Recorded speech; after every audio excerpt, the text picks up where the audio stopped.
Naruto was stunned into silence. Happy silence. His arms were thrown out and he laughed as the villagers threw him into the air, only to catch him again and again. Cheers sounded throughout the entirety of the destroyed village, but thanks to Naruto's charisma and ideals he had convinced Nagato to realize his faults. And so Nagato, to repent, resurrected all of the people of Konoha who had been killed by his hand using Geto Art Rinne Rebirth. Naruto couldn't be happier. Everyone was near him now, praising him as the hero of Konoha. Ino, Shikamaru, Choji, Lee, Tenten, Niji, Sakura, Kiba, Shino, and Hinata. Hinata. He really needed to talk to her about what she had told him, how she risked her life to save him when pain had managed to pin him to the ground. Honestly, he was surprised that she had done that. After all, he had known that she liked him. He wasn't as oblivious as everyone thought. He had spent years around perverts like Jiji, Erosenin, and Kakashi-sensei. But to think that she actually loved him? Was it because of his Nindo? The fact that he would never give up? The fact that no matter what he would protect his precious people, even if he had to die? The fact that even with what Konoha had done to him in the past, he forgave them? Despite all the hate that they had given him. Despite how they had ignored him, which was honestly a more brutal kind of torture than assassination attempts by your own father, Gaara had admitted. Despite how they refused to teach him when he was younger, which was why he was dead last. Despite how they had allowed him to starve by ignoring his existence, barring Nichin and Tuchiji, which had stunted his growth. Despite how they had whispered insults behind his back. Despite how they kept their children away. Despite how truly painful his life was, he forgave them. And now Konoha had accepted him. Iruka watched fondly as Guy and Lee bombarded Naruto with questions. He could tell that Konohamaru wanted to join them, but he was currently supporting Ebisu, who was giving a small smile as he spoke aloud how his opinion on the blonde Jinchuriki had changed for the better. Even with all the damage that had befallen Konoha, there were no casualties. Every single citizen of Konohagakure was here to cheer on their savior, the one who had managed to not lose himself in hatred and revenge. Everyone was happy. And it was because of Naruto, the hero. Iruka couldn't be more proud. Shikaku watched with pride as Minato's son was finally acknowledged by his village. He saw the joy and even the disbelief that came from a life of being betrayed. Because of the Nara head's strong bonds with the Yondaime and his wife, the Nara clan had always watched over Naruto from the shadows. This applied to all of the clans, even the Hyuga and Uchiha, until their destruction at least. They hadn't been allowed to do much, but discreetly leaving out food whenever possible so that the council wouldn't catch wind of it was the most that they could do. He glanced over his shoulder and sighed, muttering a troublesome under his breath as he saw the Anbu appear there. Might as well get it over with. What is it? Nara-sama. The Anbu inclined his head politely. The council has called a meeting to discuss the terms of reconstructing the village. They may also be planning on discussing the topic of deciding who the Rokudaime may be, considering Lady Godaime is incapacitated. The brunette's eyes narrowed imperceptibly, but nonetheless he nodded. The only sign that the two had been there were the leaves gently drifting to the earth. Due to being the Jinchuriki of the Kyuubi, Naruto heard all of the conversations going on around him. From Hinata's to the Inuzukas, especially Shino and Kiba, to where Ino said that she could almost fall for him, which made him smirk and almost laugh. Not too long after they put him down and he talked with the young children who wanted to see the hero, smiling at each and every one of them. He even heard Ebisu, Konohamaru, and Iruka talking. He frowned when he heard the Anbu converse with Shikamaru's father. Sakura-chan, he asked. Kakashi-sensei? Both turned to him with raised brows. There's one more thing to do, but I'm going to need your help. Seeing the glint in his eyes, Kakashi smiled and nodded while Sakura looked curious as she replied, Sure, why not? Lead the way. The blonde nodded gratefully at the two and they all managed to sneak away from the crowd, who were now preoccupied as many wandered to survey the damage. As they walked down the surprisingly empty street towards some newly constructed tents posing as meeting areas, Kakashi's curiosity rose. So, Naruto, what exactly are we doing? Sakura blinked when Naruto's cheerful face twisted into a scowl. There's some questions I have to ask Danzo about. You want to know why it took so long for me to get here? Of course. Danzo killed Gamakosuk, who, when dispelled, would tell me to summon myself back here. That can't happen if they're killed. Naruto grit his teeth. Sakura frowned. Did Fukasaku-sama tell you that? He nodded. Kakashi put away his book, visible eye hard as steel. Danzo has been playing behind our backs for too long. Do you have a plan? Naruto grinned. Actually, no. But I'm just gonna play it by ear as usual. It works every time. The two sweat dropped but quickly regained their composure as the three stood outside the tent to eavesdrop, concealing their chakra. Considering that they were currently talking about how incompetent Tsunade had been as a Hokage, the three took no hesitation in barging in. Koharu startled, eyes cold. What, if I may ask, are you three doing intruding on a private meeting? Sakura and Kakashi stood on either side of the blonde, who crossed his arms defiantly and swept a cold, menacing gaze over Danzo, Hamura, and Koharu. Seeing as this meeting concerns people close to us, we saw it fitting that we would be allowed to listen in. Besides that, I have some questions I need answered.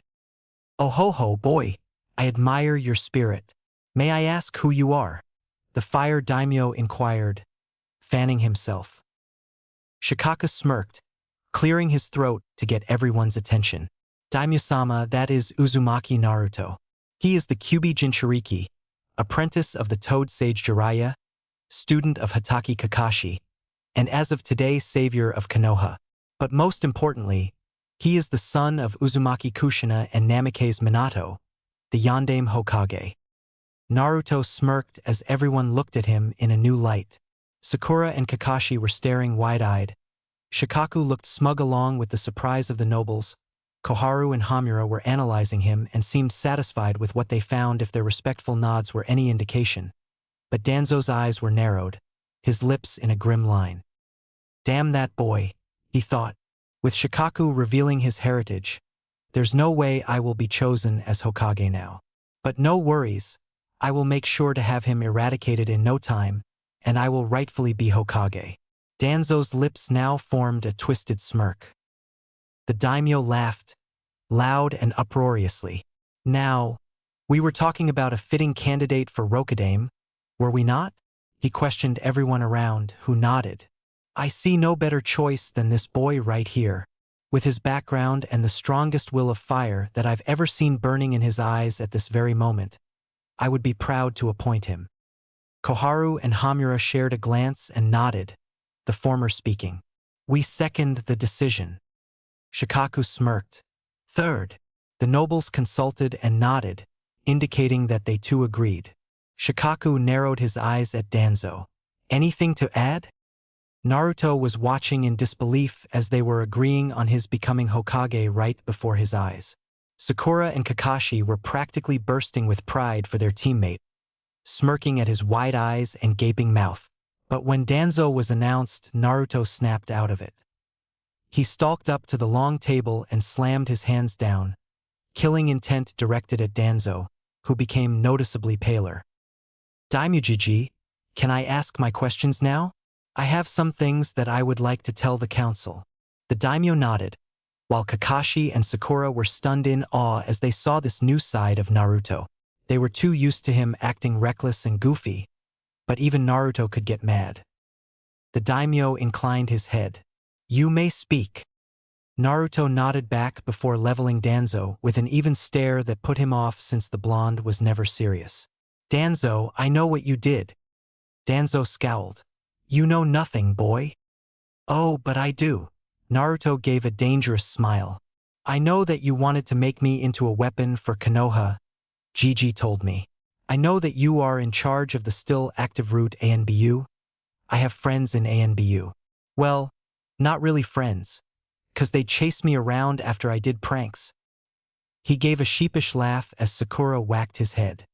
I know that you killed the toad summon left behind to keep me from being summoned and saving the village before the panic set in. which you would take control of and get your hands on the job of Hokage, Tusan told me. Why would you risk so many lives just to become Hokage? Naruto scowled. What Danzo was doing went against everything he believed in.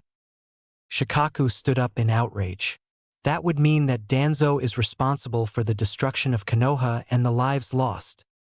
Danzo stood, slamming down his cane as his face was a mask of fury. No lives were lost today. Koharu and Hamura glared at their once friend. The only reason that is so is because of Uzumaki-sama.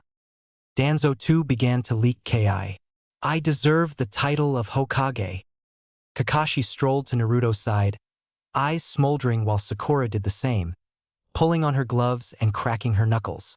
The Hataki's voice was oddly calm and controlled. Danzo, we know that you were working with Orochimaru. Stunned silence filled the tent until it was emanating killing intent and screams sounded. It was a good thing that the privacy seals had been activated. Soon one had had enough. Silence. No sound, just an eerie silence. The only thing heard was Naruto's heavy breathing as he leveled everyone with an icy glare, causing everyone to sit again. The daimyo sent the blonde a grateful glance. We will deal with Danzo-san later. Back to the matter at hand. Uzumaki-sama, will you accept your rightful place as Rokudaime Hokage of Konohagakure? Everyone waited with bated breath for the reply. Naruto's brow was creased in thought. Am I ready for this? I know that I've always wanted to be Hokage, but I don't know if I'm ready for the responsibility. I don't really have Shikamaru's smartness or the ability. Sakura frowned, leaning in to whisper in his ear. Naruto, no matter how much you deny it, you're ready to be Hokage. Just today you earned the whole village's respect, and just now you've shown us a whole new side of you. A mature one. Believe me, you're more than ready. Oh, and it's intelligence, not smartness. The blonde looked at his sensei and got a warm nod. Taking a deep breath, Naruto said it. I accept. Everyone began clapping, and Naruto's eyes shone as he gave a goofy smile. The daimyo coughed, getting everyone's attention. Now, Rokudaime-sama, what do you propose to do with Shimura-san? Naruto smirked. Shimura Danzo. He began and Danzo paled more. Naruto tried to remember what Bachan would say in this situation. As Rokudaime Hokage of Konoha, I hereby put you under arrest as a traitor of the Leaf. Charges are murder of an ally of Konoha, putting the village in danger, using the power of the council behind their backs, disobeying Gigi's order to disband Root, training children to be killers, kidnapping children, and allying with a missing Nin of the Leaf. Kakashi chuckled under his breath. Those are some pretty serious charges. Sakura couldn't help but agree. The Pinkette smiled innocently. Rokudaime-sama, what would you like us to do with Danzo-san? I guess bring him to the high security cells and have Ibiki and Enko-chan notified to interrogate him, Naruto said, unsure of himself, but his teammates looked at him encouragingly. As he was taken custody, Danzo leaked pure malice at the blonde, who ignored him. Oh, Daimyo-jiji, can I ask a favor? Of course, my boy. The daimyo winked. Naruto exhaled. I would like for no one to know that I'm Hokage yet. Everything we talked about today will be secret and no one can speak about it until I'm ready. Besides that, I was wondering if me, Kaka-sensei, and Sakura-chan go on a 2-week training mission that we will leave for tonight. The daimyo didn't even hesitate. Request granted. Kakashi and Sakura blinked, the former asking, so soon after all of this happened? Who will be in charge? Naruto looked hopefully at the Nara head. Shikamaru's dad. Would you be stand-in Hokage until I get back? The Nara sighed. It's troublesome, but of course, Hokage-sama.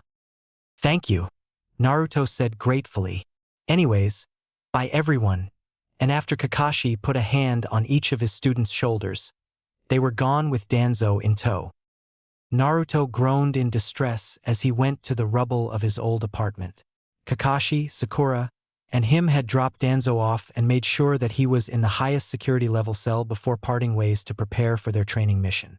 Slowly and meticulously the blonde searched through the ruins, eventually finding a scroll, brush, and some ink. Perfect. Thoughtfully, he sat down on a broken staircase and began to write. Shikamaru's dad. Here are some orders I need to give. First, have Ibiki interrogate Danzo. Second, have Anko-chan return with Sai so that they can organize the ANBU to track down any root agents. Third, have Yamato Taicho lead the construction and contact Tazuna of Nami no Kuni. They will send over people to help in rebuilding. Last, if anyone important comes wishing to speak to the Hokage, offer them a place in Konoha until I return. Arigato. Uzumaki Naruto. Satisfied, Naruto rolled up the scroll and got up to drop it off at the Nara's tent. First he would go to the Namikaze compound, and then he had one last thing to do. This was the hard part, time to head to the Hyuga tents. He needed to have a talk with Hinata. Hyuga Hinata was currently in her tent, dressed in a lilac gown as she sat on the side of her futon, brushing her long indigo hair. She put down the brush and stared at her face, long and hard, putting a hand gently on her cheek. Am I pretty? She wondered.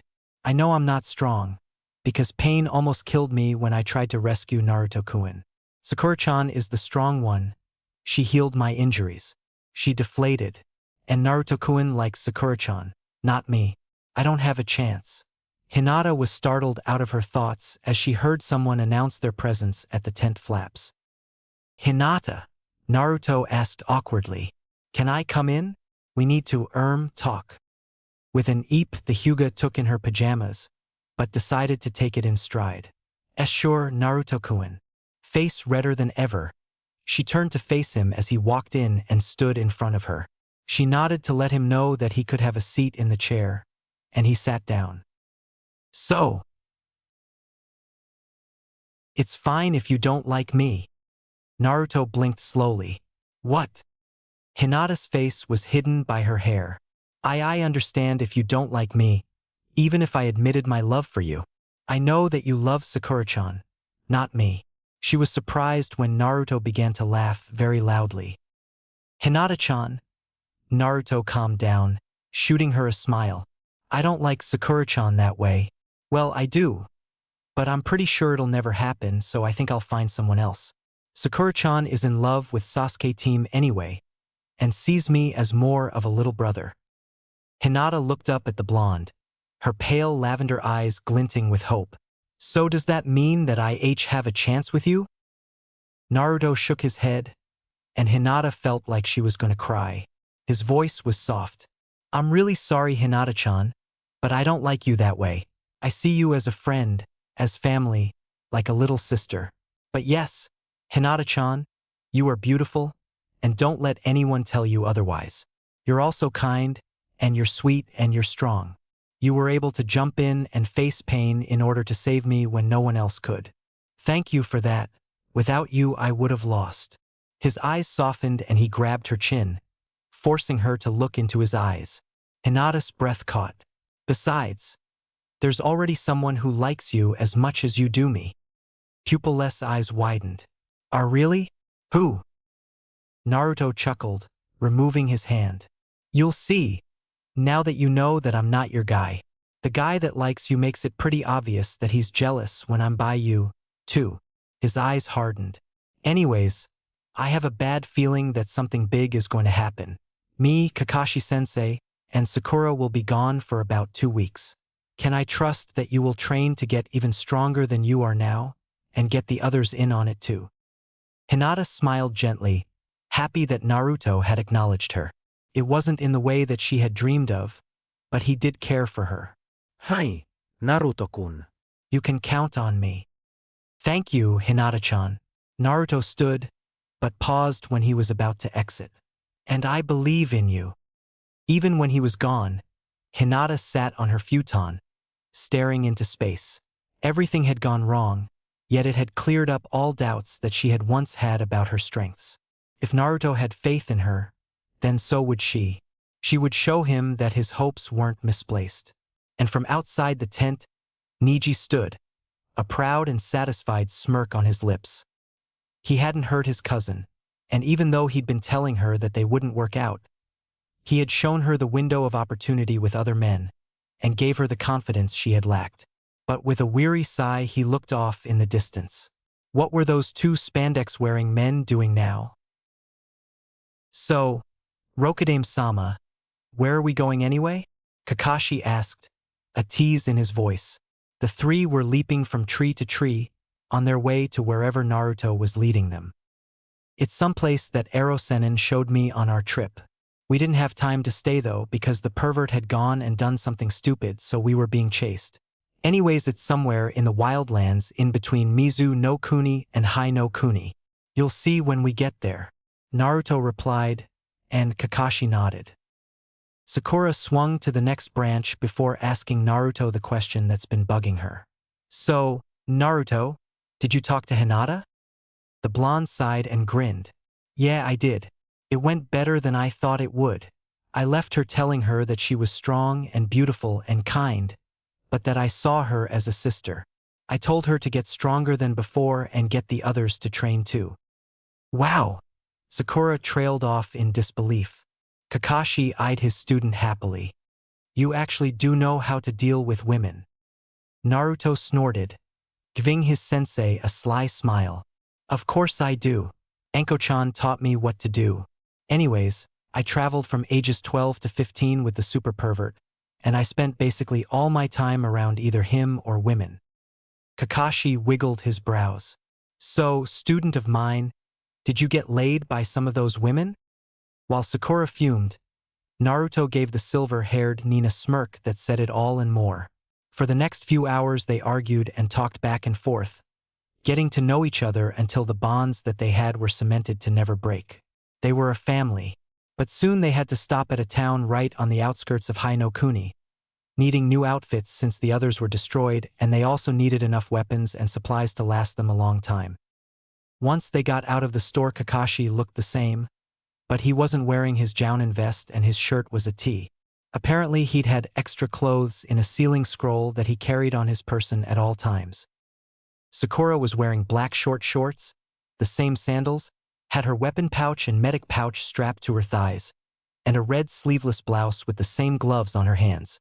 Her hair was tied in a ponytail and her bangs were held back by her red hitayate. Naruto had changed the most. He still had his hitayate and sandals, but his necklace had been shattered. He was wearing gray sweatpants and a loose black tank top. Now they were finally ready to train. They made it to the place Naruto was talking about at around midnight. It's amazing, Sakura breathed. They were standing at a marble wall that had been hidden by a henge. On it was a large seal surrounding the kanji for tsuyo, or strength. Kakashi admired the structure of the very complex seal. So, Hokage-sama, how do we get in? Naruto ignored the jab, now used to it, and walked up to the seal.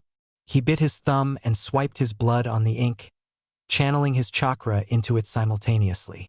A loud scratching sound permeated the air as the wall slid backwards before sinking into the flourish the blonde lead his two awestruck teammates in. Both jumped when the door closed again, covering the tunnel in darkness. Naruto, what do we do now? Sakura asked, crossing her arms, unseen in the darkness. Don't worry, they could hear the grin in his voice. Suddenly they heard a snap and the tunnel lit up, blue flames lighting the torches from Naruto's chakra. Naruto turned and began to walk inwards. Now follow me. They walked for about 20 minutes until they arrived in a cavern. There were seals going up and down the walls, covering almost every inch of the stone. The room was light, despite the fact that the tunnels had led downwards, so they knew that they were underground, and it was night outside. So Kakashi glanced in various areas. Each section of the room seemed to be protected by a barrier, so whatever technique practiced there wouldn't damage any other area. The walls and floor also were protected by a barrier so that the cavern wouldn't collapse. Naruto smiled, eyes shining as plans raced through his mind. So we can train in here using our strongest techniques, and nothing would happen. We can walk through the barriers without a problem, but anything like a jutsu using chakra cannot exit whatever barrier it's within. The dummies in each section are also made to replicate the human body, so whatever the jutsu you hit them with would do to a person shows on them, but they can be fixed within the time where you activate the fix-it seals. But this is only the area where you practice jutsu. This way. They walked through another tunnel. The passage entrance was also protected by a barrier so jutsu couldn't enter the tunnel, and then into another cavern. This one was filled with dummies and boulders, and on the walls there were many chakra weights. Naruto was smiling wide. This is the taijutsu area. The terrain shifts and can change forms from a lake to a forest to a canyon to a field or whatever kind of battlefield. If you activate the seals on the dummies, they come alive and attack you, and they can't be destroyed. The only way to stop them is to pass the level that you set them at and advance, or to deactivate the seals. Any damage done to this room can be fixed by the repair seals on the floor and walls. Now to the next room, Naruto said with a goofy smile, as he'd worded it exactly how Jiraiya had. The other two rolled their eyes at his advanced wording. They went through yet another tunnel. The next room was filled with so many bookshelves that it was next to impossible to believe. A large table that could fit 30 people was in the middle of the room, along with many brushes, empty scrolls, and inkwells. The scrolls on the shelves had every topic possible, from cooking to ninja techniques to politics to the history of the elemental nations. Naruto's eyes were so wide as he found that section. The other two were surprised that they weren't popping out of his head. "So what's this room?" Sakura asked, knowing the answer. Naruto was practically bouncing with energy. Honestly, they had never seen him excited to study, but they guessed that his love for that topic was also hidden. "This is where we study. I'm excited because I never really got a chance to, and even though I hate it, Tusan told me it's a good idea." Kakashi nodded sagely. Of course, knowledge is power. Naruto crossed his arms and copied his sensei's sagely nod.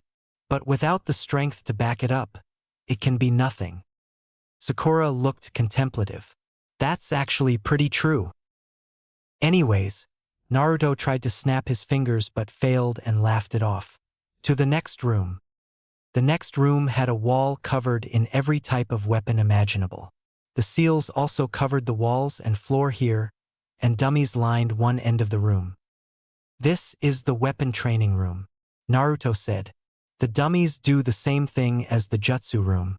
To practice the long-range weapons, you stand on the furthest end of the room. For close range, you go to the left side of the room where the dummies can be activated, and they can also use weapons, so that will help you to learn." The two nodded, and they were led into the next room. This one was obviously living quarters. Bunk beds and dressers lined the walls, while there were tables and refrigerators for food on the others. Nothing was dusty, not one bit, despite the fact that no one had been here to clean for ages. While Sakura bit her lip, Kakashi quirked a brow at the blonde. "Naruto," he began slowly, "just where are we? Haven't you figured it out yet?" Naruto smiled fondly at the room. "We're in one of the Uzumaki clan bunkers." What?" Sakura stammered. "So there are seals that keep everything from getting dirty or aging too?" Naruto nodded. "Yeah, and there's seals in the fridge too, so that the food never goes bad. Oh, another thing about this place.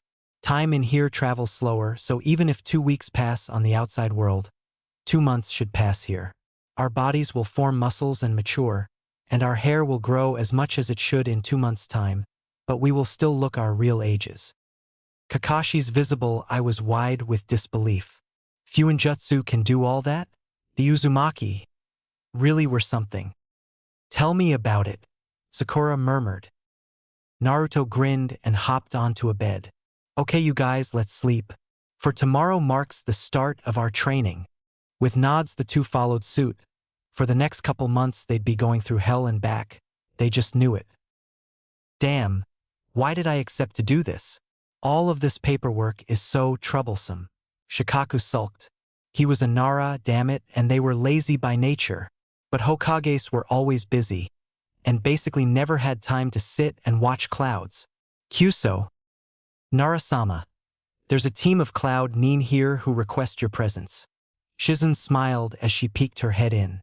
Shikaku frowned, leaning back in his seat before responding. Send them in. Hi. No sooner than she'd replied than did the team of 3 enter and bow to the Nara head. Shikaku waved it off, sighing.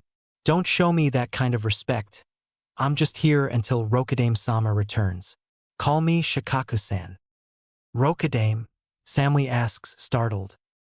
I thought that the Godame was still in charge. Karui protests. Omoi's eyes were wide. Oh no, Karui. You killed the Godame with that pebble. Karui flinched. I did. Shikaku watched the exchange with amusement, knowing the ANBU guarding him were doing the same. Don't worry, Karui-san. It wasn't your fault. Godame-sama was injured in the attack. Karui sighed in relief. Oh, my condolences. It's fine, Shikaku responded before straightening. The Kumo-nin did the same. So, is it the Hokage you must speak to about this issue? Samui nodded. It's totally not cool what happened, but yes, we must speak to the Hokage. Shikaku frowned, rubbing his temple. I'm sorry, but you'll have to wait for Hokage-sama to return. They won't be back for 2 weeks. Until then, we can offer you 3 a tent to stay in, as at this point in time it's the best we can do. Upset that their urgent message would have to wait, the 3 nodded nonetheless. Hi. Thank you, Shikaku-san. The Nara nodded, waving his hand to signal to an ANBU. I just sent for someone to escort you to your tent. They'll be here in a few moments. It didn't take long until 12-year-old Genin Hyuga Hanabi appeared, looking curiously at the Nara head. Nara-san, you requested me? She asked, eyeing the Kumo-nin with trepidation. Shikaku nodded. Don't worry, Hanabi-san. They won't try anything. Just in case, I'll have an ANBU tail you. Anyways, I would like for you to find them a tent to stay in. Hanabi bowed. Of course, Nara-san. She turned, looking at the stunned Kumo-nin with a slight glare. Come on, then. They walked out into the street, and the Cloud team was even more surprised. People walked by, doing reconstruction with smiles on their faces. Not one person looked upset by the destruction of their village. Hanabi-san, Karui began. Why is everyone so happy? Omoi pulled out another sucker. Wouldn't they be upset about all of the death? Hanabi giggled. Death? No one died. Samui blinked, taking in the rubble. How is that possible? Oh, people did die. Hanabi was starting to open up to them, but wouldn't give away vital information on her village. But Naruto-sama convinced the enemy that what he was doing was wrong. After fighting the paths, Naruto found the enemy and confronted him. He talked to him about how he killed his Shursho, but in the end Naruto-sama decided not to kill him and the enemy resurrected everyone who was killed. Whoa, Karui breathed, stars in her eyes. I really want to meet this Naruto-sama. Omoi and Karui sighed at this. Or Hanabi-chan, what are Kumo-nin doing here? And what about Naruto? Kiba asked as he ran up to the Genin's side, Akamaru not one step behind. Hanabi brightened at the sight of her sister's teammate. Kiba.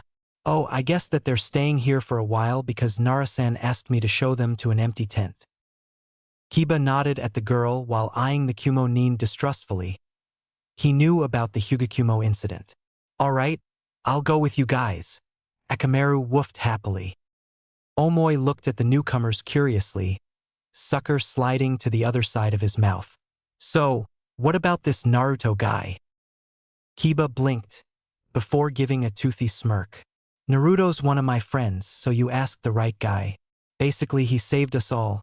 He faced the leader of Akatsuki and won. Team B's eyes widened. The leader of Akatsuki? Just how strong is this guy? Troublesome, Shikamaru muttered as he walked up to the group. Getting his back slapped by Kiba made his eyes narrow into an annoyed glare. Naruto's actually the strongest ninja we've got. I think that he's also hiding his true potential. Hanabi blinked. Really, Shikamaru-san? That means that Naruto-sama is awesome. All that the trailing ANBU could do was sweat drop at the interaction. So, Hinata, did Naruto talk to you? Tenten asked with wide eyes. The Hyuga princess blushed and nodded. Uhu, really? Ino asked with stars in her eyes. You have to give us the juicy details. Are you two dating? Hinata shook her head, and the other two paused. And no, he told me that he saw me as a sister. He also said that I was strong, kind, and beautiful, and that someone else liked me like I loved Naruto. Ino and Tenten nodded, smirking. Kiba. Kokiba kun likes me. Hinata was stupefied, and the other two giggled at her expression. Tenten nodded, but it looked weird because she was laying on Hinata's futon with her head over the edge. Yeah, he's been dating quite a few girls, but me and Ino noticed that he only had eyes for you. I'm surprised that Naruto of all people noticed. Actually, I think that Naruto-kun is actually as smart as Shikamaru-kun. Hinata spoke up. Tenten looked disbelieving, but Ino agreed. I think so too, Ino said, admiring her nails. Tenten smirked in her direction. And how would you know this? Ino's face flushed. Shut up. Hinata blinked at the two. Ino-chan, you like Naruto-kun? The blonde blushed more, but nodded. Yeah, I guess. I mean, ever since he came back with that old pervert, I've been paying more attention to him. Ino and Naruto sitting in a tree. Kissing. First comes love. Then comes marriage. Then comes Ino with the beatish. Tenten was cut off by a fuming Yamanaka. Look who's talking. We all know you want Niji's baby. Tenten blushed and sat up, glaring. Oh no, you didn't. Oh yes, I did. Hinata frowned. Guys, take that back. No way, you take it back. Guys. You.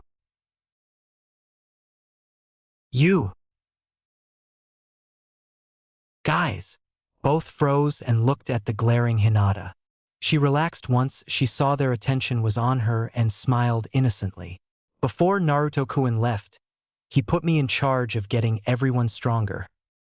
Ino blinked. So he wants us to train? Tenten smirked. Obviously.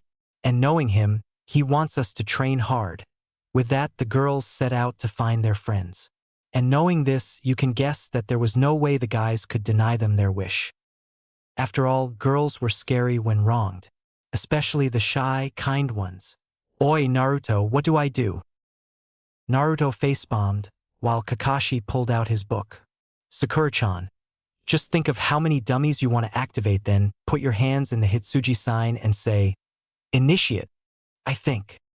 Sakura nodded, forming the hand sign, eyes burning with determination. Okay, here I go. Kaishir Suru. She got into a ready stance when two dummies activated and did the same.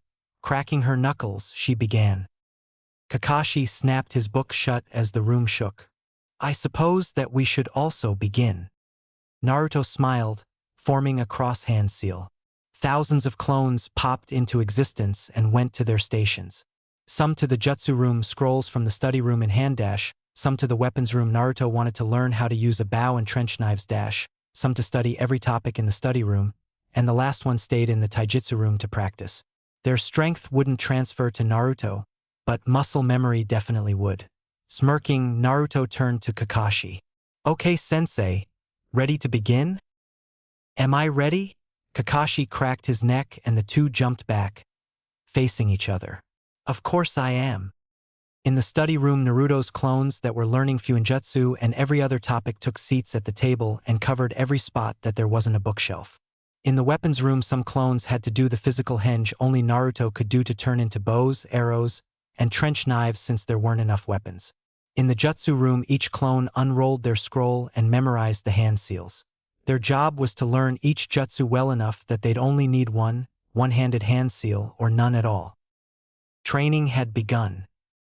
Hakushu, Niji called, sending an air gust towards his cousin. Taking a deep breath, Hinata began spinning. Hakusho Kaiten. Gatsuga, Kiba and Akamaru came barreling at Chuji. The Akimichi expanded with a shout of Nakuden Sansha. Arg. Shinran no Jutsu. Ino screamed as she almost got hit by the two attacks. Akamaru, Kiba, and Choji all changed direction towards Shikamaru, whose eyes widened. Mendokus, he called as he jumped onto a tree branch, hands in the Nezumi seal. Kagemane no Jutsu. The three were stopped. Shikamaru jumped to the side, making the people in his jutsu do the same as he avoided Shino's bugs. Lee flew past, a horde of weapons shooting after him along with a weapon-crazy teammate.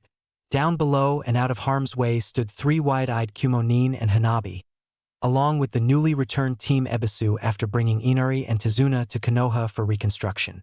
Each had been watching the group go at it for about 3 hours now, never stopping. Their rate of progress was amazing, especially since each of them were learning new jutsu as they went, along with learning how to predict each other's attacks. Even if it was a free-for-all brawl, it was strengthening teamwork at an amazing rate. Another 5 minutes passed and the new 7 jumped in, the battle eclipsing even more.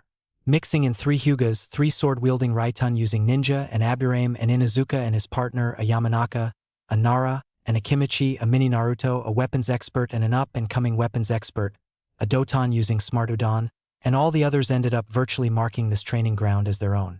Everyone lasted another 2 hours before collapsing side by side, chugging water bottles and wrapping bandages. "That was awesome," Karui exclaimed.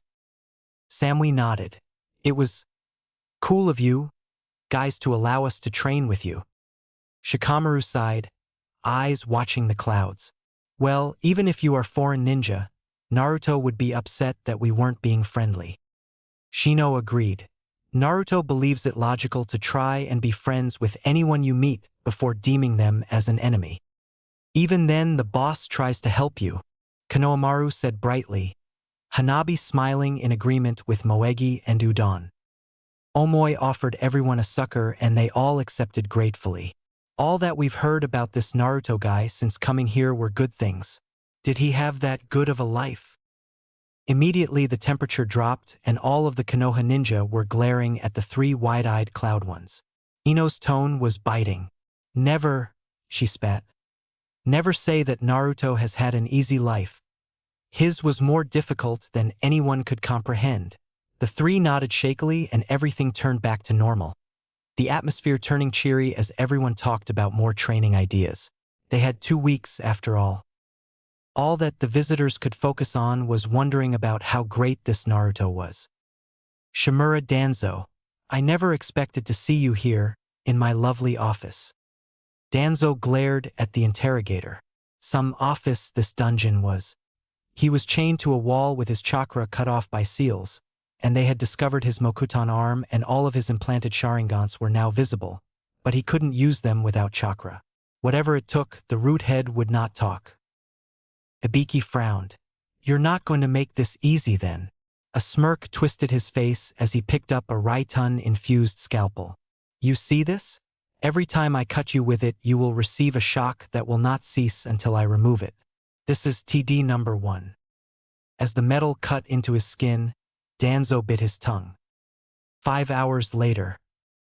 Ibiki threw the chair across the room, sending the papers on his wall flying. He stood in his actual office, bent over and breathing heavily. Even after 5 hours of his most effective torture devices, Danzo would not talk. 5 hours. And frankly, it was really pissing off the head of TNI. He had even called in Anoichi for a mind examination, but the veteran hadn't managed to break through the mental barriers Danzo must have spent years creating. Yes, it had been fun asking Danzo questions, but not when he didn't get the answers he was asking for. At this rate, it would take the full amount of time until the new Hokage, whoever the hell that was, returned for Anoichi to bust through the mind barriers. "Damn. Shikaka-san, you're the Rokudame Hokage?" Sai asked as he stood in front of the Nara. Anko lounged against the wall, annoyed at being called here. She had been trailing the traitorous Snake's assistant, the ever-so-slippery Yakushi Kabuto, but the group had been replaced by a Hyuga and an Inuzuka. Lucky them. "No, I'm not the Rokudame," Shikaku said for the 100th time. "I'm just the stand-in until Rokudame-sama returns in 2 weeks for his inauguration." Sai nodded. Ah, I see. So what's up? I was on a very important mission until I got called back here. Thank you very much. Enko narrowed her eyes. Hokage-sama wanted you two to do a job for him. Shikaku began. Since Danzo has been arrested as a traitor of the leaf, and since Sai here was undercover for us, he is to show you where each base is, Enko. You each will draw a map of their locations and return them to me when finished. You have 2 months to map them out, and by then the Hokage will instruct you on what to do next. Of course, Sai replied. he may not be allowed to speak or write about Root's secrets. He could certainly show them the bases. Enko glared. She had been on a mission chasing someone she loathed with a teammate who had the personality of a brick. She had been recalled from said mission to return to a destroyed village whose godame was now in a coma, and she was severely dango-deprived since the shop was destroyed. Why is everyone being so secretive about this? Why can't anyone tell us who the damn Rokodame is? Shikaku smirked at her impatience. Only a few know who the Hokage is now, and those who do were told to keep it under wraps until Rokodame-sama returns. Oh, you have to keep what you know about Danzo's secret too. Sai nodded, but Enko swore, eyes glaring at the lazy stand-in Hokage. See what I mean? You won't even tell us what gender the Rokodame is. Anyways, dismissed. While Enko left swearing, Sai had that fake smile pasted on his pale face. Shikaku sighed and looked back at the desk. Oh kami. Why did whoever the Rokodame is want him to manage the reconstruction? Yes, he was creating houses with his Mokutan, but the civilians were taking forever in erecting a new house. Did chakra really make life this much easier? Yamato had never really thought about it, as he'd been raised around ninjas, but now he really had time to spend with the chakra less, as he'd taken to calling them. Although, Naruto's little genin-age friend Inari and the old man Tazuna were amazing architects. The two helped Yamato retain control when the others got distracted, usually by women, and got them to finish a house a day. It was impressive for the chakra-less, but considering that Yamato made 12 every day, they still were behind. Honestly, it made the Exanbu quite proud of his skills. The reconstruction was going well, and as per the Rokodame's orders, no house, restaurant, warehouse, shop, etc. was less extravagant than the next. Apparently the new Hokage didn't want a lower class, or red light district, in Konoha anymore, and that was something Yamato agreed on wholeheartedly. Equality was key. Yamato-san. Woodman. Yamato twitched at the last shout. Inari had obviously become close to Naruto, if his name-calling and disrespect were any indication. Schooling his features, Yamato turned to the two as they approached. Hi. Inari bounded up, towel over his shoulders and face red with the exertion of working hard all day. He was impressed by the kid's skill and determination. He would soon surpass his grandfather. It's almost time to end for tonight. Think you can do one more? Tazuna's pace was much more leisurely, a bottle of sake swinging from his hands. Say, youngin, Kenya? Despite the growing tick mark, Yamato nodded and did as they asked. Inari watched with eyes the size of dinner plates. Woodman, that's a Kekiai Genkai, right? The woodman nodded while Tazuna chugged the sake, without remorse. The Mokutan of the Shodame Hokage. Sugoi, Inari said in awe. Tazuna tossed the empty bottle into a nearby bin. So, youngin, who do you think the new Hokage of your village is? Honestly, Yamato pondered. It could be Kakashi-senpai, considering the fact that he is not here. Speaking of that, Naruto and Sakura are gone too. His sweat dropped as he took in their tired appearances. How long have you two been working? For a couple hours, Inari responded. Yamato's sweat drop grew. It seemed the chakra-less were very out of shape. He had been working since sunrise. 2 weeks later, in the real world, Shikaku-san, Naruto, Kakashi-san, and Sakura are here to see you.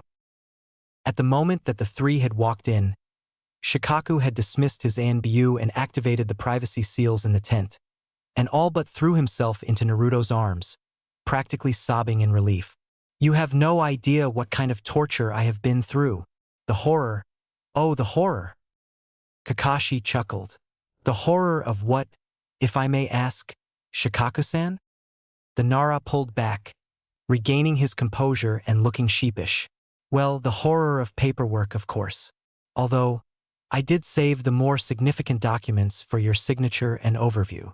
That was when he took in their new appearances. Sakura's hair was long again, held up in a high ponytail with her red Hittite used as a headband. Her black boots had slight heels and went up to her knees. She had on black short shorts, the standard weapon pouch on her right thigh and the medic one on her waist, the same undershirt her Shursho had, but she also had the same robe too, but instead of green it was red and the kanji on the back stood for power. Kakashi's hair was a bit longer, but other than that he still looked the same, excluding the chakra blade strapped to his left side. It was Naruto who had changed the most, and he was obviously built for speed. He looked identical to his father in every way, from body build, face and eye shape to hairstyle. The only obvious difference was his whisker marks. He was wearing black ANBU pants taped at the bottom, black sandals, a weapon pouch on his right thigh, a trench knife on each side, strapped to the X-shaped brown belt there which several scrolls hung from, his black Hittite on his forehead, a black muscle tee over a long-sleeved fishnet shirt, black fingerless gloves with metal plates bearing the Konoha symbol, and finally the cape. It was only staying on him because of the gold chain connecting each side, and it was white with orange, red, and yellow flames licking the bottom. Shikaku guessed that on the back was the kanji for Rokudaime Hokage, a necklace that looked like it had 3 silver, metal prongs/spikes. Anyways, Shikaku bowed low. Welcome back, Rokudaime-sama. Naruto chuckled, falling back into the seat behind the desk. He picked up some reports and his eyes flicked over the contents before he grinned up at Shikaku and his teammates. Thanks for taking charge while I was gone, Shikamaru's dad. Anything big happen while I was gone? Shikaku sighed. Not much. Reconstruction has been going fine. I'm assuming you haven't seen it since you sunshined here dash. Sai and Anko mapped out all of the root bases for you. It's one of the documents on the desk dash. And it seems that Shikamaru and your friends have gotten progressively stronger each day you were gone. They raided the Jutsu archives for shinobi along with any clan archives. Everything lost has been recovered, and we're working on replacing anything that we haven't found. The only problem is the fact that Ibiki can't get Danzo to talk, and there has been a team of Kumo Nin waiting for your arrival for 2 weeks. Oh, and I would prefer it if you call me Shikaku Hokage-sama. Oh shit. Naruto groaned. Then his face got serious and Sakura and Kakashi immediately snapped to attention. Shikaku did the same after blinking at the two. Sakura, I'd like you to check on Bachan and get Shizunichin to give you an update on her condition before you assist the hospital tent with preparations. Kakashi, I would like you to organize the ANBU and have Anko and Sai meet me in 1 hour to discuss our plans. Shikaku-jiji, would you mind summoning the Kumo Nin? Then if one of you could find the elders for me and have them meet me to discuss my inauguration in front of the village, that would be great. Hi, Hokage-sama. Shikaku inwardly twitched. He wasn't that old. The 3 dispersed, leaving Naruto to his thoughts. The training had come far, and all 3 had reached a skill level that was unbelievable. But with everything that was going on, pressure was high and they all had responsibilities. Naruto could safely say he was Kage level, maybe even being over the rank. Kakashi was elite ANBU, and Sakura elite Jounin. He was pretty sure that his friends were the same strength as Sakura by now, and if he thought right then Hanabi, Moegi, and Udon should be elite Chunin. He looked through the scrolls on the desk and found a very official-looking one. He read it and his brows raised in interest. A Kage summit is being held in a week and a half? Gore. More shit to deal with. He looked up when the Kumo Nin entered. Omoi glanced at the blonde, crossing his arms. So, you're the Rokudaime Hokage? Pleasure to meet you, I guess. I'm Omoi. Naruto smirked, kicking back and putting his feet on the desk. The one and only youngest Hokage. Karui eyed the blonde up and down. You know, I can admit without shame that you're hot. I'm Karui. Are you single? Samui held her aching back. She took in his features.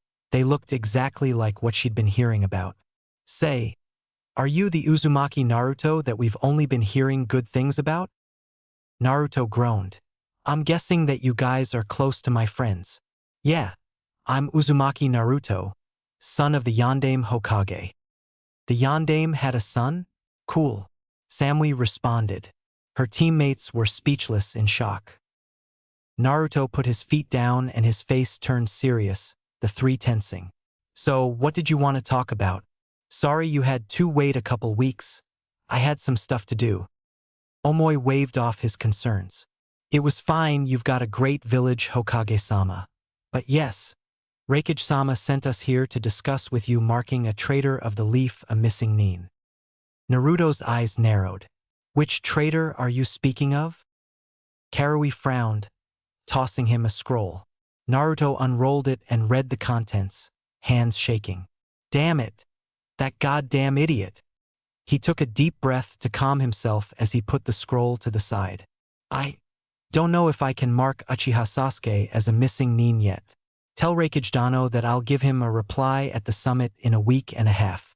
And as I feel for your pain of loss, I am sure that B is still alive as Akatsuki need to capture the Jinchuriki alive.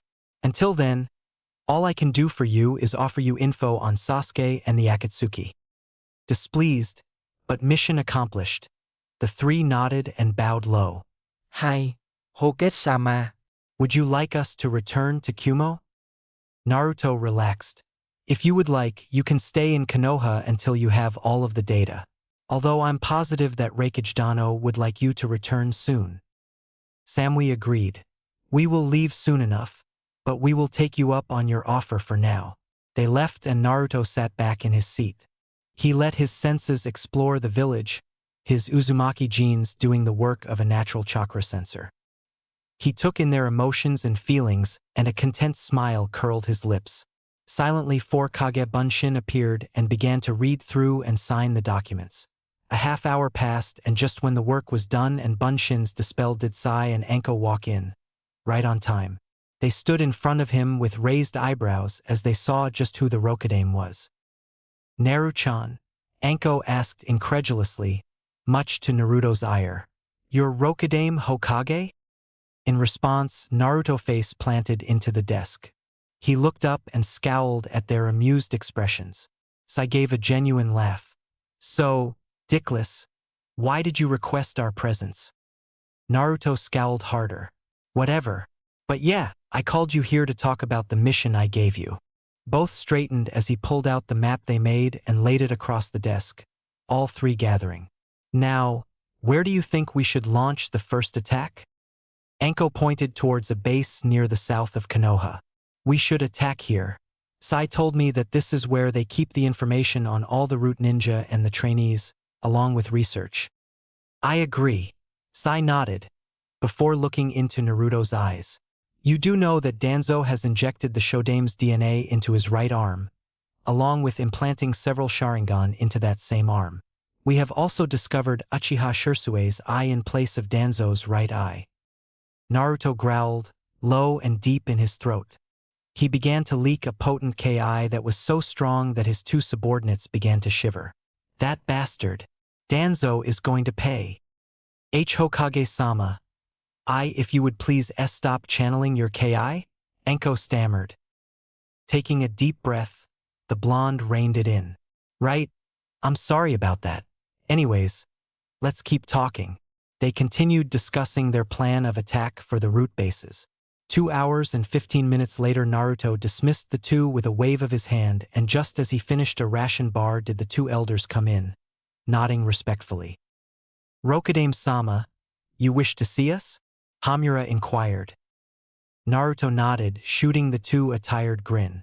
The elders really were impressed with their new Hokage's dedication. Yeah, we need to talk about when my inauguration will be. Koharu nodded. Of course.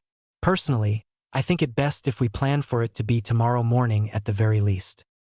Hi, that seems to be the best course of action. This way you will have time to begin overseeing the reconstruction for yourself. Hamura agreed. Naruto slumped into his chair. I guess so, then. So we can plan on the ceremony being at 9 a.m. tomorrow morning, and then they can begin putting my handsome face on the monument. Correct. The two old advisors nodded, smiling at his statement. Very well. We will see to it that preparations are begun and will be ready for your inauguration. Naruto nodded and dismissed them. He slumped further into his chair, bone-weary with exhaustion. Before he knew it, he was entering the state of unconsciousness. When his eyes opened, he found himself in the now very familiar sewers of his mind. Kid! The Kyuubi grinned from behind the bars of his cage. I was wondering when you'd finally catch a break from your new job to visit me. Naruto smiled at the giant fox. Of course, Kurama. There's no way that I could forget the giant fox located in my gut. Kurama rolled his eyes fondly, remembering just how he and his jailer had become partners. XXX 1 month prior / 1 year in the Uzumaki hangar XXX. So Naruto, are you sure that you're ready for this? Kakashi asked. Sakura bit her lip, nervous about the whole ordeal. You don't have to fight the Kyuubi. You can just use your own power that you've gained this past month. Naruto shook his head, eyes glowing with determination. No, Sakura-chan, I have to do this. Kuchiyose no Jutsu. Naruto slammed his hand down, and out of the smoke came Giratora. The toad's body elongated. You sure that you're ready for this, kid? Naruto nodded, and seeing that he couldn't be deterred, the three relented. Kakashi and Sakura leapt out of the barrier Naruto was in, and Giratora allowed Naruto to take the key by, yes, climbing into his mouth. Coughing, Naruto sat down in a meditative stance to enter his mind. Once there, he faced the Kyuubi. Naruto, the fox breathed, pupils narrowed to mere slits. What are you doing here? Naruto smirked, floating up to the seal as the key appeared on his arm. Yo! He muttered as he twisted the seal on his stomach to open. Yakata Suminsky Wadaina. It's been a while. The seal broke, and the doors slammed open. The fight is like canon, since Naruto doesn't want to destroy his mindscape. He also still meets Kushina. XXX mindscape again XXX. In the end, Naruto had stayed to talk to Kyuubi. He had practically annoyed the old Bijou until they had a strong bond and Naruto and Kurama could use each chakra mode without problem. Kurama had even been saved from hatred through the blonde stubborn Nindo and his will to protect everyone and hopefully bring peace to the ninja world. The fox smirked at his jailer. Whatever you say, you know that I'll always see you as an annoying little worm. Naruto crossed his arms and pouted. Yeah? Well then I'll always see you as a destructive fox with a sadistic streak to make Enko and Ibiki piss their pants. Yeah. I'm the Kyuubi no Kitsune. Don't wear it out. Kurama stood to his full height, tails waving. Wow! Naruto snorted. Such a child. Kurama roared at the boy, teeth bared. Insolent child. A hairless monkey like you has no right to call me. A Bijou who had been alive for millennia. A mere child. Even as they continued to insult each other, each were smiling at the teasing that drew them together as friends. Early the next morning, Naruto was awoken by someone shaking him. Without thinking, he had stood up and flipped them over the desk and pinned them to the ground, kunai to the throat. Only when his vision cleared and he became fully aware did he realize what happened. Shizunichan, sorry about that. I was still asleep and I thought that it was an attack and Naruto apologized profusely, helping up the dazed but giggling woman. This had happened a lot with Kakashi and Sakura, so Naruto wasn't too surprised. Shizun waved off his concerns while Tantan squealed in her arms. Don't worry about it, Hokage-sama. I was just wondering if you'd like to visit Tsunade-sama before your inauguration. Naruto nodded as he relaxed. She isn't awake yet, is she? He said more than asked. What time is it anyway? It's about 7:30, Shizun replied.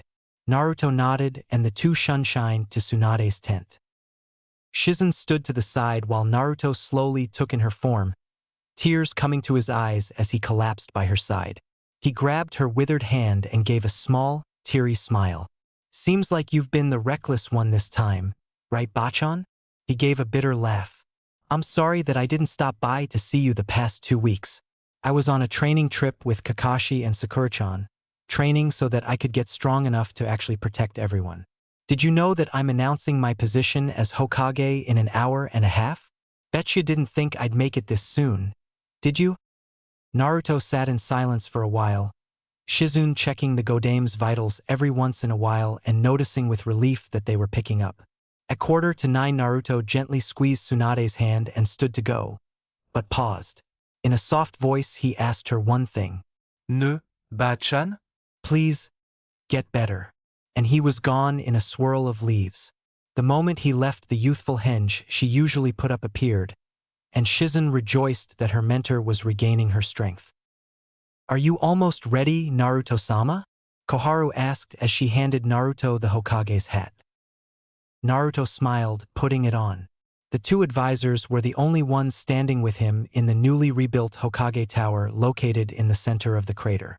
The platform was also rebuilt so Naruto would deliver his speech from there.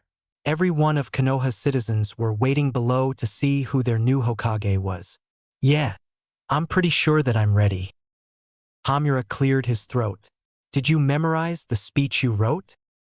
Naruto scoffed. Wrote? It isn't a true speech unless it comes from your heart, so I'm just gonna go with the flow. The 2 normally composed elders' sweat dropped. Yes, of course, Naruto-sama. I now present to you the Rokudaime Hokage of Konohagakure. Naruto straightened at the announcer's voice and the elders took their spot on his sides. With purpose, he hid his face beneath the wide brim hat and stalked out to stand above his citizens, his precious people.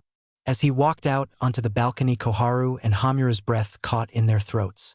They swore they could see the ghostly shadows of the Hokages of times before, from Senju Hashirama, Senju Tobirama, Sarutobi Hiruzen, Namikaze Minato, and Senju Tsunade.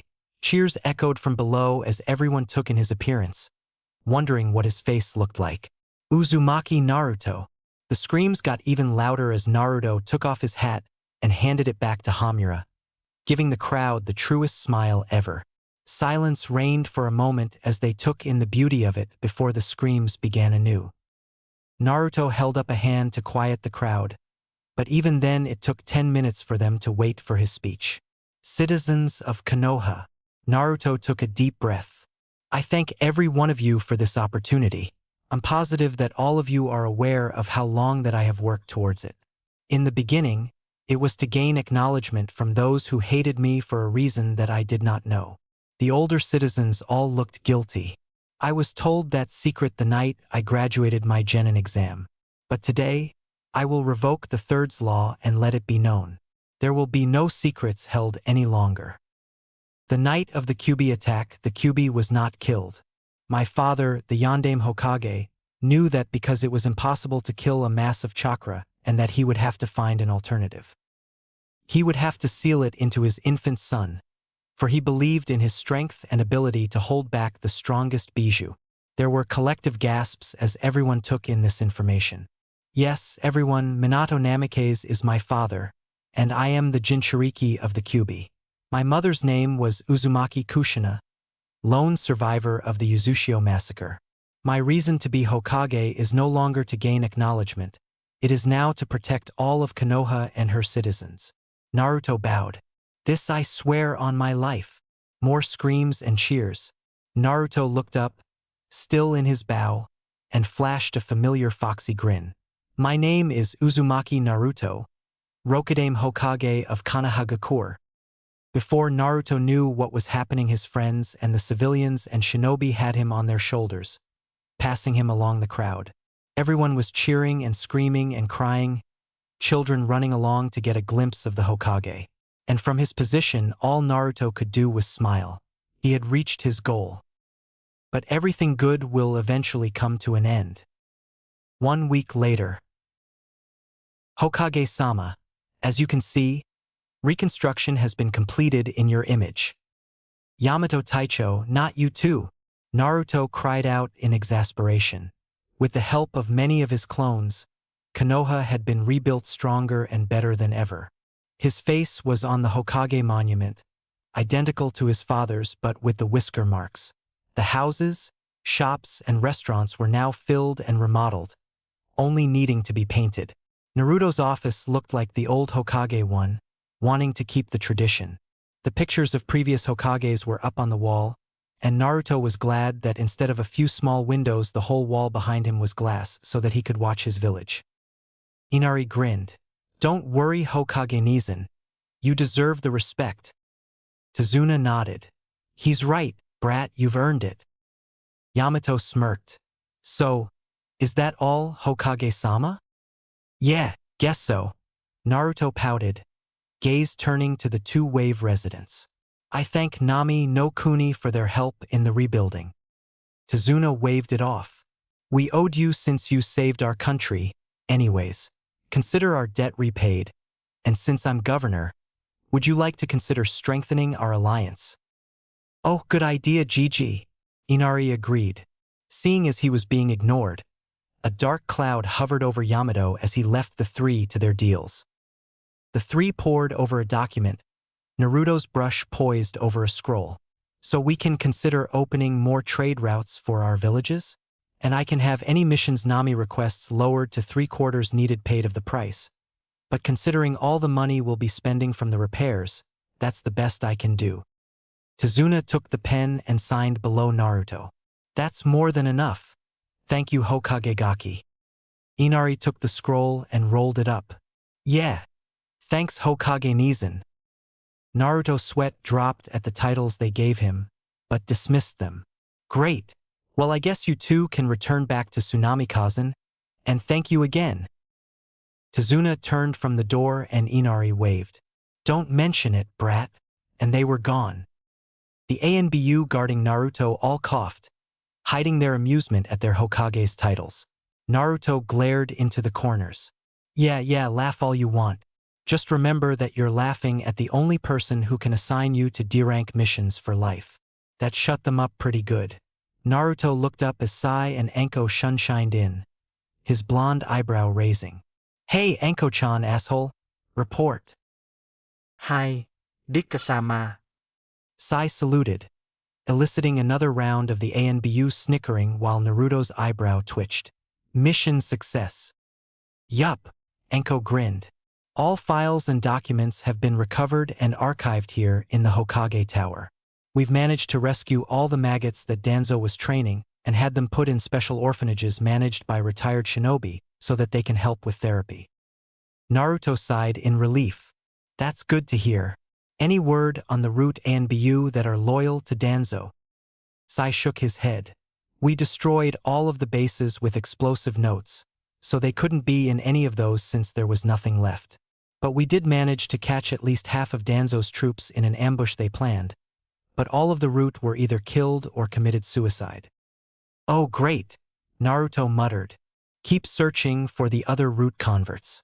Ibiki hasn't managed to get Danzo team to talk yet, and Inoichijiji is still trying to get through the mental barriers." The two saluted before disappearing. Spinning his chair around, Naruto stood and saluted his ANBU with a grin as he vanished in a flash of yellow. He appeared on his father's head above the Hokage monument and looked across his rebuilt village with pride in his blue eyes. He settled down on a tree with his hands above his head, his eyes slowly slipping closed. He awoke not long later to see the sunset over Konoha.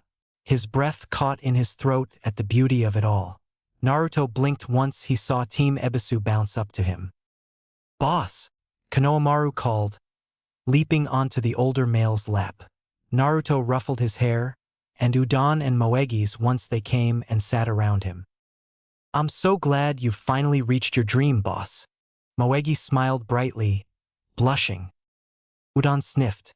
"You're great, Oyabun." Naruto smiled as Konohamaru got off of him. "You guys did great. I heard about what you did to protect Konoha before I arrived. I'm proud of you three." The three all lapsed into conversation with their older brother figure before they had to go home. Naruto watched until the stars came out before stretching and appearing outside of the medical tent. He took in the nurses running around in a panic and grabbed the closest one's arm, his voice changing to anxious. "What's going on?" "Hokage-sama, It's Lady Tsunade, the nurse said with a huge smile. She's awake. Naruto? Suigetsu blanched. This Naruto guy defeated pain all by himself? Zetsu replied. That's right. He's become extremely strong, and I think he might be stronger than Sasuke right now. Sasuke smirked. TCH, I don't care about that. My main concern is this Gakage summit. Suigetsu shrugged. What are we gonna do? Konoha is no more, and if this Danzo, our target, is going to the Gakage summit, shouldn't we be heading there too? Karen gasped, turning to look at Suigetsu, who blinked. What? Am I wrong? Sasuke gazed at his team with cold onyx eyes. We, Taka, will take the Hokage's head at the Gakage summit. We're changing our destination. Sounds like a plan, Madara agreed tonelessly. So where is the Gakage summit taking place? Karen asked. This is becoming a really bothersome situation. Zetsu, Madara began. My clone will guide you. Zetsu's flytrap opened and the guy began to push himself out of the tree branch. Team Taka tensed at his actions, wary around the two. Karen gagged as the plant man split in half, one white and one black. Okay, follow me, White Zetsu said as he leapt away. After a moment's hesitation, Taka followed. Madara watched them jump away through his orange mask. Jugo sped up to catch up to Sasuke. Can we trust them? We'll wait and see for now, Sasuke responded. If I sense anything suspicious, I'll get rid of them with my Amaterasu. There's something I've been meaning to test out anyway. All is going as planned, Black Zetsu remarked to his master. Not everything, Madara downplayed. Nagato's ghetto art of Rinne rebirth was supposed to be used for my benefit. I never expected he would use it for something other than that. To betray me. He imagined the lives Nagato resurrected. Even if Sasuke should become stronger than Nagato, it is meaningless if he cannot be controlled. It will be a while before I consider letting him synchronize with the ghetto statue. We need to keep an eye on him. So you had contingent plans in case Nagato died? Black Zetsu questioned. Somewhat, Madara answered. However, it's certainly not what I had in mind. Uzumaki Naruto. Madara scowled to the side. He managed to put a small dent in my plan. What next then? Black Zetsu inquired. We make our move? Madara smirked beneath his mask. We're done moving ahead cautiously. Let's push forward with Project Tsuki no Mei. His hands raised as if grasping the power he imagined.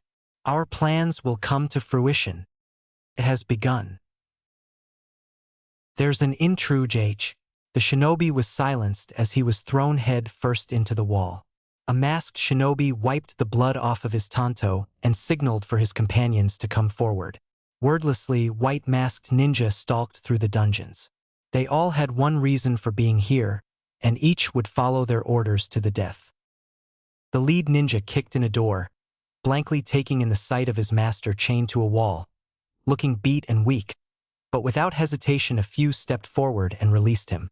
Their master leaned heavily on his subordinates as two supported him, all heading out of the office that had housed him for the past 2.5 months.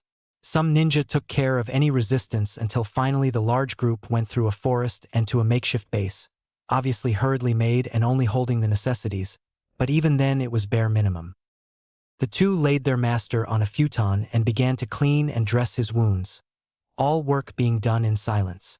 When he was finally settled, the lead ninja stepped forward and kneeled, bowing his head down.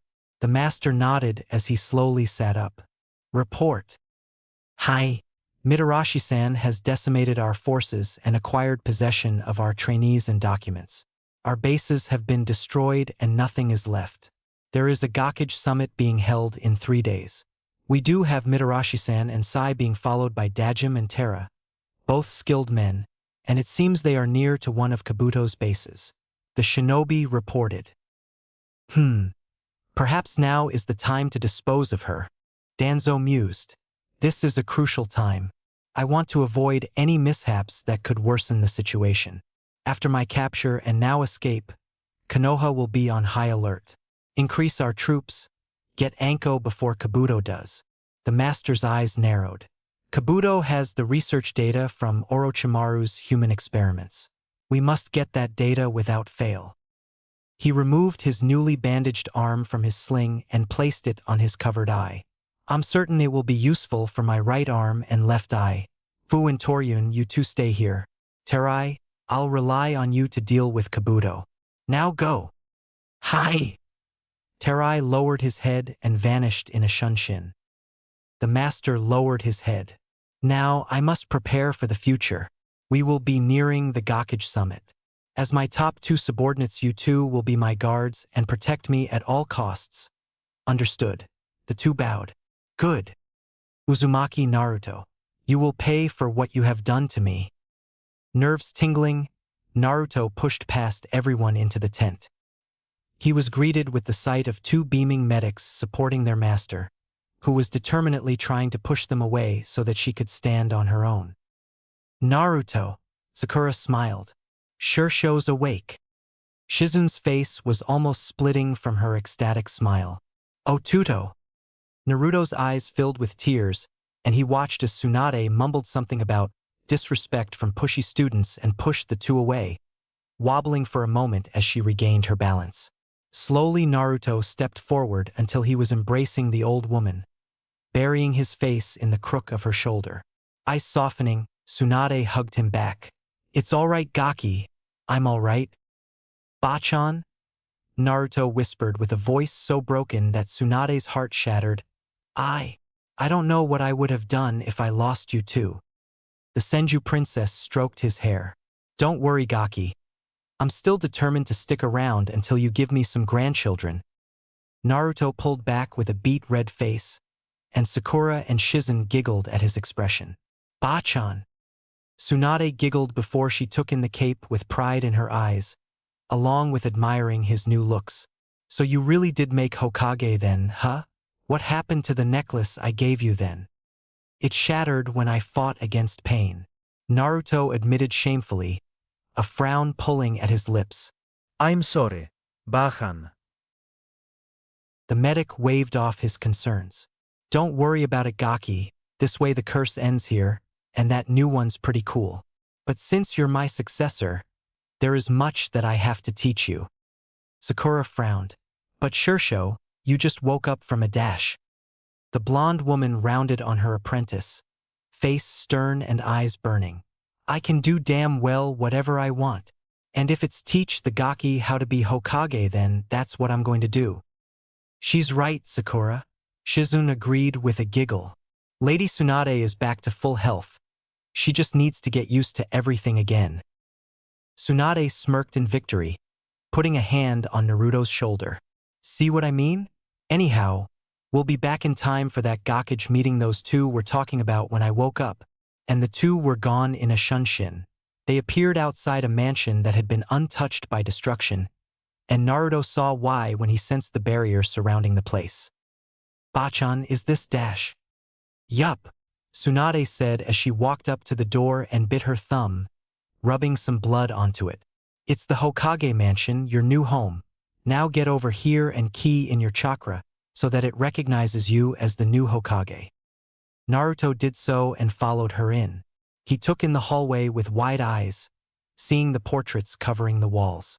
First there were the 5 Hokage on one wall with extra space for future ones, including him.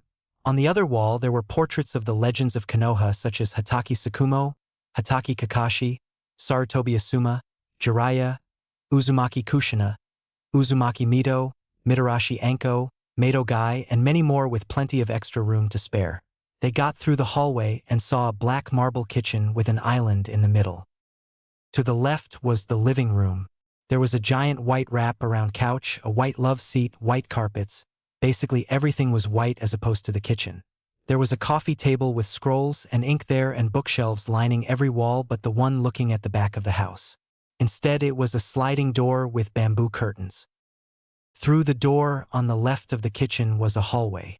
Straight down it led to bedrooms, and there was a staircase on the right in the middle of the hallway leading to the upstairs bedrooms. One room was obviously an office, a good place for him to use, Naruto thought happily, And then there was an amazing master bedroom.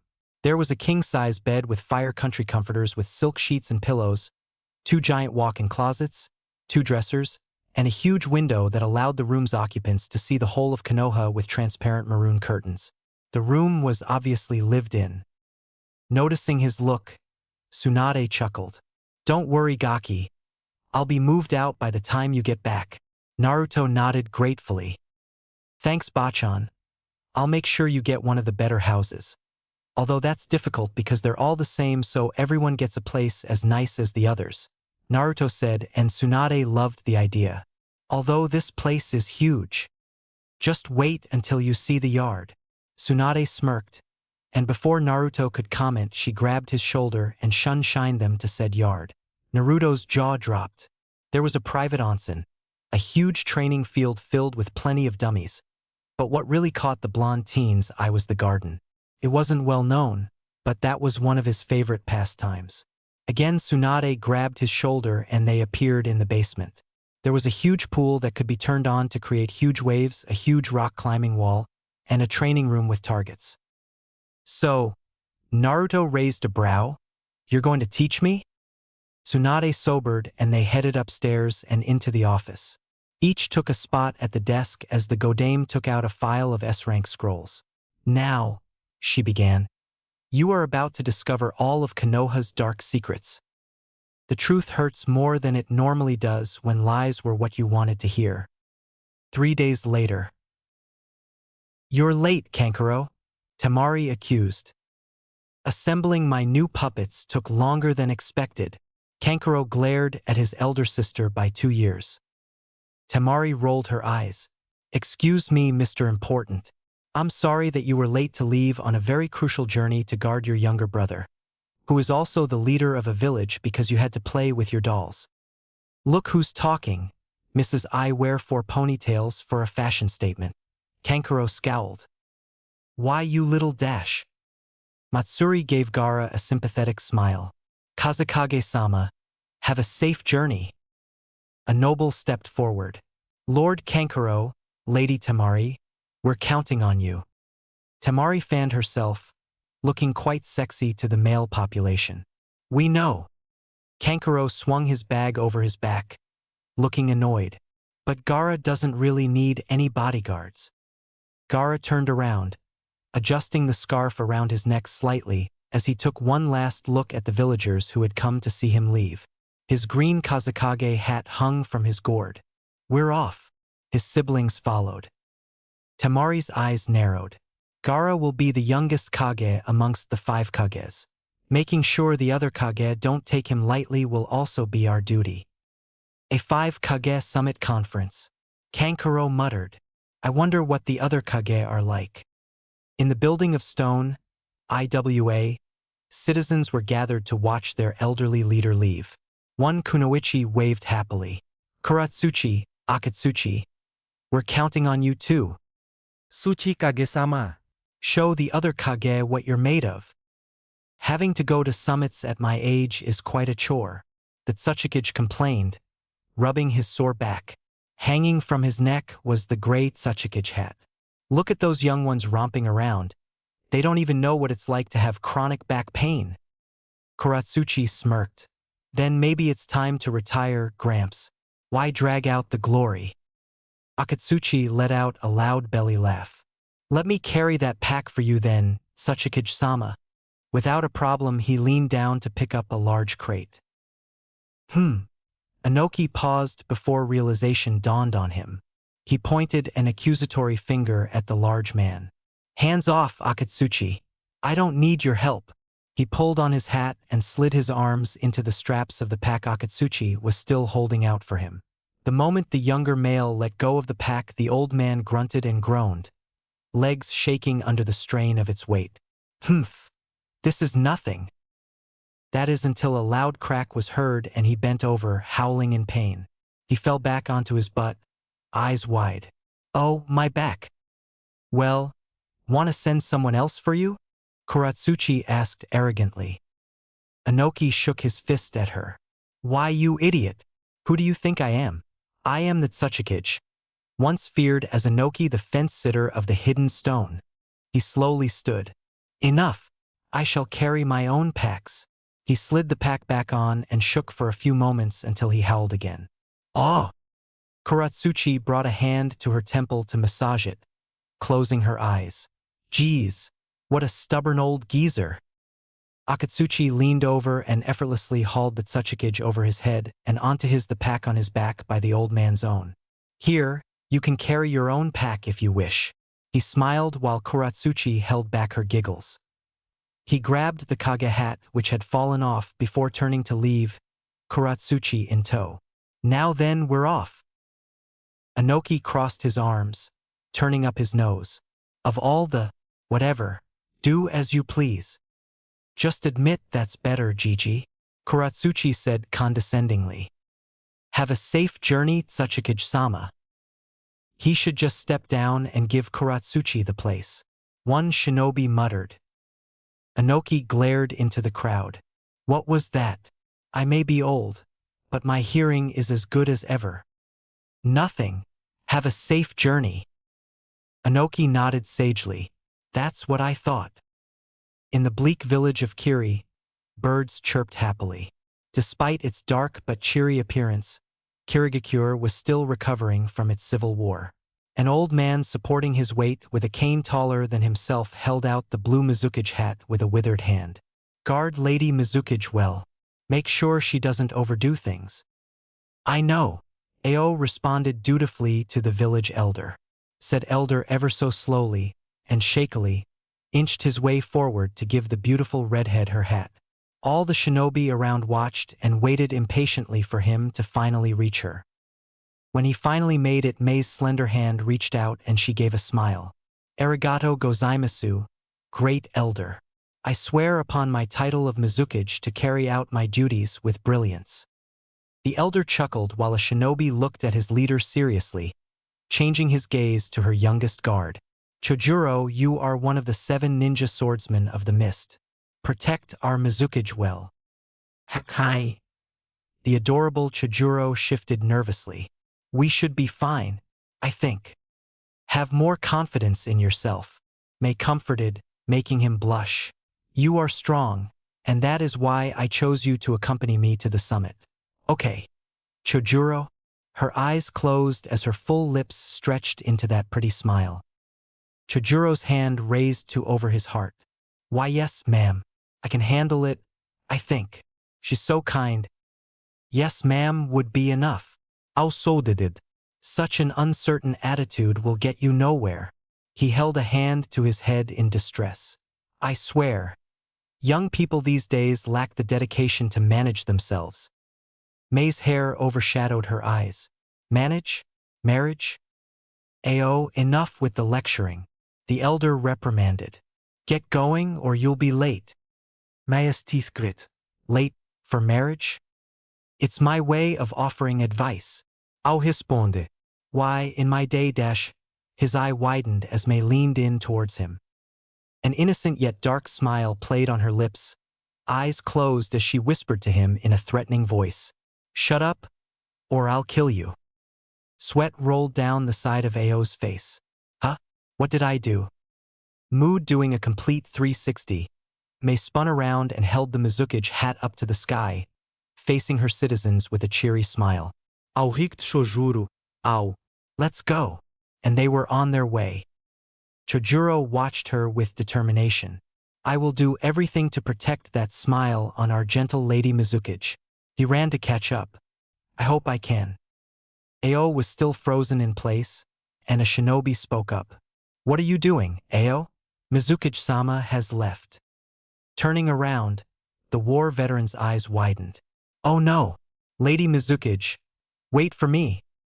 Kumo was a sight to behold, with all of its building being perched atop tall rocks and built with unique designs, although none were more unique than that of the Raikage Tower with its blue dome. Still no word from Team Samui? A exclaimed. No, sir, but I do expect to hear something too, Sure remarked, lax in his position in front of the Raikage's desk. Mabui adjusted her clipboard. And Samui has already been given the route you will take to the summit, Lord Raikage. She will either rendezvous with you or send a message bird. Yash, then I will be off as well, Yai said loudly with a nod. Bracing himself, he used his arms to propel his body over the desk in a front flip, landing in a squat with his left fist on the floor and right hand on his leg. Let's go, sure, Darui. Sure nodded dutifully.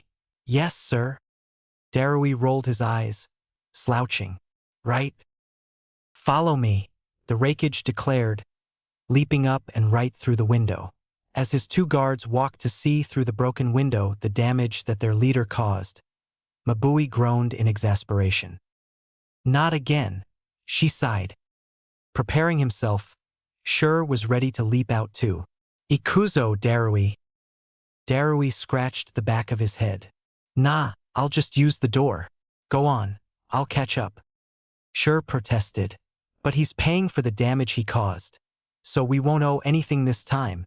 Thinking it through, Darui shrugged and they followed their leader through the path of destruction he created. Hokage-sama, stay safe. We believe in you. Don't let them get on your nerves. Hinata smiled. Good luck, Naruto-kun, Kiba-kun, Kakashi-sensei. Sakura gave her blonde teammate a sisterly look. Stay out of trouble, Naruto.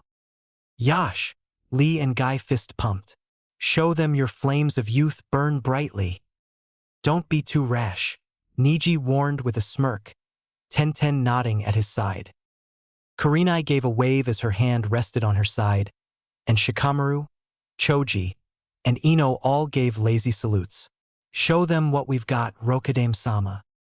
The Konohamaru Corps were jumping up and down. You can do it, Naruto and I. Shikaku looked depressed.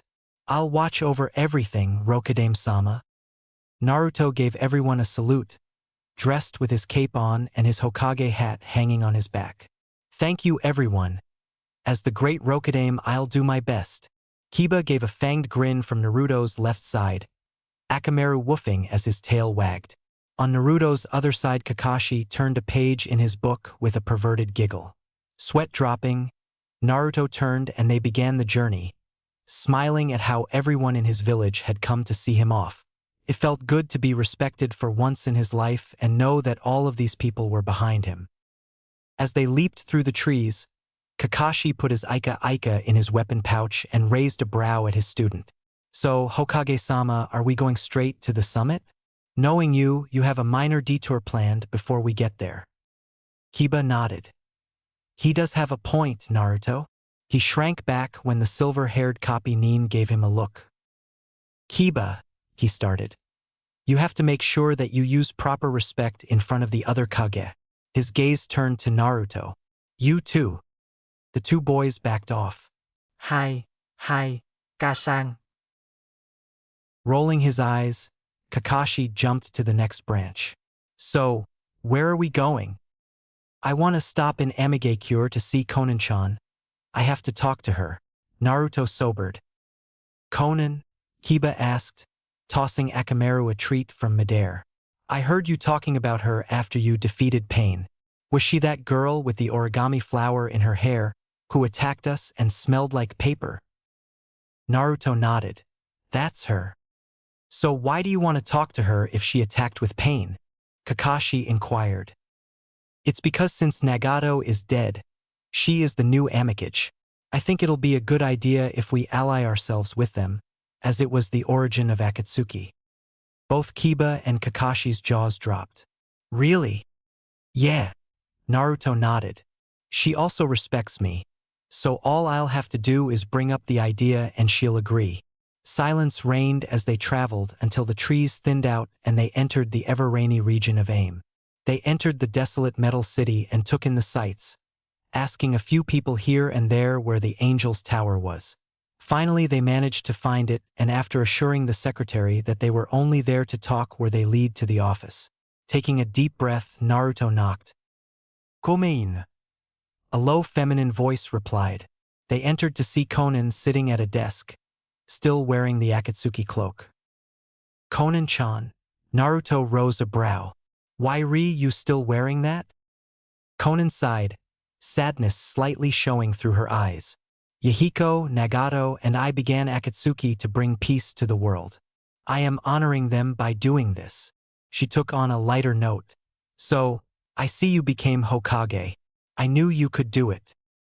Naruto grinned with a bow. Arigato. But I don't have much time, so let's get to business. What would you say if I asked for your permission to give you a Hiraishin Kunai in case you're in danger? Or if I proposed an alliance between Konoha and Amigakure? Anko-san, I detect 2 incoming shinobi. Sai whispered to his companion. Anko turned to look at him with narrowed eyes. 2? That's it? We can take M. She turned and prepared to strike, unaware for the future events. She landed on a tree branch beside Sai, but the explosive notes located there blew up, catching Sai unaware and sending him headfirst into a tree. Shakily standing up, Anko glanced at her wounded teammate before glaring into the trees. You bastards! Silence. Under orders of Lord Danzo, you are to be exterminated. Dajim said monotonously as he stepped out, shuriken in hand. He sent them flying at Anko, who dodged, sending snakes flying out of her sleeves towards the root Nin. Dajim moved to the side, but one wrapped around his leg and pulled him down. He was saved when Terra appeared and sliced the snake's head off. Anko hissed as she took in their appearances and words. They're working for Danzo, and now the old asshole made me his target. Damn it! She winced as a kunai skimmed her right arm and held the wound with a grimace. She sent more snakes at the 2 to distract them before bringing a hand to her mouth. Katon, Rayuka no Jutsu. She sent a huge dragon of flames at the enemies. Seeing the incoming threat, Dajim did some hand seals to form a jutsu to provide him and his ally cover. Sui Tun. Suijin Hiki. As Anko peered into the mist caused by the collision, her eyes widened and she ducked just in time to avoid decapitation from Terra, who had materialized behind her. Gritting her teeth, Anko rolled and sent projectiles in the direction of each root ninja before doing a sequence of seals. Seni Ajashu, she called out as large snakes shot from the sleeves of her trench coat towards the 2 through the weapons she'd thrown. Most of the weapons impacted their target and the 2 stumbled, but Anko was no better. She was panting, burned from the explosion, and that kunai that hit me was poisoned. As realization on why her vision was getting blurry and reflexes were slowing, the Tokubetsu Jounin sank to her knees, straining to move.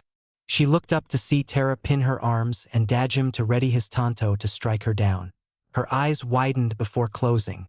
I guess that this is where I die. But the blow never came. She slowly managed to open her eyes, but the last thing she saw before collapsing were the dead bodies of her enemies, the unconscious Sai, and the scaled and smirking face of Kabuto.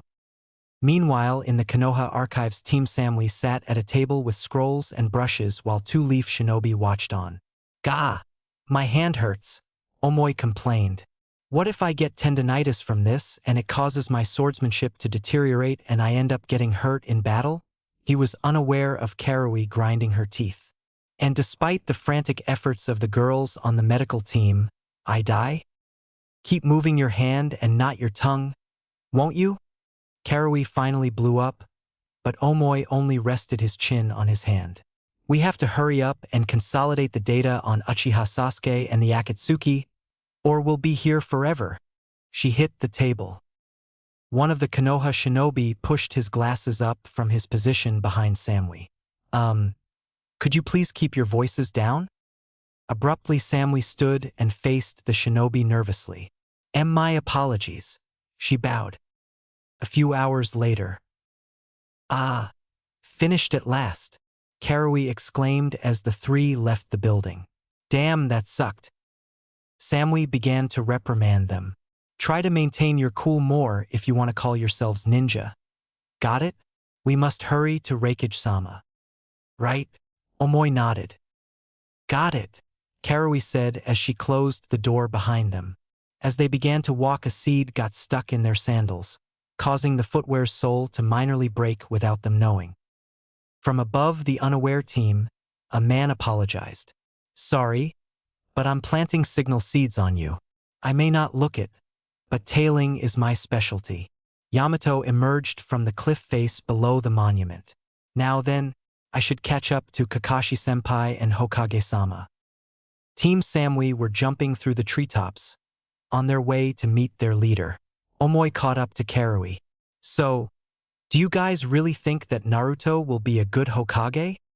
Judging by how cool the shinobi and civilians of Konoha think him to be, I say yes, Samui remarked.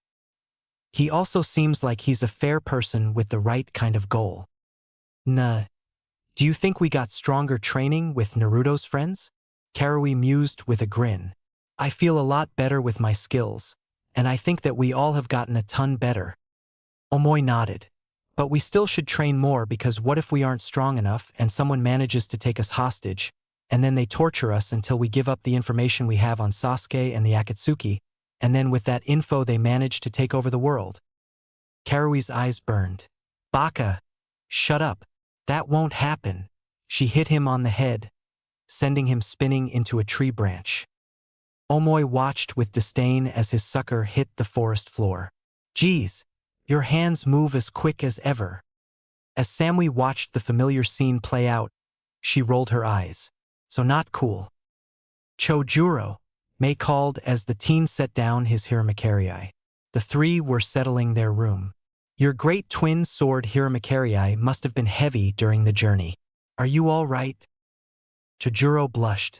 Hi. Although I feel a bit warm. Let me see.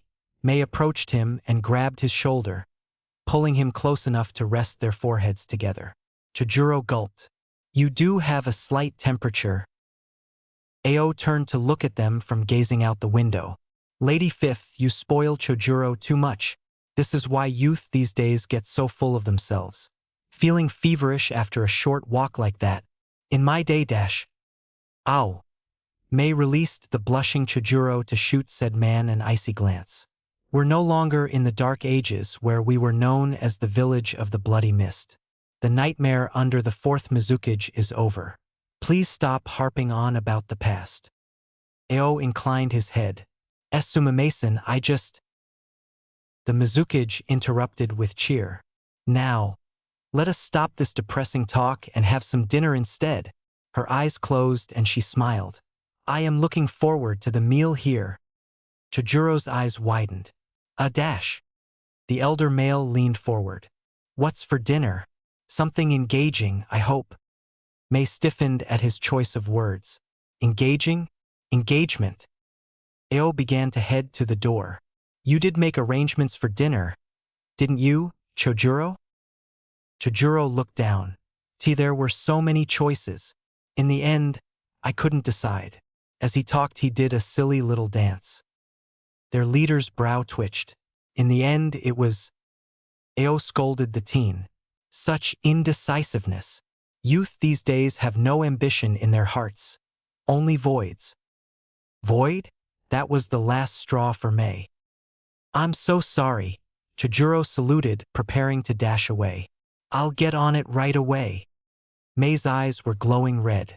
My engagement. In the end, it was void. She stalked up to Ao as he began his, why, back in my day, thing and leaned in close to whisper, shut up, or I'll kill you. WHHHHHHY? Man, it's getting cold. Suigetsu shivered as he and his team leapt through the trees near Tetsu no Kuni. The land of iron is just a stone's throw away, White Zetsu responded. Karen gasped. Wait, there's something up ahead. The group from IWA were situated around a fire in their stone hut. I've never been to the land of iron. I'm so excited, Akatsuchi exclaimed. Anoki humphed at his guard. There's nothing special about it. Kuratsuchi sipped her steaming beverage. What's it like though, Gigi? Anoki sighed. It lies among the mountains known as the Three Wolves or Sanru. It has its own culture, its own jurisdiction, a powerful military, and it maintains neutrality. Akatsuchi bit into his food. So it has its own culture and power. What makes it different from the land of Earth? There is a long-standing rule that ninja will not meddle with it. Tetsu no Kuni does not rely on shinobi. Instead, it is protected by those who are known as samurai. Standing out in the snow on the bank of an unfrozen lake, Yugo, Karen, and Sasuke awaited their fourth teammate. Not too long later, Suigetsu's head popped out of the icy water. "How did it go?" Karen inquired curiously. "The security is real tight due to the Gakage summit," Suigetsu reported. Sasuke shifted his gaze to his child-looking orange-haired teammate. "Yugo, use animals to scout out the route to the summit where the security is thinnest." "Okay," Yugo replied. In front of the main building, Mifune stood at the foot of the stairs flanked by two samurai as he greeted the newcomers. Welcome, Kazekage-sama.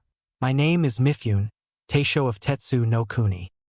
Kankuro had his arms up to try and warm himself up, not used to a cold climate, while his siblings maintained neutral facades. Gaara moved his scarf down from over his mouth. "It is a pleasure to meet you. I am the Kazekage, Sabaku no Gaara." "It's cold," Kankuro cried out, hopping from foot to foot. "The climate is totally different from Kaze no Kuni." Mifune chuckled. "Some hot tea will warm you up. Please, come inside." In reply, Kankuro sneezed. An owl flew down and landed on Yugo's outstretched arm while White Zetsu watched curiously. "How is it?" Sasuke questioned. Yugo glanced at the man he had pledged his allegiance to. "We can go up a route on the west side. There aren't many guards." Sasuke turned to look at his female teammate. "Karen, keep checking the chakra positions of the guards. We're going to infiltrate now." Karen raised her hands. "I have to come too?" Suigetsu gave a toothy smirk. "This is the time to demonstrate your powers." "Zetsu, was it?" Sasuke turned to the white half of the plant man. "Nanny," White Zetsu smirked. "I need you to confirm which one is Danzo. You're coming too." Somewhere near the land of iron, Toryun and Fu glanced up from beside Danzo as one of Sai's birds came towards them. Danzo grabbed it and it turned into a report. "It's one of Sai's birds," Fu said, saying the obvious. Toryun waited a while before asking, "What is it?" Danzo gripped the scroll tightly, but other than that showed no sign of annoyance. "Just a routine report. Let's go." Team Taka had now put up the hoods on their cloaks to ward off the chill. "Why can't we just ambush him before he arrives?" Suigetsu griped. "I'm getting tired." Karen turned to glare at him. "Are you stupid? If the Hokage is late, they're bound to think something is wrong. Then samurai enforcements will swarm all over the place. And what if the other Kage come too? We don't know the enemy's strength, so we should wait for a chance to give a surprise attack on his way home." Ne, Sasuke. Sasuke frowned. "Karen, just focus on the enemy's chakra positions." Suigetsu laughed and pointed at Karen. "Haha! Busted." Karen glared at the shark boy. "You Ruzii." "Sasuke," Zetsu smirked. "It seems you have your hands full." "Never mind that," Sasuke retorted. "I need you to verify which one is Danzo before the meeting. You better not lie." "I am attuned to chakra," Karen remarked. "There's always a disturbance in chakra when one lies. So just remember, I'll be checking on you all the time." White Zetsu turned to look at her. "I won't lie, as Danzo is a hindrance to us too." Shure looked up as he sensed something. "Reikage-sama, it's Team Samui." "All right," A responded. "let's descend." They landed on the ground and awaited the team's arrival. "I have returned from Konoha," Samui reported. Ei rose a blonde brow. "And how did it go?" Before Samui could reply, Shure tensed. "Samui, you've been tailed. Come out, you hidden leaf dogs." Naruto sent a grin at Kiba and Akamaru before he and his guards leaped out and landed in front of the Kumo ninja. "Yo!" Karui gave a dreamy sigh. "It's Hokage-sama." A scolded. "A mere child was chosen as the Hokage? We were all positive that the old crone Danzo was chosen." Yeah, whatever," Naruto crossed his arms. I just wanted to talk to you before the summit. Yamato's sweat dropped while Kakashi sighed. Kiba carelessly threw a snowball for Akamaru to catch. And what about? Yai asked impatiently. The Hokage's face turned serious. It's about Uchiha Sasuke, the man who kidnapped your brother. Fumed. Don't you dare speak of that traitor. Naruto glared at the Raikage. He's being manipulated. I have found out a way to make him realize that what he is doing is wrong. But I won't get the chance to do so if you or anyone gets to him before me. He killed and kidnapped my only brother. Roared. Why should I give you a chance? Taking a deep breath, Naruto kneeled. I ask this as a friend, and as the leader of Konohagakure. Please do me this one favor, and I will find a way to repay you. Team Samui sent the Raikage hopeful glances as he pondered over it. Raikage-sama, he gave us info on Sasuke and the Akatsuki. He even told us that they need to capture Jinchuriki alive, so there's a chance that B-sama isn't dead. Eventually, Ei crossed his arms and glared at the 15-year-old Hokage. Fine, I will find a way to have you repay me. I will let you encounter Sasuke, but if your plan doesn't work, he's all mine. Naruto nodded, giving Yamato a grateful nod to signal to him to return to Konoha. Then Naruto stood. Thank you, Raikage Dano. Beware of missing chances, otherwise it may be altogether too late. He took that chance and all was fine. For now. Ugh, my head, what happened? Sai wondered as he sat up. The first thing that he noticed were two dead root ninja, and the fact that Anko was gone. His eyes widened. We were attacked, but it looks like someone wanted Anko-san more than Danzo. I need to send a message to Naruto. He tried to use the tree as support to stand as his vision began to swim and his head throbbed. Sai couldn't fully remember what he was doing before the attack, and he was pretty sure that it was a sign he had a concussion.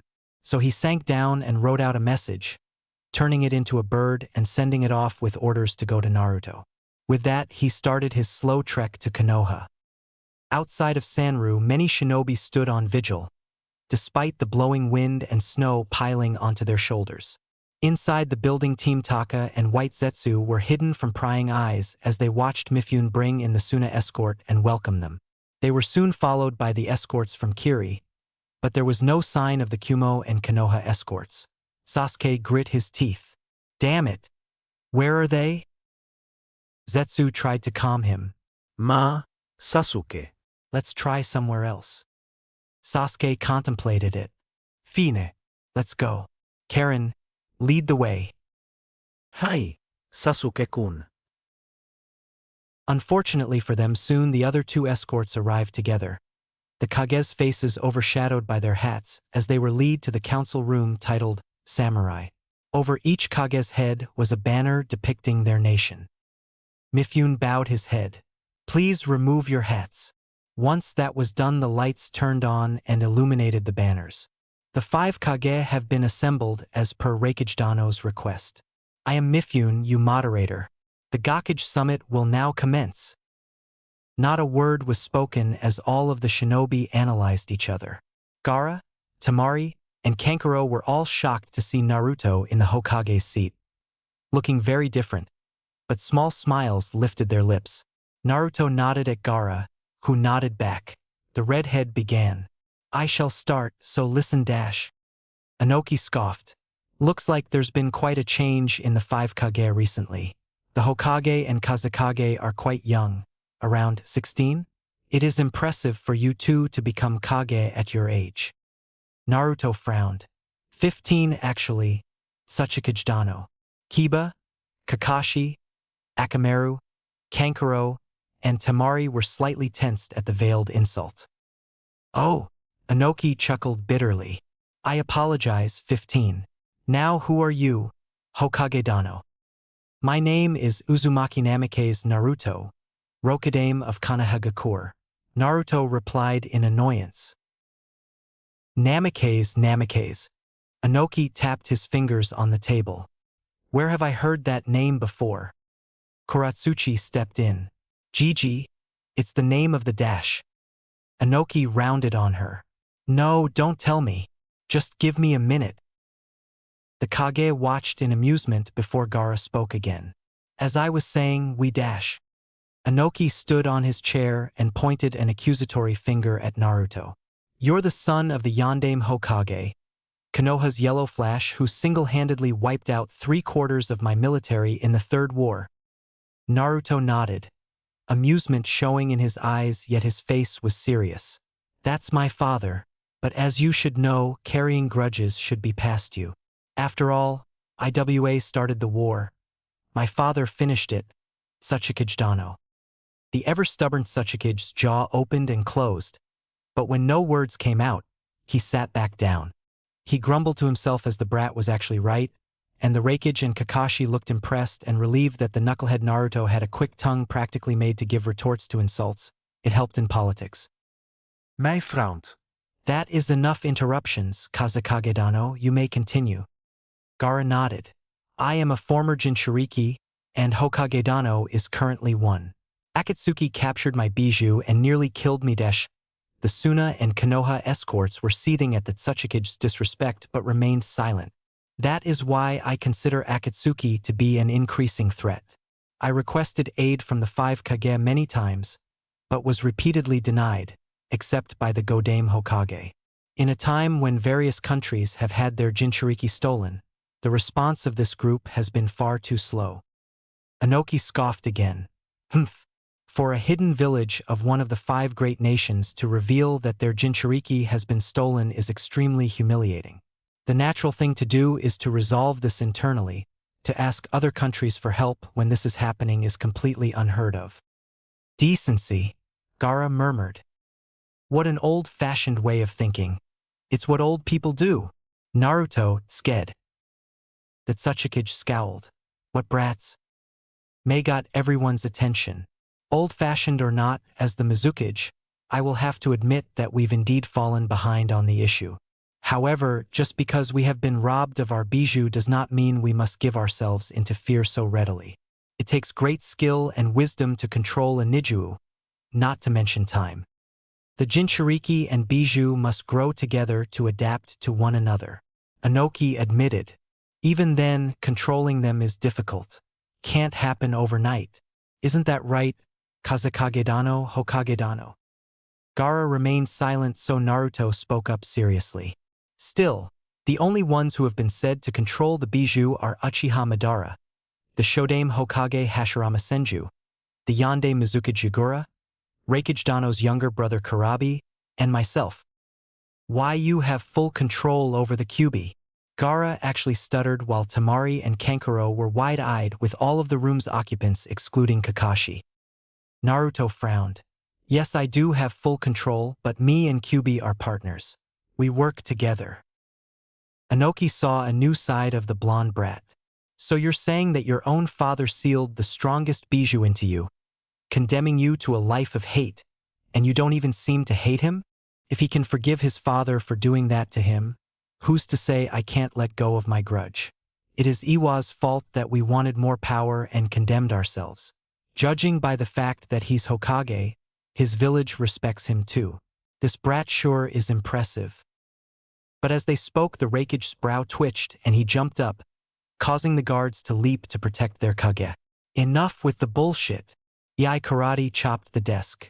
When the dust cleared, each guard was frozen in a different position to deflect whatever attack they blocked. The Kage, however, were sitting patiently, except for Iai. Mifune sighed. We are here to talk. Please resist resorting to such rude behavior. Naruto face-palmed. Stand down, Kakashi-sensei. Kiba, Akamaru. Gaara nodded. You too, Temari, Kankuro. Ao, Chojuro, it's all right, the Mizukage assured. Inoki only jerked his head back and his 2 guards nodded. Iai pulled his hand out from the shattered wood and fell back into his seat, crossing his arms. If the others didn't know better, they would think that he was pouting.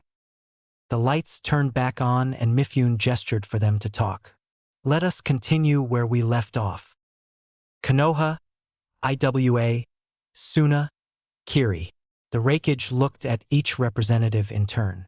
Akatsuki is composed of missing nin from your villages. And that's not all. We have discovered there are some among you, including your previous Kage, that used Akatsuki for their own benefit. Gaara's eyes widened. Used them? I don't trust any of you. A declared. I didn't come here to talk. I called you all here to question the depths of your loyalty. What do you mean we used Akatsuki? The Kazekage asked. A scoffed. So they haven't even told their current Kazekage? Go ask your village elders. He pointed.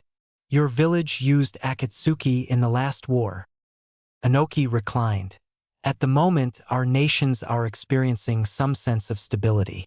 Instead of expanding their militaries, they are disarming them. The threat of war diminishes as tensions ease between the nations.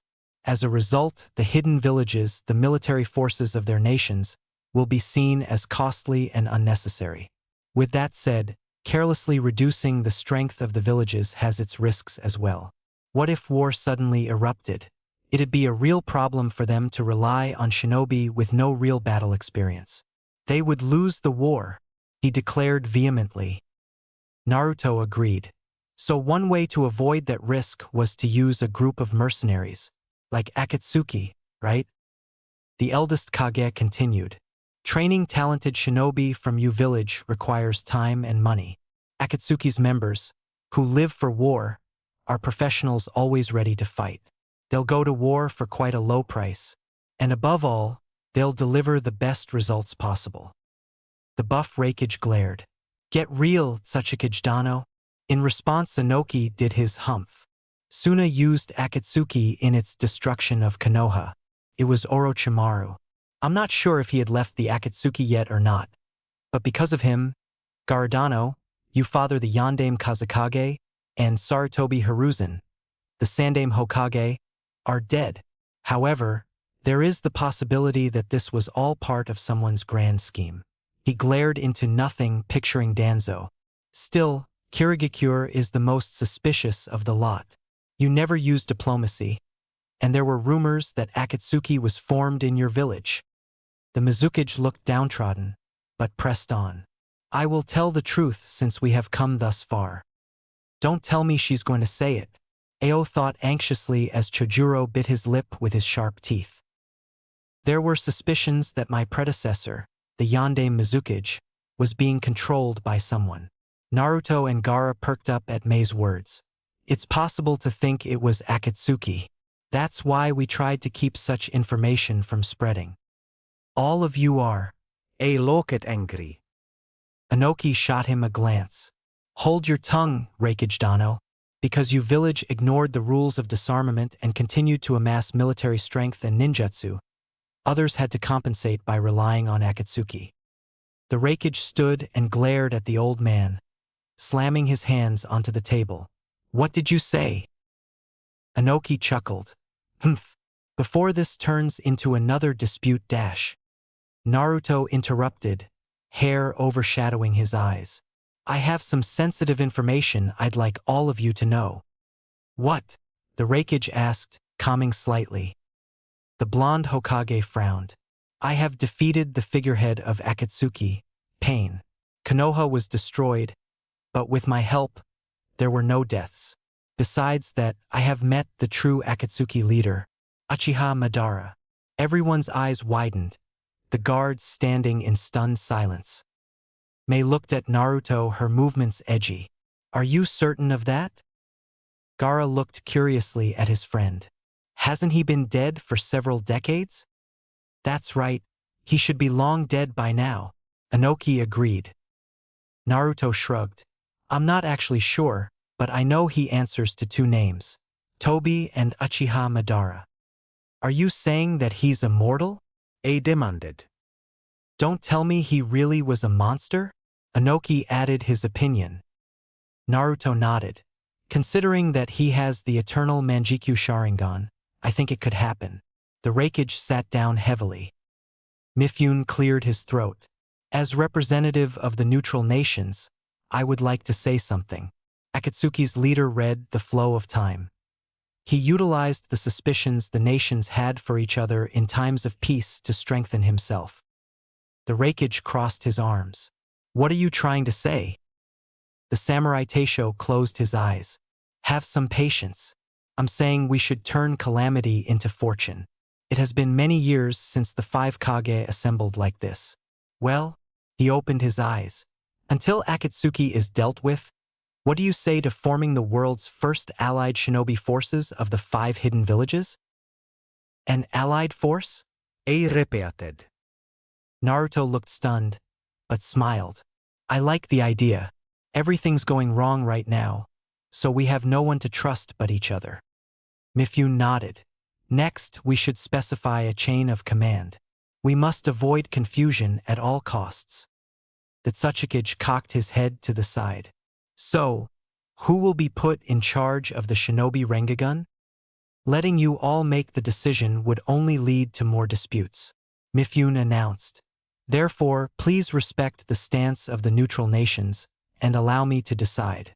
I will determine which one of you 5 is the most qualified. His gaze swept over everyone, finally landing on Ei. As of now, Konoha is the only village with a Jinchuriki, the Kyubi.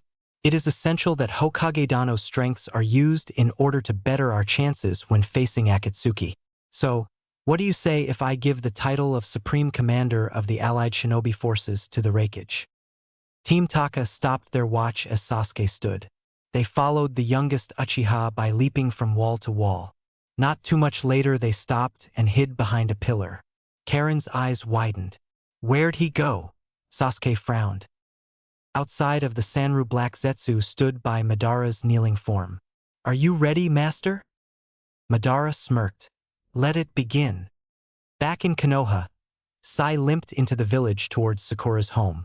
Once there, he knocked on the door and was greeted with a smiling face. Sai, come in, come in. Sai gave a weak smile. Arigato, ugly. But now, there's something I must tell you. The Konoha 12 minus Sasuke, Naruto, Sakura, and Kiba were gathered together to talk.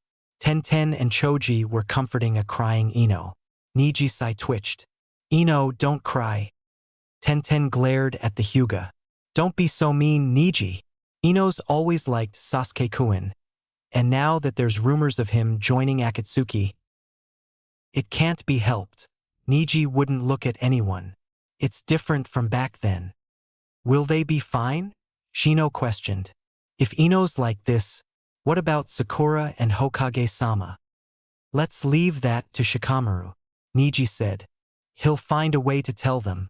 He still feels responsible as the leader of the team that failed to bring him back. Choji looked at Ino with sorrowful eyes. If only we could have brought Sasuke back with us. Niji looked to the sky. That's why he volunteered to do it. We need to stop relying on Naruto. Sai explained Torstai Sakura. We need to learn to do things on our own. He's right, Shikamaru said as he entered.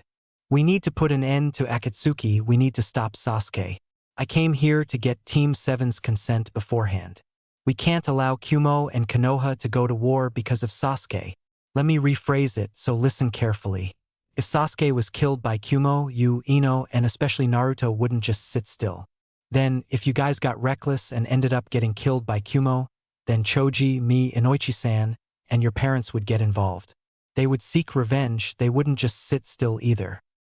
Then if me and Choji also got killed, then our parents would also join in on it. Before you'd know it, there would be a full-out war. Even if Naruto hasn't marked Sasuke as a criminal yet, Kumo is after him. If Sasuke continues to affiliate himself with Akatsuki while producing more and more hate everywhere, then I believe that he needs to be dealt with by Konoha. You understand what I'm trying to say, don't you? Both Sai and Shikamaru looked at Sakura. The Pinkette's bangs were overshadowing her eyes, and her fists were clenched. Then she looked up with determination in her eyes. I understand. Shikamaru, we're gonna go kill Sasuke. I've always been wrong. I've always failed. Naruto, I know your plan. I'll play along with our friends for now, so you better hurry and save Sasuke. Me and Kakashi-sensei believe in you. I won't be wrong by putting my faith in you. I know you won't fail. Leave the me in charge of the allied forces? Ei locet contemplative. Naruto's eyes widened as he grinned. Why not, Iaijiji? I'll let you boss me around like Bachan does. Mai smiled. I agree. Idano is a good choice. Raikage Dano, Gaara interrupted. We will do our best to defeat Akatsuki and save your brother. Inoki sighed. However much I'd like to deny it, the Kazekage is right. Raikage Dano, you were the one who called the meeting. You're the reason we're all talking without violence. If they were older and more experienced, I might think of nominating Kazekage Dano or Hokage Dano, but that isn't the case. They're right. Yai spoke up finally.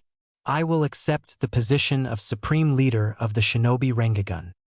Mifune nodded at the dark-skinned blonde. I understand that power and drive are necessary to lead good soldiers, and you have both of those.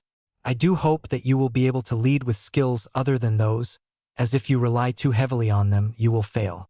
But we have faith in you. This is just a calm observation from the representative of the neutral nations. We don't know why Akatsuki are collecting bijou yet, but it's clear that they must not get their hands on the Kyuubi. The Kyuubi belongs to Konoha, and the Hachibi might still be around, so I believe it is right to leave the Raikage in charge. It was at that exact moment that White Zetsu appeared from the floor in the middle of the table the Kage sat at. His face twisted into a happy smile. Hello! Immediately the guards appeared to protect their leaders. Naruto squinted. You're Zetsu of the Akatsuki, aren't you? A scolded. It's one thing after another. Now what? Zetsu grinned. Uchiha Sasuke-kun has infiltrated the building.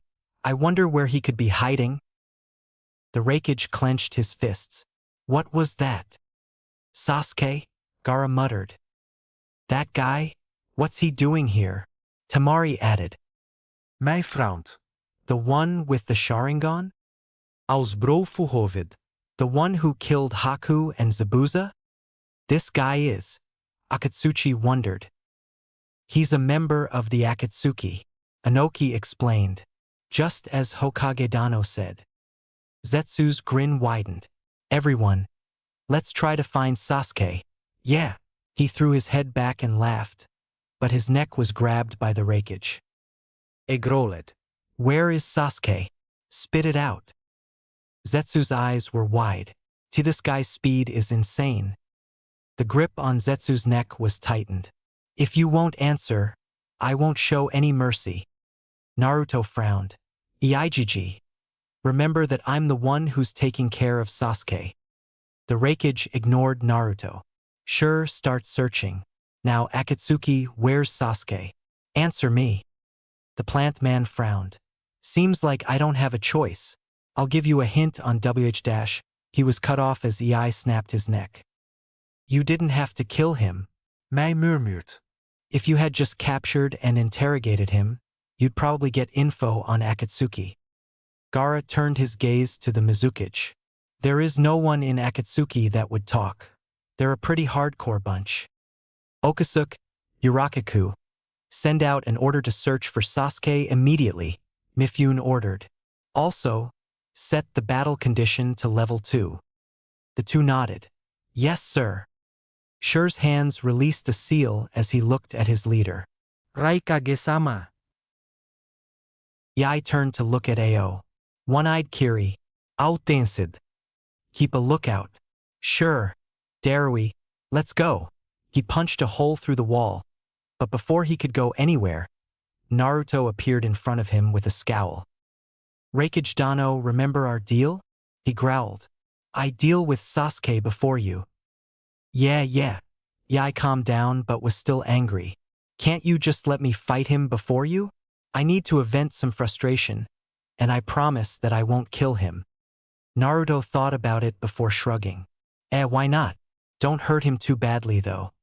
He does need his ass kicked, and although I'd like to do it myself, I'll give you a chance first. Yai nodded and the two ran out through the hole. Darui sheepishly scratched the back of his head. I'm really sorry about the table and wall. Hey Darui, that's not important right now. Let's go, Shure exclaimed. The two left. Kakashi scratched his chin. Ma. Sorry about this, but we gotta go. Kiba grinned, giving a fist pump while Akamaru barked, tail wagging. Yes, time for some action. Inoki's sweat dropped. Well, that raikage sure is rude. Even as a member of the Five Kage, that Kumo brat hasn't changed a bit. Yurakaku clicked on his radio. Set battle condition to level 2. Find the intruder, Uchiha Sasuke. Send 3 platoons to the entrance to the tower and make a defensive line. Let's go, a samurai ordered upon receiving the orders, and they all took off. Karen's eyes widened. This is Dash. Sasuke looked at her. What's wrong, Karen? The samurai have started to move more frantically. She reported. It looks like they're searching for us. Suigetsu frowned. Why? We haven't done anything that would make them suspect us. Yugo caught Sasuke's eye. It's probably Zetsu's fault. The samurai branched out, searching behind the pillars. One caught sight of a cloak and pulled out his sword, charging. He froze when he saw that the cloak was pinned there by a kunai and glanced around. So they've run away already, huh? Sasuke leaped down and hit a pressure point, and the samurai collapsed to the ground. From above, Yugo, Karen, and Suigetsu all were hiding. Karen pulled at her hair. It's no use, there's too many of them. We'll be caught right away. Suigetsu shifted. So that Zetsu guy told them off, huh? I'll get him for this. Down below, the samurai drew their weapons and took offensive stances, channeling chakra into their blades. Suigetsu blinked. So that's how they use chakra. Karen gasped as she saw Sasuke step out in front of the samurai. I'm quite annoyed right now. The Uchiha smirked, hair overshadowing his eyes.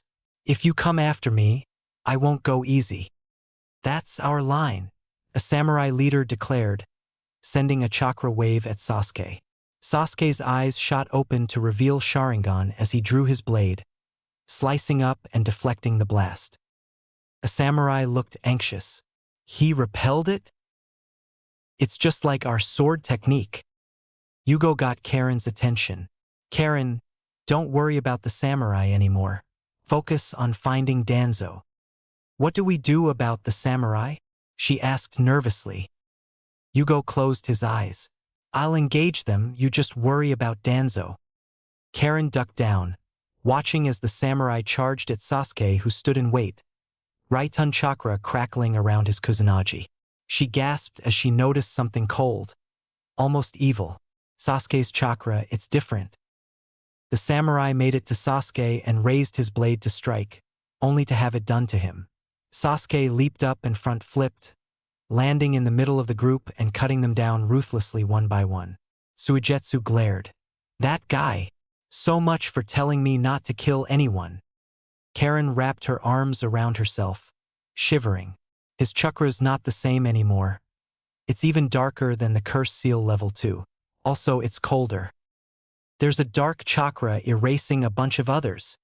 Naruto and Shur said at the same time. It's gotta be Sasuke's. Where is it? Inquired. Akamaru ran with his nose pressed to the ground.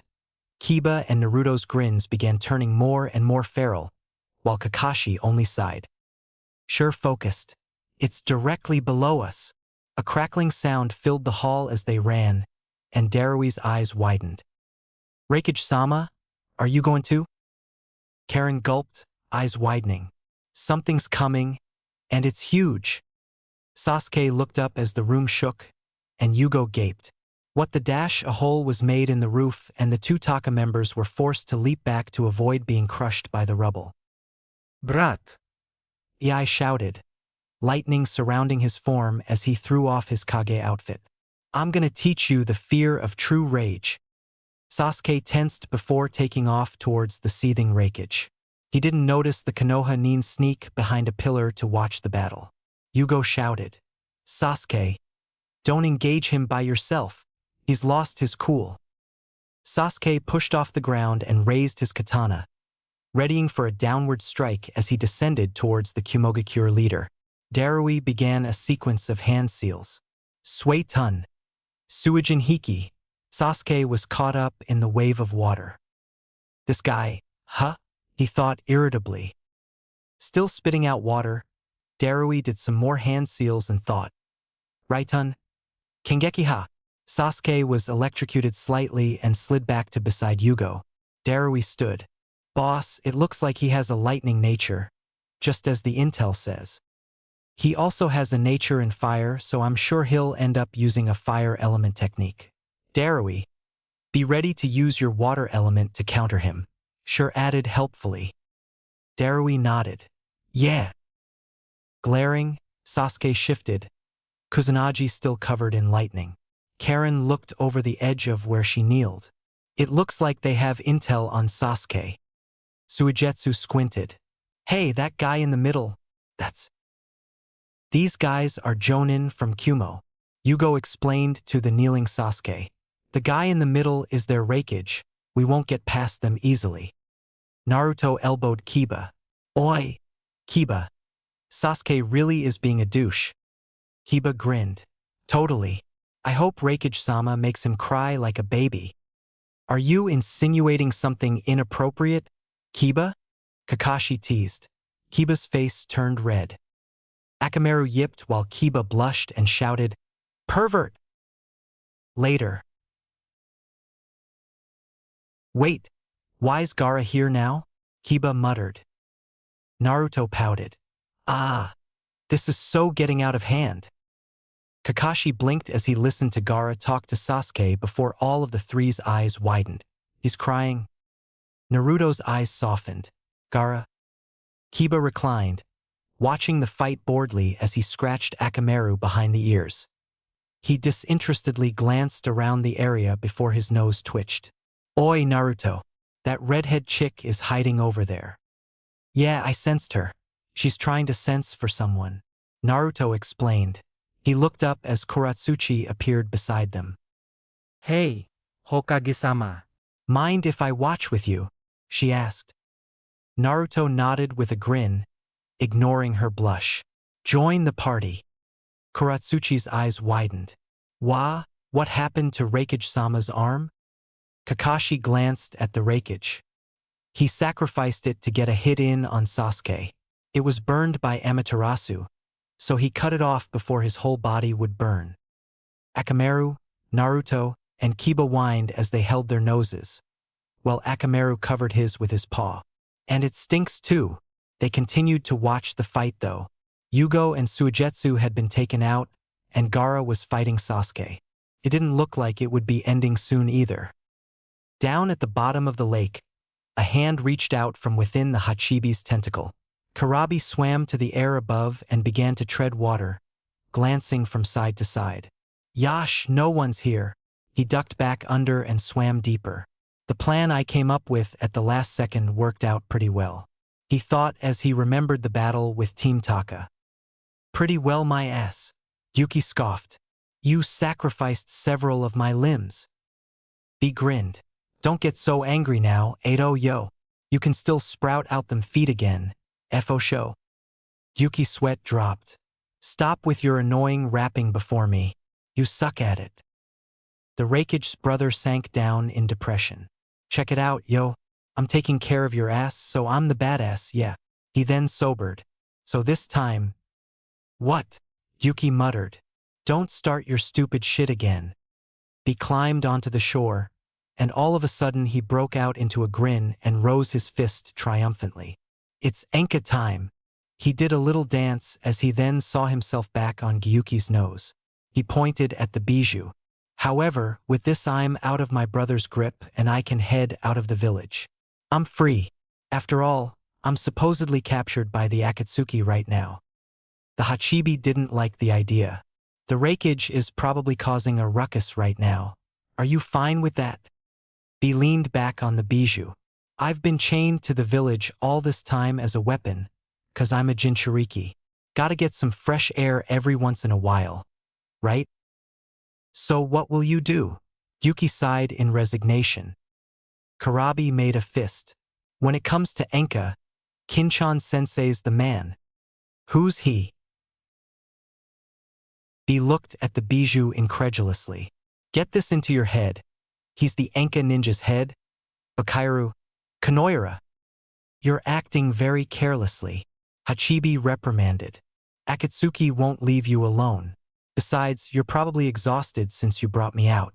Was there any point in bringing me out when you dominated the fight? Between everyone I've fought, those Sharingan eyes were strong enough to compete with numbers 1 and 2.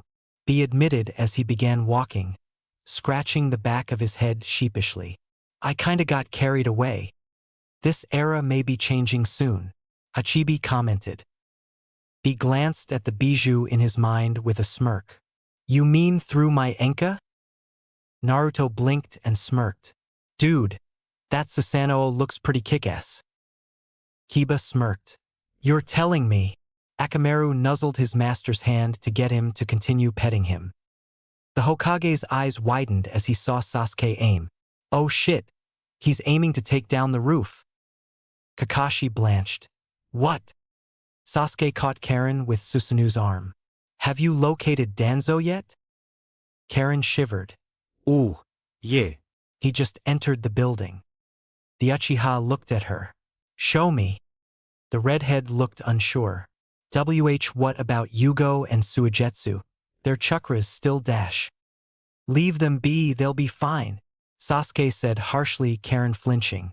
Danzo comes first, so hurry up and show me. Naruto looked up as Sai's bird flew to him. He grabbed it and read the scroll, eyes widening. Kuratsuchi frowned. What is it? Naruto scowled darkly. Anko's been captured, and I'm pretty sure Root helped Danzo escape. Kiba gaped. What? Where is he? The Hokage lit the scroll on fire and stood with a scowl. He's already here. Ei threw the pillar off of him as Shur looked over at the others. They're safe over there too, huh? Darui looked at the destroyed roof before turning to Gaara. Thanks, Kazekage-sama.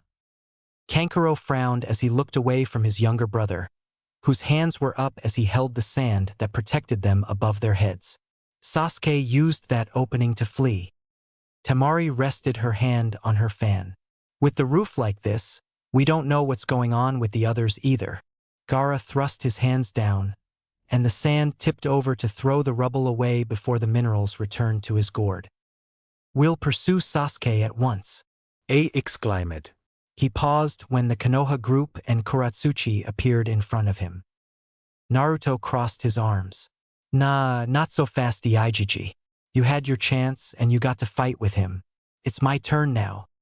The Raikage glared, but relented. Fine. He's your problem now. Eo looked up and glared. Danzo, what are you doing here?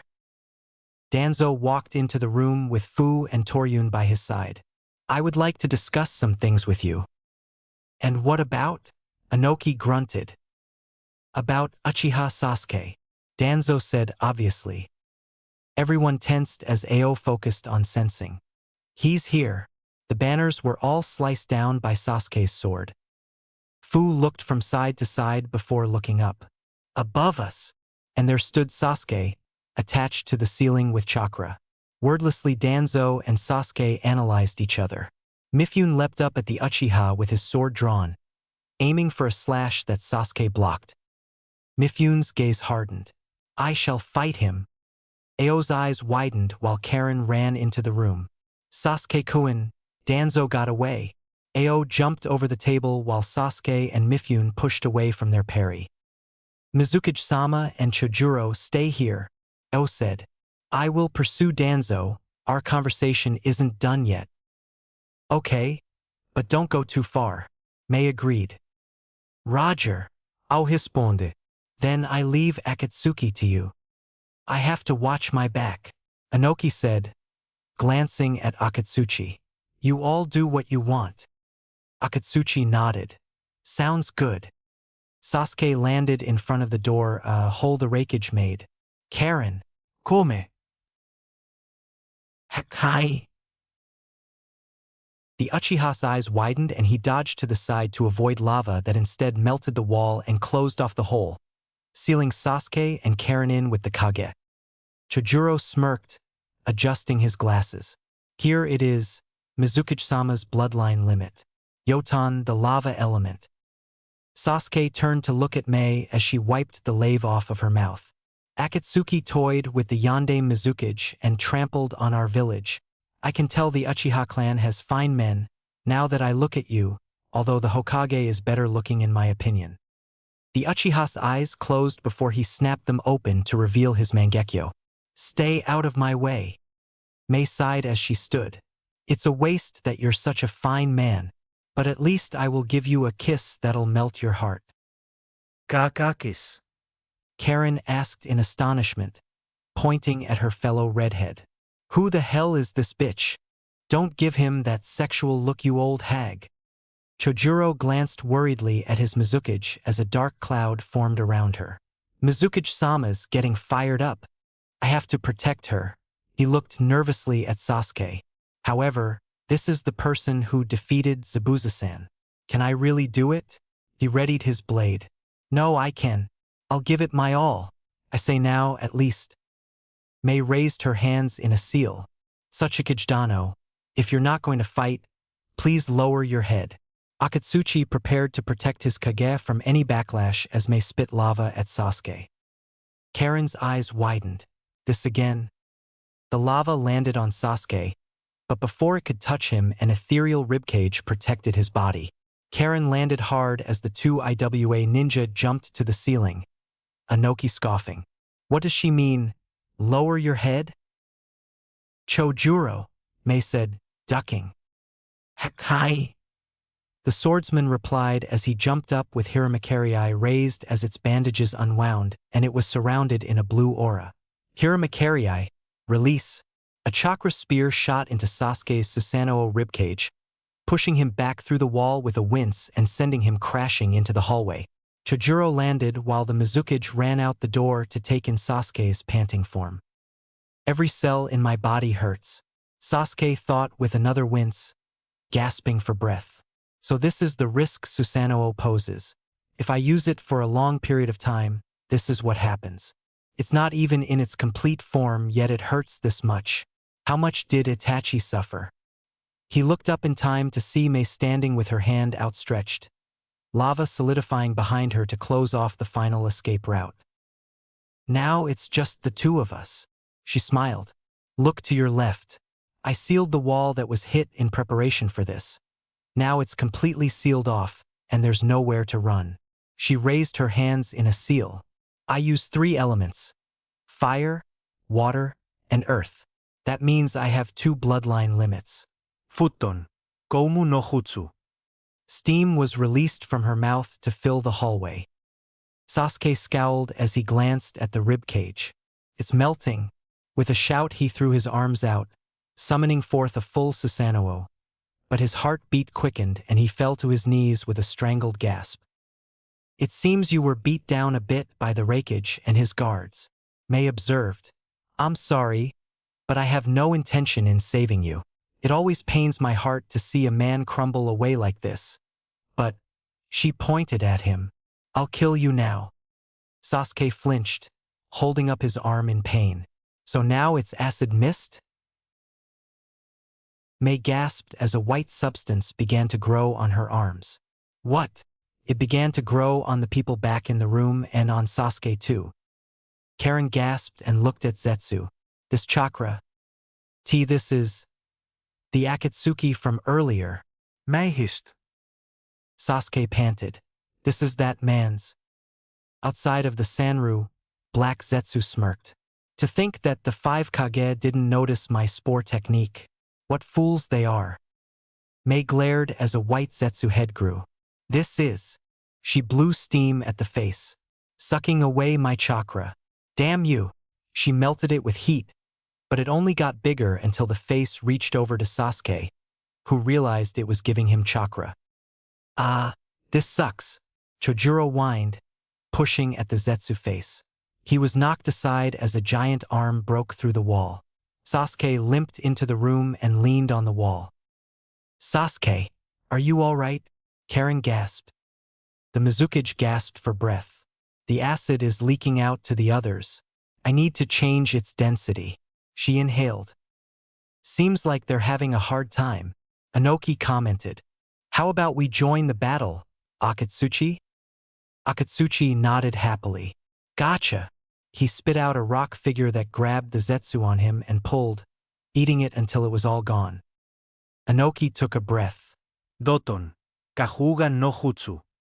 The Zetsu on him hardened into rock and shattered as it fell to the floor. Karen was thrown over the table near Sasuke due to the impact.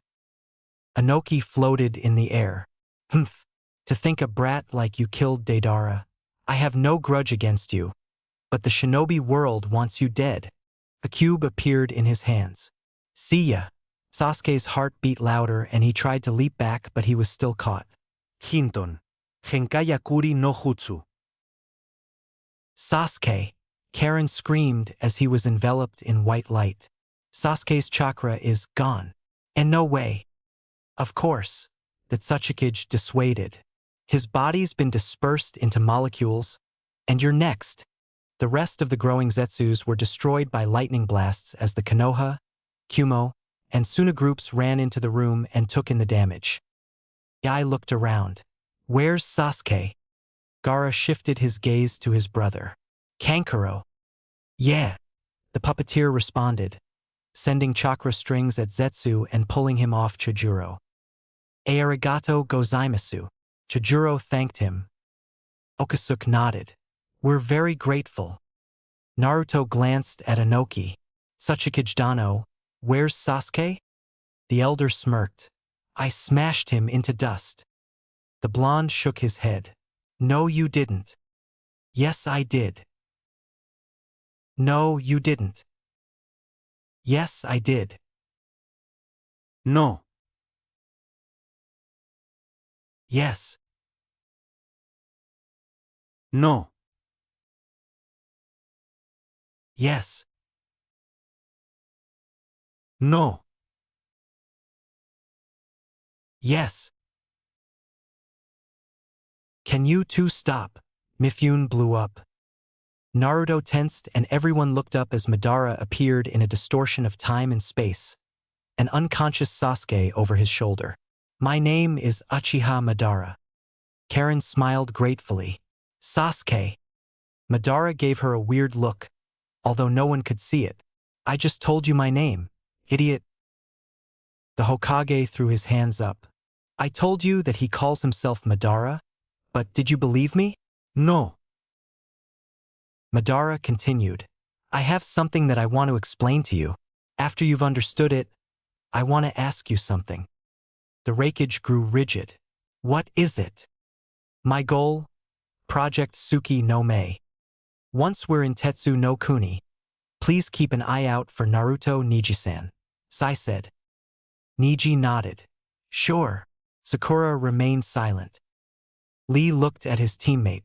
What's wrong? Niji glanced at the pinkette. Ino was only crying, but Sakura really is determined. I have no idea what she's going to do.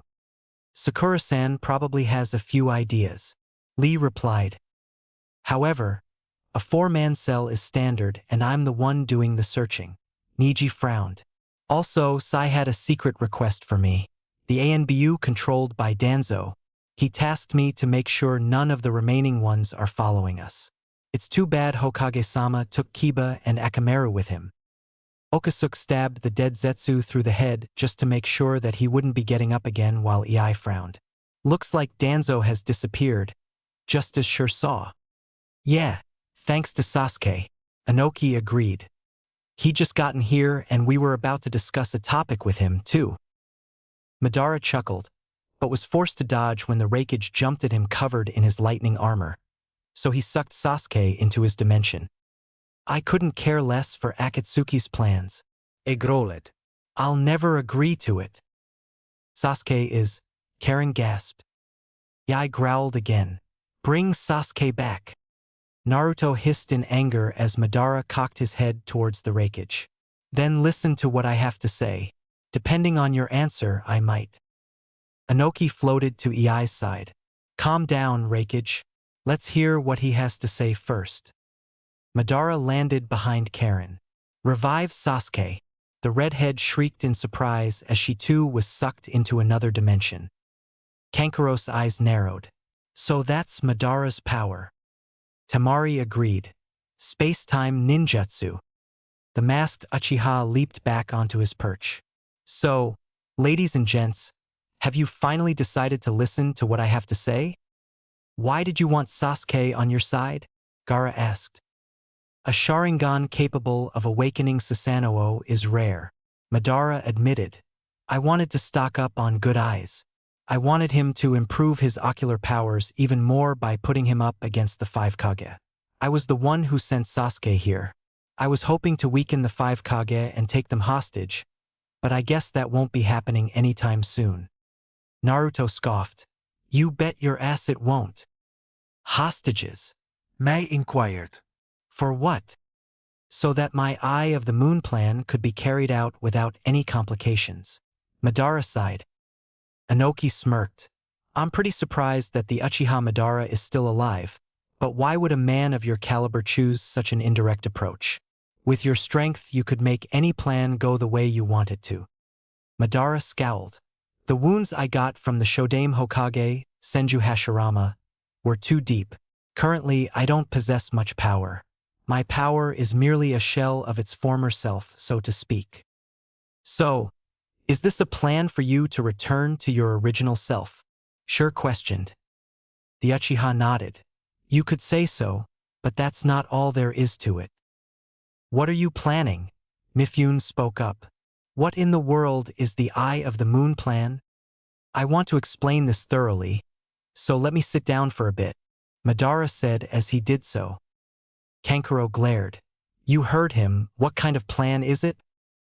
Kiba nodded as Akamaru barked. Come on, just tell us already. Madara held up a finger. Everything will become one with me. A complete being where all is unified. Everyone's eyes widened. Become one? All unified? Inoki echoed in disbelief.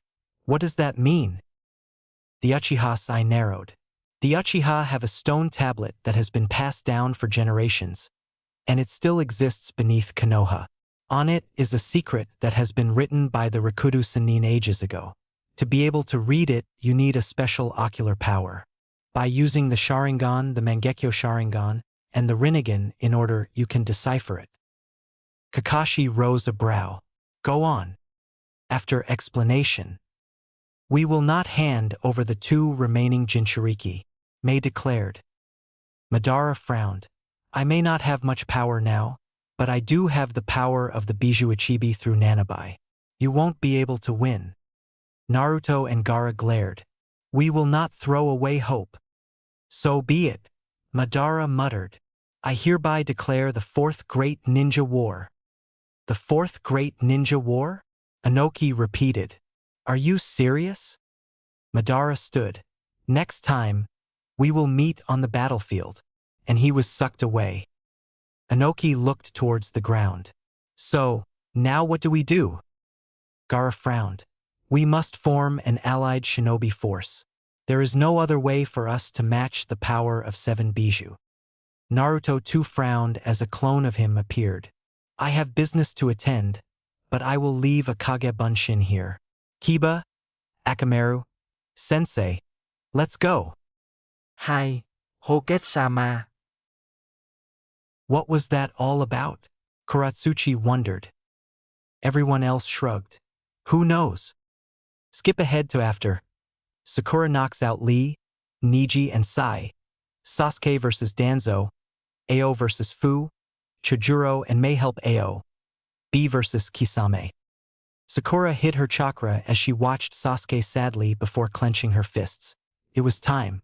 Pulling on her gloves, she jumped down to stand in front of her old teammate. Sasuke looked up. Sakura? Sasuke-kun. Sakura responded, gritting her teeth. Before I talk to you, I have some frustration I would like to vent out. Sasuke's eyes widened. Wadash, he dodged to the side as the earth beneath him crumbled from the force of Sakura's kick. He stuck to the side of a building, channeling chakra into his sword. He dodged again as a boulder was thrown at him. Realization dawned. She's no longer just an annoying fangirl. It seems she's as strong as me and Naruto. Sakura huffed in annoyance. Stop dodging. Let me hit you. What?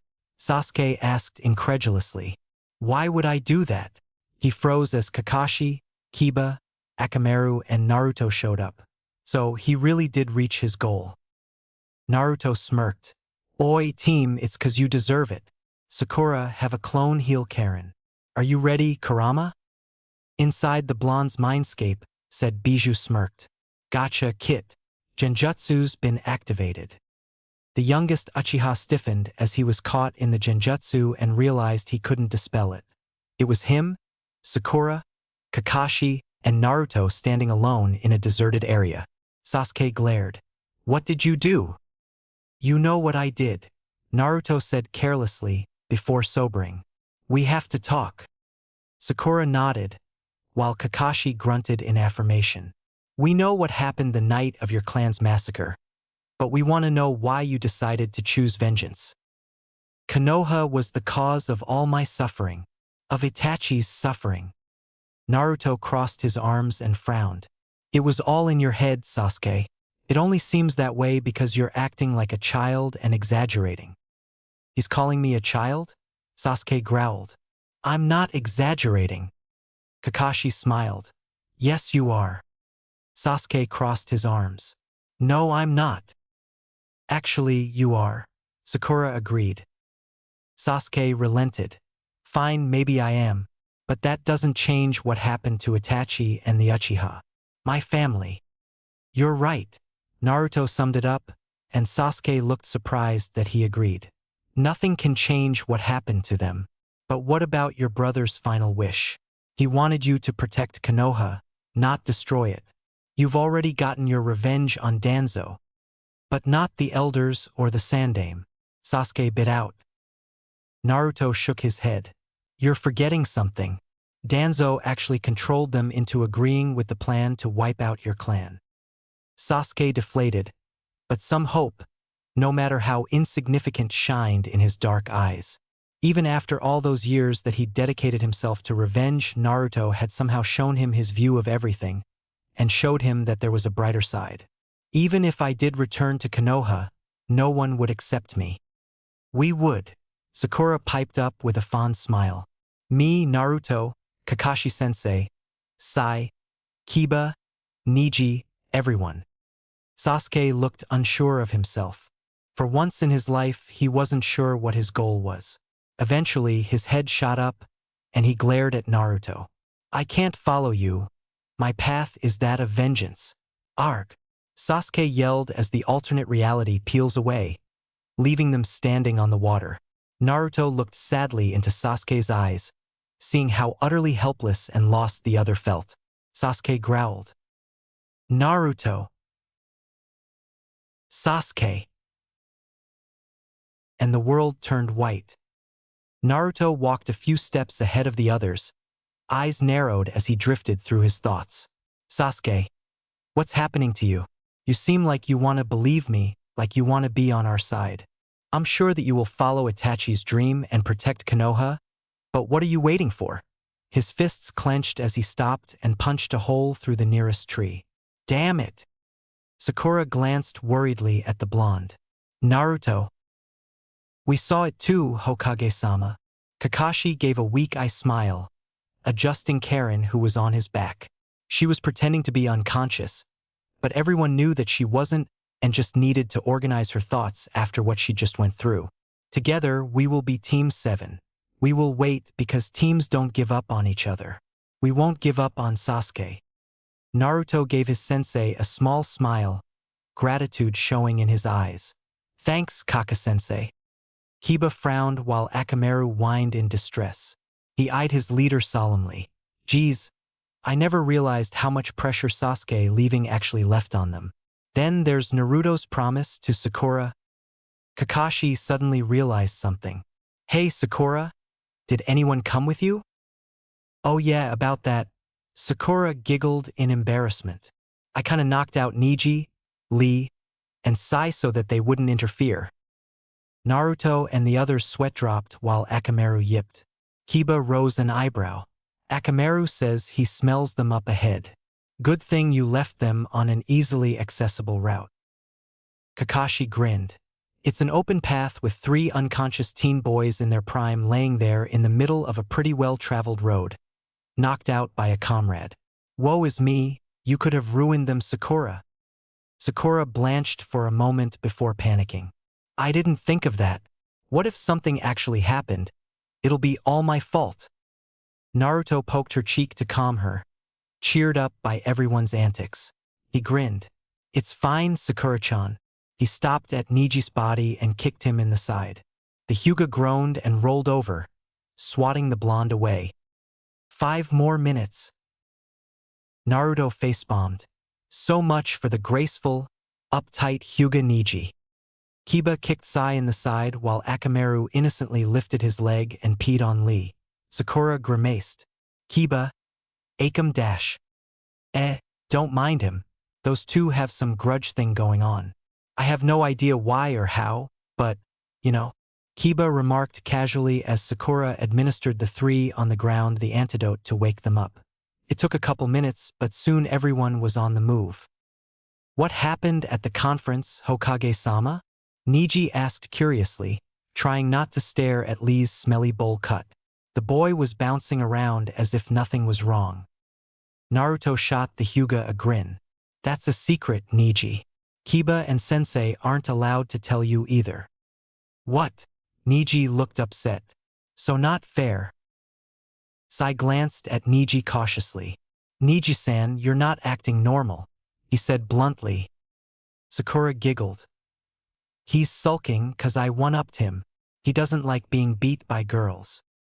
Lee nodded vigorously, drops flying everywhere and causing the others to dive for cover. But he took no notice. It is true. Tenten always tells me the same when Niji sulks that is the reason. Kakashi rolled his eyes, flipping a page in the book he'd only just taken out. How he read with someone on his back was beyond them. Oh great, a PMSing Hyuga. Naruto crossed his arms and blinked in surprise. Wait, what? Kakashi looked at him weirdly. I said that Niji here was PMS dash. Yeah, I heard you. Naruto interrupted. My clone just got dispelled is what I meant to say. I have another meeting with the Kage a week from now in Kumo. Karen woke up at this. Really? Lee peered at her and the redhead fell onto the ground, screaming and scooting back as he got in her face. Naruto-kun, who is this youthful stranger? Actually, Naruto said thoughtfully, I'm not really sure. She works with Sasuke though. Karen harshly pushed the spandex-clad teen away from her and slowly stood up, dusting off her clothes and giving a haughty hair flip before giving Naruto a sexy smile. But the blonde only gave her an odd look. I'm Uzumaki Karen, and I worked with Sasuke-kun. Not anymore. Kakashi nodded at her. Ah, I see. Sai analyzed her looks. Uzumaki? You don't look like Dickless-sama. Naruto growled at Sai. Ass. Actually, Sai is right. Sakura narrowed her eyes in thought. Naruto, didn't you say that the Uzumaki clan was wiped out? The blonde nodded. That's what my parents said, although Kasen thought some others could have escaped and gone into hiding. Sai frotse. Dickless, is Danzo dead? Naruto nodded happily. Sasuke killed him, so you're free now, asshole. As they continued to chat and head towards Konoha, Kakashi would keep shooting Karen glances whenever no one was looking, and Naruto was doing the same. Both had the same thought running through their heads. She seems familiar. I am positive that Danzo escaped to Iron Country, Hamura stated. Koharu agreed. Hokage-sama is there, and Danzo most likely wanted to get intel on the Kage. Depending on who met up with him and how the summit went, I honestly don't believe that we'll be seeing him again. Mendokus, I admit that you too must be right. The elders glanced at the door as the Jounin commander entered. Shikaku, what is it? Shikaku sighed. The remaining forces of Root practically showed up at my front door. They're upset about something. Koharu-sama, Homura-sama. Koharu frowned as she took notice of one Root agent standing there near the door. Speak of the devil. The agent looked nervous. Has there been any word from Danzo-sama? Shikaku looked incredulous. Danzo is a traitor of the leaf, and although we've been tracking him, why would we tell you anything? Root agents have been marked as traitors too. Then why are we allowing him to stand here? Hamura muttered. Koharu scoffed at him. Look at the chaos they're in, they aren't causing any problems. Without Danzo they have no purpose, Shikaku remarked. Seeing that they weren't any help and knowing better than to get caught, the root agent disappeared. In the hidden base, the agent gathered near a couple others. The elders and Shikaku-sama wouldn't give out any information, but they didn't seem to know anything. Another root shrugged. Perhaps we should just ask Sai? He was headed for Iron Country 2 with Haruno Sakura, Hyuga Niji, and Rock Lee. The normally emotionless men shivered as they thought of Lee and his sensei. The first agent nodded. All right, find Sai and order him to report all that he saw while in Tetsu no Kuni. Ei, B, Sure, and Darui approached the gates of Kumo, where the citizens stood in wait with Team Samui at their front. We're back, Ai grumbled, glaring at the trouble his brother had caused. Karui and Omoi waved frantically. Bisama. B nodded at his students in acknowledgement. It's been a while, Omoi Karui. He began doing odd motions with his hands. Been keepin' healthy, happy-go-lucky, cheery? Omoi clenched his fists, waterfall tears running down his face. How could we? Do you know how worried we were when you suddenly disappeared from the village? Karui was smiling happily as she turned to Omoi. It's all right, he's been okay this whole time. Mabui bowed, clipboard at her side. Welcome back, Reikage-sama. She straightened. I know that it's short notice, but we'd like to hold a meeting on the details of what went on during the Gakage summit. Darui scratched his cheek, sighing. Au, no dontime. We can't be getting too laid back, Sure reprimanded. The situation is only getting worse as we speak. What do you mean? Omoi straightened worriedly. Sure gave the younger male a sympathetic look. The Fourth Great Shinobi World War. Samui's eyes widened. So not cool. Yeah, Sure nodded. An allied shinobi force has been formed. Ei sent his subordinate a warning glance. We will further discuss this at the meeting. He began walking into the gate, but paused by Mabui. Also, we need to notify the daimyo. She nodded dutifully. I'll request an audience with him. Omoi noticed the thing on his sensei's back and ran up to him. Huh?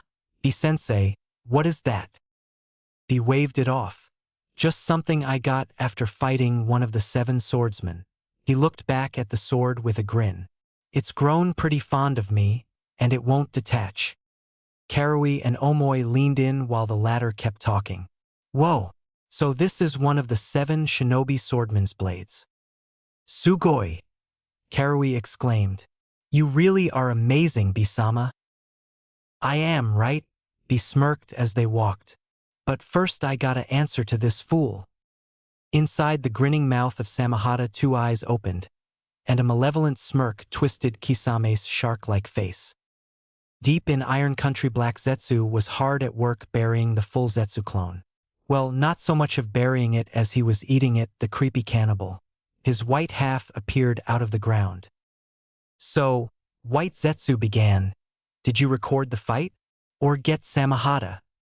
The Hachibi took it. Black Zetsu bit into the flesh. White Zetsu eyed the clone. I see. That means. Black Zetsu nodded. Yes, it means that everything is going according to the plan. Kisame sure is something. He is. I wonder what he tastes like. White Zetsu wondered, and the two shared a knowing look. He'd taste like fish. Yai burst open the doors. All right, now we must deal with the daimyo. Mabui nodded. Of course.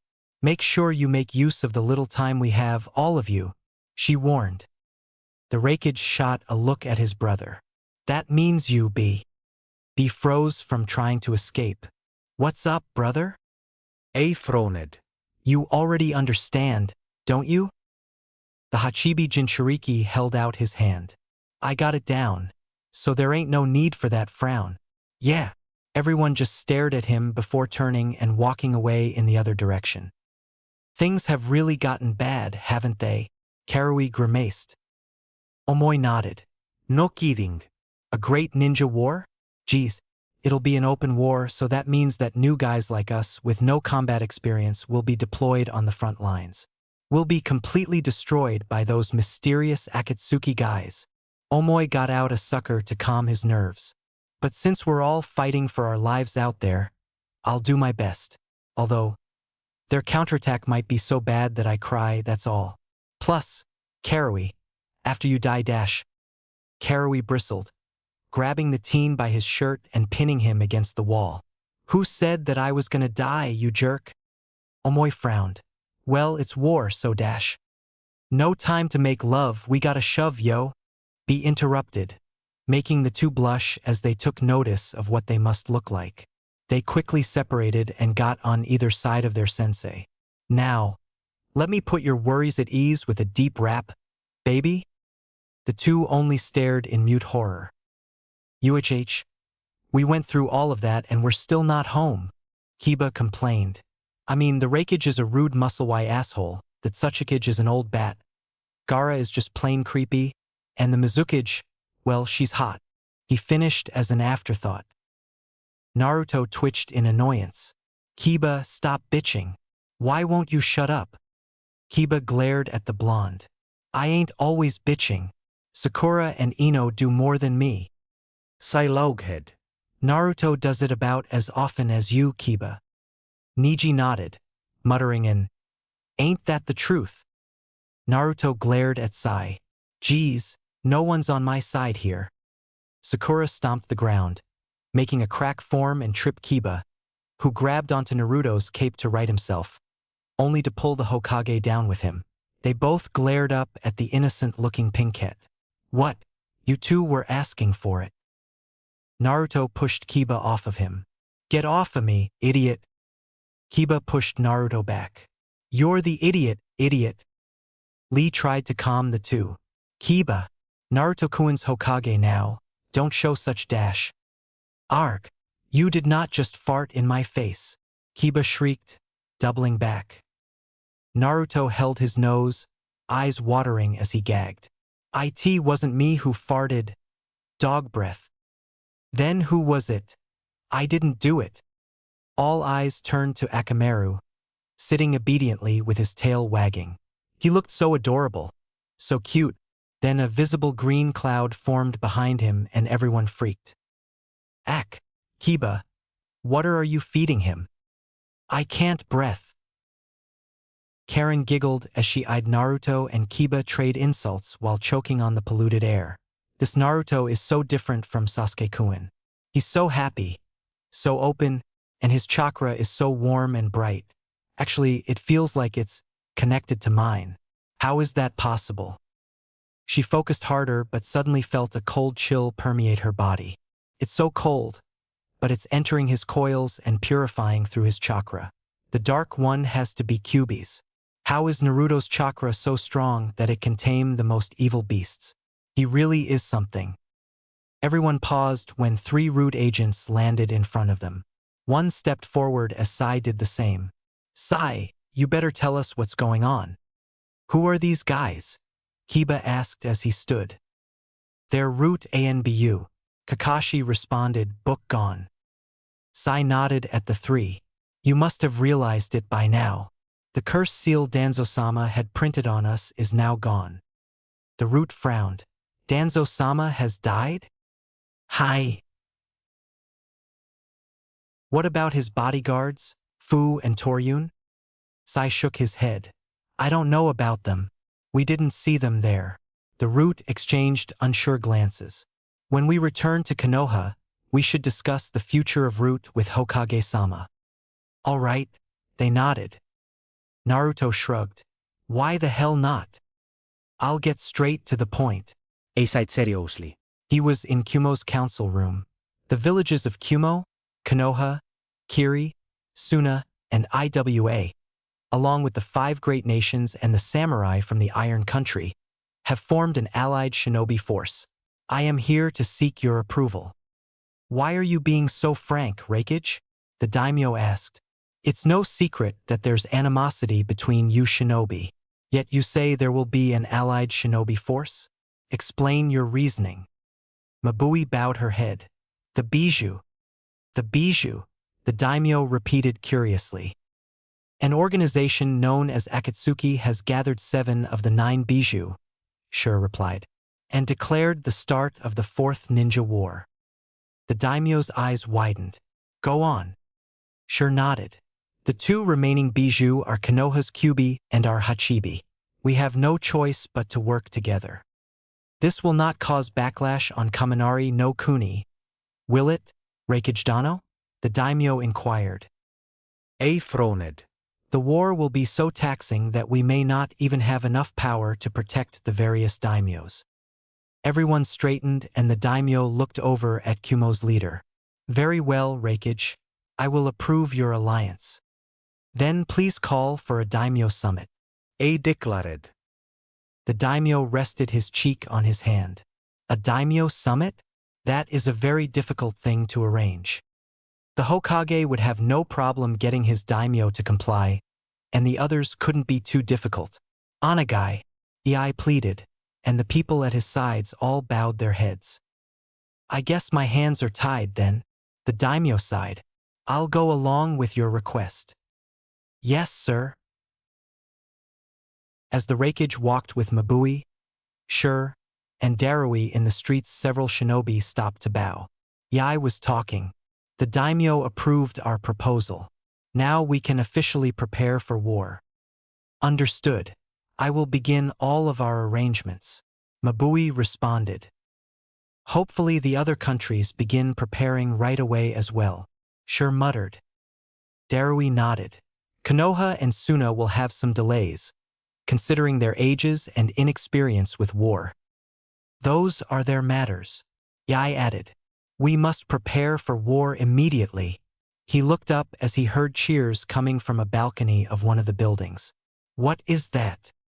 Mabui grimaced. I have no idea. Up on stage be fist pumped, shouting out a why.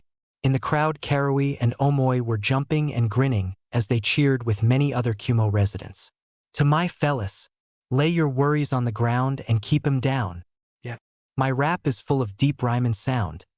Baby, yay, check it. He pointed. I pimped my vocals and added even deeper lyrics thanks to Kinchon. Say hello to my new Enka rap, Gosaku. Tears streamed down his face as more cheers erupted. Yay, thank you all. Why you dropkick? Everyone was silenced as their Raikage impacted B with his leg from an amazing height and speed. Dust billowed up as the two were pushed through 3 levels of the building before hitting the ground. Yai had his foot on B. You never learn, do you? B coughed. Bro, your kick has one sick deliverance. This murderous. He groaned as Ei pushed his foot harder onto his cheek. Really now? A rap concert while we prepare for war? B looked innocent. Why of course, bruzza. Ei looked defeated. Only you, B. Only you. Damn. My body still hurts. Sleeping on the ground sucks. Naruto glanced at the complaining Kiba, who leaned up against a boulder. Kami? Kiba, why don't you ever shut up? Karen smirked. I kinda agree with the Hokage over there. So do we, everyone chorused. Kiba sniffed. So mean. Akamaru nuzzled his master's hand. Gods, Kiba, did you hear what we just said? Sakura muttered in annoyance. Of course I did. Kiba scoffed, pointing at his ears. Advanced hearing. I'm an Inuzuka. Duh. Niji stood and brushed off his robes. Okay then, Inuzuka. I dare you to stay quiet until we get back to Konoha. But you can talk if it concerns our lives. Kakashi added as they all began to walk. Kiba nodded in determination and was about to shout about how he wouldn't back down before realizing that would mean talking, and instead just nodded. Naruto snickered at the brunette. I don't think that Keeble actually managed to do it. Saisayed hopelessly. It's Inuzuka, of course he won't. Lee bounced on his toes. Yash, if we don't make it back today, I shall do 50 laps around the village on my ears. Everyone looked at him weirdly while Karen rolled her eyes. Freak. Naruto looked thoughtful for a moment before pulling out scrolls and summoning a few toads. He gave them a grin. Okay guys, I'm counting on you. Hi, Najuni-san. The toads saluted before hopping off. What was that for? Sakura asked. Naruto grinned more. I'm sending some messages to the other villages since we're all allies now. I wrote them before I went to bed. Pretty smart, huh? Sakura rolled her eyes. Sure. Akatsuki have the bijou, so we can't stand by anymore. Also, their leader is Uchiha Madara. We need to strike him with everything we've got. I know, a laid-back-looking daimyo replied to the others. One glared through the screen. Then why don't you approve it already? Are you saying that it would be just as fine to lose this war? But, an allied shinobi force? What do we do if the shinobi get too much power and try to do something in the future? Do you really distrust your nation's shinobi that much? First of all, Ano, a person that worked on keeping the video conversation going, asked timidly, could you please come to a decision soon? The battery is running out. It's not easy transmitting this council over such long distances. The battery was on the final bar, blinking. The lightning daimyo coughed. Let's make a decision. Lightning approves. The earth daimyo nodded. As previously mentioned, so does earth. Wind also approves. The wind daimyo supplied. It should be fine, Hokage-dano is trustworthy. The fire daimyo murmured. Fire also approves. The water daimyo sighed in resignation, looking weary. I understand. Water will approve. The person grinned as he worked the screens. Well, then the formation of the Shinobi Alliance has been approved. With monitors on record, I, Tenga, will serve as the witness. And the elemental country's greatest army came to be. Thank you, Daimyo-sama. The cameraman bowed. The transmission is over. The fire daimyo sighed in visible relief, fanning himself. Ah, it's finally over. His fan snapped closed. Now we need to contact Konoha and Hokage-dano at once. Darling, the daimyo's wife, Madame Shirjimi, ran in, eyes wide. Have you seen my sweet, darling, adorable Torichan?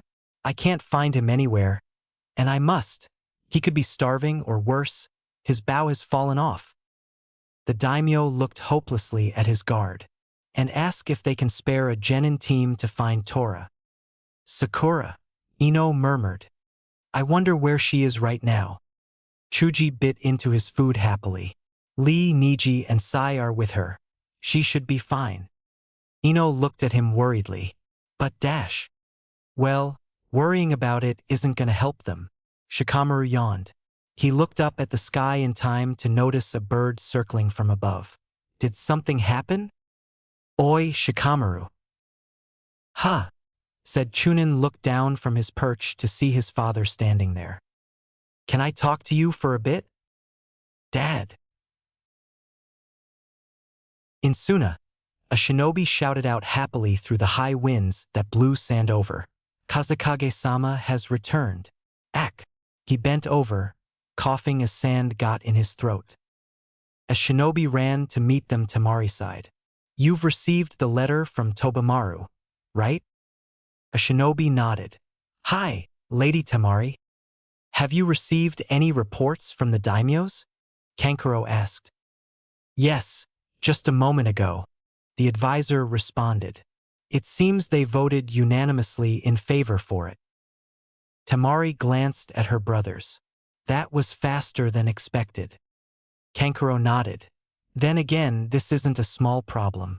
Even those lazy daimyo have to get their asses in gear. He smirked. It's gonna get busy. We will have a meeting at once, Gaara declared. Call for the village superiors. Welcome back, Mizukage-sama. Earlier, we received a report from Daimyo-sama. A shinobi reported. Ao nodded. Let's hear it now. Yes, sir. The shinobi saluted. The daimyos of the 5 great nations have approved the shinobi alliance. Mei smiled. Is that so? That's good to hear. Ao comente. Chojuro gave a small smile. Hi. We have to hurry and make preparations as well, Mei decided. Nonetheless, it was great that we secured the Hachibi before he fell into enemy hands. Ao stated. Also, during the fight, Akatsuki member Hoshigaki Kisame was killed. It was good that we managed to get down some of the enemy's war potential before it could break out in full force. He crossed his arms in satisfaction. Reikage-sama sure is something. Chojuro glanced solemnly at the ground. Hoshigaki Kisame, was the man known as the Tailless Bijou really defeated? Ao looked at the younger male in concern. Is everything all right, Chojuro? The swordsman raised his hands. No, it's fine. Ao leaned forward. You look down. Are you hungry? Ao strygened. Yash, I'll treat you to some food. Chojuro blinked. What? Of course, the menu will be tonkatsu. Ao nodded in thought. It'll give you strength before the war. Mei's visible eye glowed red. Tonkatsu, marriage hunting? Chojuro held his stomach. I'm not too fond of oily foods. Ao shook his head in disappointment. What a pitiful thing to say. If you keep that tone, then you're going to fail at a critical moment. The Mizukage's eyes twitched. You're going to fail. Marriage hunting? Ao continued talking. It's times like these when you should listen to your senpai. Ha! He looked over as his leader leaned in near him. Mei smiled, eyes closed, a piece of hair falling out of place. Shut up, or I'll kill you. What did I do? Already, Kuratsuchi exclaimed. Akatsuchi nodded. Seems like the daimyos were quick to decide when they heard about the Bijou and Madara. Kuratsuchi smirked. The Bijou, sure, but that Madara guy is someone from a long time ago, right? Wouldn't he be an old geezer by now, like you, Gigi? Anoki twitched while Akatsuchi responded. He sure didn't look like one. Kuratsuchi leaned down into her grandfather's face. Hey, I wonder who's suffering from old age more, him or our own geezer? The Tsuchikage sighed, closing his eyes. For crying out loud, the ignorant sure have it easy. His granddaughter sobered, looking unsure.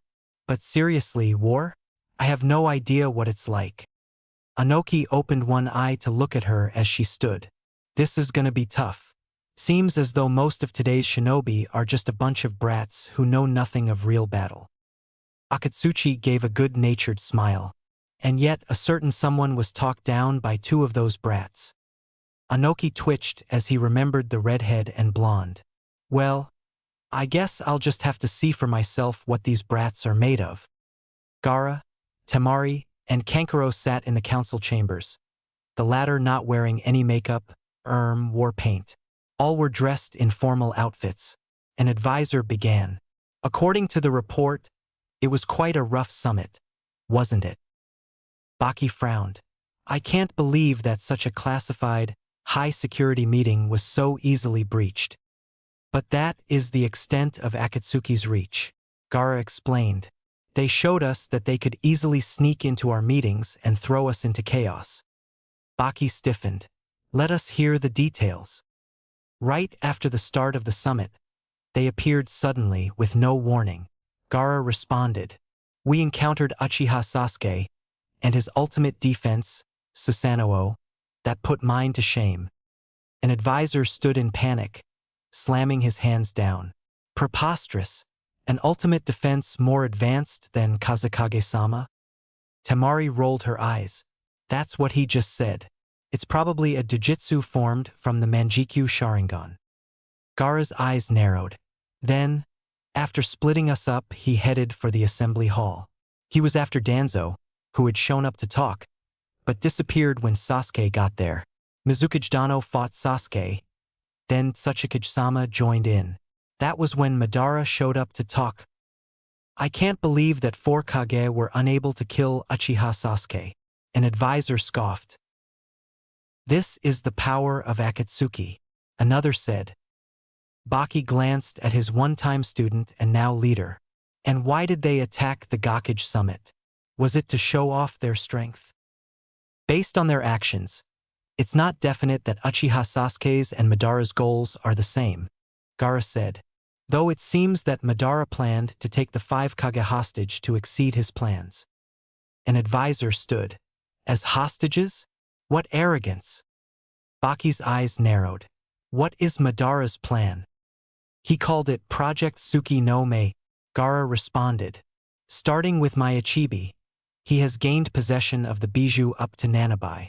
He continued to outline the plan. A world without reserve or dispute. I think that's what he said. Kankuro added. Baki slammed his fist down. Ridiculous. That would mean the end of the world. Exactly. Gaara rested his chin on his hands. That is why we must do all in our power to stop it. That is why we formed the allied shinobi forces. Shikamaru stood in front of his 2 teammates, Ino glaring at him while hissing, "Did you just say that Sasuke-kun attacked at the Kage summit?" The Nara slouched. "It looks like they're going to make it public shortly. The village elders are all in disarray over the news." Choji held up a fist. "So, Sasuke's now a member of the group that destroyed Konoha? This is really going to be troublesome," Shikamaru muttered. In a weapon storage room, shinobi ran around like headless chicken. They were polishing weapons, counting explosive notes, documenting scrolls, etc. Eo ordered them around. "These are Mizukage-sama's orders. Perform an inventory on our weapon stockpile right away. Make a list of whatever we're missing." One shinobi was grumbling to his companion. "Allied or not, there's no way I'm working with any from IWAG." "You said it, Toka," He replied. "Akatsuki is a destructive force that brought the destructive power of the 4th Mizukage on our land. Those IWA bastards have used Akatsuki time and time again. These may be orders, but I don't see Gonryu-san following through with them," Toka muttered. "You sure are being thorough, Kankuro," Tamari commented, holding her nose as she noticed the pungent smells of poison and chakra polish. "These are famed masterpieces of legendary puppeteers, Tamari," Kankuro retorted, screwing some joints together on one. "I can't let those who controlled them before me down." "But what are you up to?" he asked as the puppet's fingers twitched. Tamari sighed. "I just sent out a whole bunch of messages to the shinobi who are all out on missions. I still can't believe he murdered Danzo." Kankuro glanced up at his older sister for a moment. "You mean Uchiha Sasuke? I suspected he would, but he's nearly fallen as low as you can get. Still, he didn't seem to agree, did he? He's never been one to give up." Tamari gave a fond smile. "And honestly, ever since he saved Gaara from being some psycho and stayed in Suna during his training trip, I've seen Naruto as a little brother." Kankuro nodded with a grin. "Yeah, I see that idiot as a little brother too." Both glanced at each other and glared. "You won't speak of this to anyone." Outside the room, Gaara chuckled. "Yeah, I see Naruto as family too." He entered the room. "No matter who it is, Naruto will try to save them from the darkness." "Gaara?" Tamari asked in surprise. "Yeah, but now it's Sasuke who is caught in the darkness." Kankuro frowned. "This time might be different." Gaara nodded. "Then it is up to Naruto and his responsibility as a friend. But now he has Konoha counting on him too," Tamari added. "That is true, and both me and Naruto will do everything in our power to protect our villages and this world." A declaration was made. "Look, it's another black kite in the sky," Moegi pointed out. Konohamaru nodded. "How many has that been now?" Moegi turned to her teammate. "Who cares about that, Konohamaru-kun?" She glowered. "Anyway, when is boss getting back?" We finally got him a spot in the Konoha Heroes newspaper, she said as she looked at the newspaper sitting on the tree trunk in between them. His interview is the main part. He said he'd be right back when us three talked to him, Konohamaru complained. He said he'd teach us something cool, too. They turned to look as Udon ran up. Konohamaru, I just heard someone say boss is back. The three grinned. Team Asuma were standing at the gates when the group walked up with an oddly silent Kiba. Ino creased her brows. Sakura? Sakura smiled. We're back. My dad told me about what Sasuke did, Shikamaru said bluntly. Karen, Sakura, Naruto, and Kakashi frowned. Yeah, Naruto muttered. I fought him. Team Asuma's eyes widened. You fought Sasuke? I'll tell you more later. For now, can you guys gather everyone and meet me at the new Ichiraku's in a couple hours? I have to get to a meeting and practice with Bachan, Naruto asked. Shikamaru nodded. Got it. Boss, Moegi shouted as Team Ebisu ran up. We've been waiting for you, Konohamaru added. Naruto grinned. What's up, you guys? Once we get your interview, the Heroes newspaper will be complete, Udon sniffed. Moegi pulled on his sleeve. Can we interview you, Oyabun? Naruto nodded, a mischievous smirk on his face. Yeah, I'll let you meet with us at Ichiraku's later with Hanabi-chan, but you guys have to call me something other than boss. Niji nodded. Yes, you have to show res dash. You have to call me either Nii-san or senpai, Naruto declared with a thumbs up. Niji almost cried. I know how Shino must feel. The three nodded with admiration clear in their eyes. Hi, Nai-san. Karen watched the interaction with a small smile. Whenever people are around Naruto, they're happy. He makes you feel safe. Naruto stormed into Tsunade's new home, fuming. Those assholes. Even after all this, they still want to. Why can't they just arch? Tsunade shot the blonde a sympathetic glance from the table where she was reading a scroll. Civilian council? Naruto nodded, slumping into a chair. Yeah, I straightened them out though. They had to know that I'm the one in charge now. Good job, the Senju smiled evilly, before tossing Naruto a huge, thick book. Now this is what we're working on today. Naruto looked at the cover but had to blow off the dust before his eyes widened. A dictionary? Bachan, you can't do this to me. I can and I will, Gaki, the older blonde retorted. You may have read all those scrolls that the Uzumaki had and soaked up all the info like a sponge, but you obviously didn't work on vocabulary. Now have some clones get through that tonight, because me and you are going to be working on reconstruction some more. Naruto sulked, dropping the book on the floor and resulting in a huge bang. Clones popped into existence. Hi, let's get this over with. Okay, Tsunade started, laying the scroll she was reading down so he could see. These are all of the new layouts of Konoha. We've installed the new bunkers you planned. There's a tunnel you enter on the Hokage monument using the chakra key you installed. Anyways, the tunnel goes deep underground. Good. Naruto nodded, thinking. Can you have them set up cots, along with stocking the bunkers up with supplies, food, and weapons? We'll use the bunkers when Konoha is attacked and if need be live there, which is why I want them set up to house all of the villagers and shinobi. Great thinking, brat. Tsunade praised at his grin. How's your other plans going?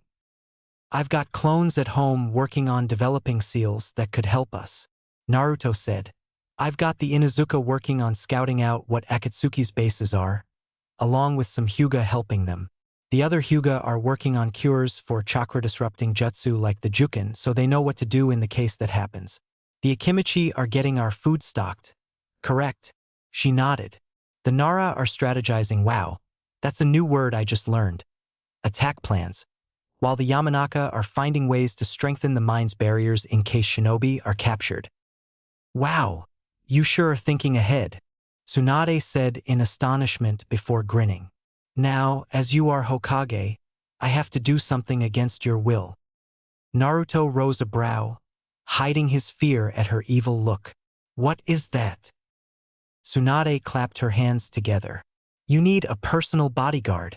Come on out. An ANBU with long purple hair and a cat mask appeared, bowing to her superiors. You summoned me, Tsunade-sama, Hokage-sama? She asked. The Senju nodded. Yes, ANBU codenamed Nico. You were assigned as the Rokudame's personal bodyguard by the council. Correct. Hi. Nico responded, turning and bowing to Naruto. I will guard you with my life, Hokage-sama. Naruto gave an awkward laugh. You don't have to be so formal, Nico-chan. Just call me Naruto. Nico paused.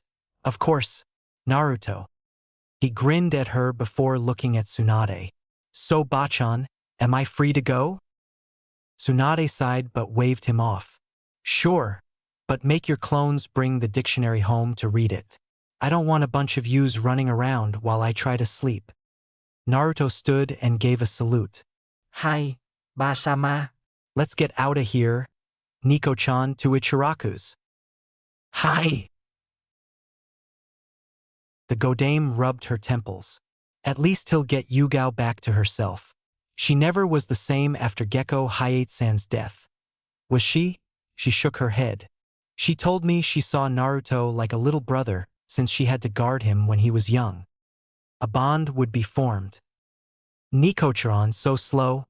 Naruto whined as the ANBU finally appeared at Ichiraku's. Nico panted. Well, I can't use the Hiraishin like you can, Naruto-sama. Naruto humphed.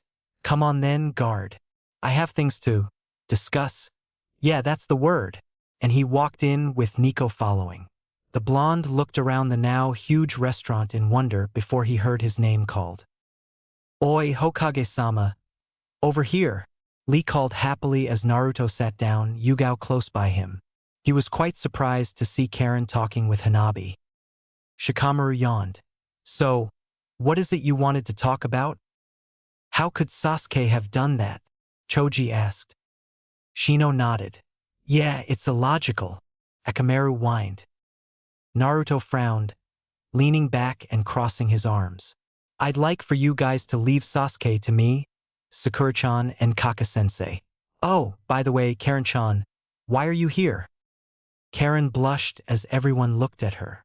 I told the intel department everything I knew about Sasuke and Akatsuki. She gestured at Nico. Why is she here? Nico inclined her head. I am the ANBU codenamed Nico. Nico-chan is my personal bodyguard. Naruto explained. Now let us continue. Tenten punched the table. Deal with Sasuke yourselves. Are you crazy? We can't let you guys do it alone, Ino added. Tenten and Ino are right, Hokage-sama. Shino agreed. We can't indulge your stubborn attitude. Why? Because this is a major problem for the entire village. Naruto grit his teeth while Sakura retorted with, We're not being stubborn, he's our teammate. We'll know what to do. You said that you had something to tell us? And this is it?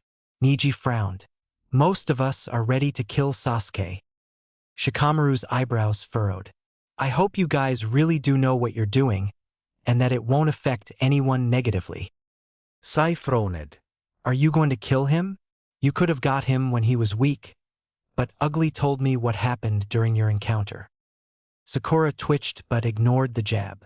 We already have a plan. But it involves me fighting Sasuke. Naruto finished. Hiba grinned. Go on. See ya guys later, Tenten called as her team walked away. Bye, Ino shouted as she dragged Shikamaru and Chuji the other direction. Sai left with a shunshin, and Team Ebisu plus Hanabi had left after getting Naruto's interview. Now it was Yugao, Karen, and Naruto standing there. Karen looked at Naruto hopefully. Naruto, can I ask you something? Naruto nodded. Yeah, I've been meaning to ask you something too. Both took a deep breath before saying it simultaneously. Why are you so familiar? Huh? Naruto asked before laughing. Karen giggled a bit too. The redhead grinned. It's just, You seem really familiar, like I should know you. I feel the same way, Naruto muttered. It's like our chakra connects. But how is that possible? Karen exclaimed. Each chakra is different, but when they connect it means that dash. You two are related by more than just coincidence of last name. Nico finished as she turned to the blonde Hokage. Naruto, you said that there's a memory you can't grasp, correct? Why don't you go to Inoichi-san and have him push it to the forefront of your minds? Naruto shrugged. I guess so. We should also have Shizen-nichan do a blood test then. Let's get the blood test done first. Karen shivered, not fond of letting the Yamanaka intrude her mind again. Naruto touched her shoulder and the three appeared in the new hospital. At once the secretary noticed the Hokage and rushed over. Rokudame-sama, what can I do for you? Naruto shot her a grin that made her blush. Think that you can get Shizen-nichan to give me and Karen-chan here a blood test? Oh, of course. I'll be right back. The nurse rushed away. Nico grinned beneath her mask while Karen giggled. Seems that you're popular with the girls. And Naruto? Naruto blushed, scuffing his feet on the ground. You Ruzii. The nurse came back with Shizune in tow. Naruto-kun. The brunette exclaimed with a grin. Follow me, you three. They were practically pulled to the room.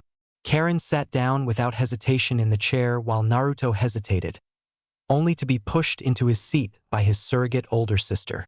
Give me a minute. Naruto watched warily as she prepared the needles. Karen's blood was drawn first, and Naruto spoke up in a shaky voice. Shizen-nichan, I don't think I actually need one. Shizen giggled as she walked up to him, needle in hand. Don't be silly, Naruto-kun. You wanted it done, and Karen didn't mind. The blonde paled as she wiped his arm off with alcohol wipes, then pressed down a bit to get the vein to show.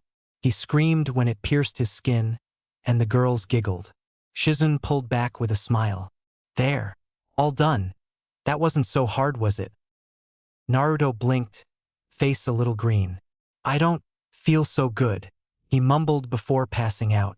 The others blinked before Karen got Shizen's attention.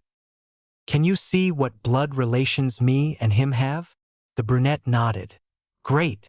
When will we get the results? Karen inquired. About 2 days from now. Shizen responded as she cleaned up her station. Nico poked Naruto's cheek. Is he going to be all right? Shizen waved off the ANBU's concerns. He has a phobia of needles, that's all. He'll wake up in a minute. As if she had said the magic words, Naruto shot up and practically disappeared out of the room. Exchanging a glance, Nico and Karen waved goodbye to Shizune, and the ANBU shunshined them to the TNI HQ where Naruto stood, grumbling about evil needles and hospitals. Karen strolled past him, grabbing his arm and dragging him along. The shinobi would send the three weird looks or bow to their Hokage. Nico led them to Inoichi's office and knocked on the door. Yamanaka-san, Hokage-sama and Karen-san have a request for you. Inoichi opened the door and ushered the three in, giving them seats at the desk. So what is it, Rokudame-sama? Karen was silent, so Naruto spoke up. Inoichi-jiji, can you give me and Karen a mind examination? We think that there are some hidden memories that we can't remember. Inoichi nodded, forming a hand sign. I'll do it now. Dokushin Jutsu. /N mind reading. I think the three slumped over. XXXXXXXXX. Inoichi looked around the area he found himself in. He saw that he was in some sort of huge sewer with a wall on his right and left, but the one on the right was solid. The left one was like a reflection, like water. Slowly, he reached out to touch it. How did that get there? Ack! Inoichi held a hand over his heart to see Naruto at his side, staring at the odd wall in confusion. Damn it, Hokage-sama. Don't give me a heart attack. Naruto rubbed the back of his head sheepishly. Sorry about that, Inoichi-jiji.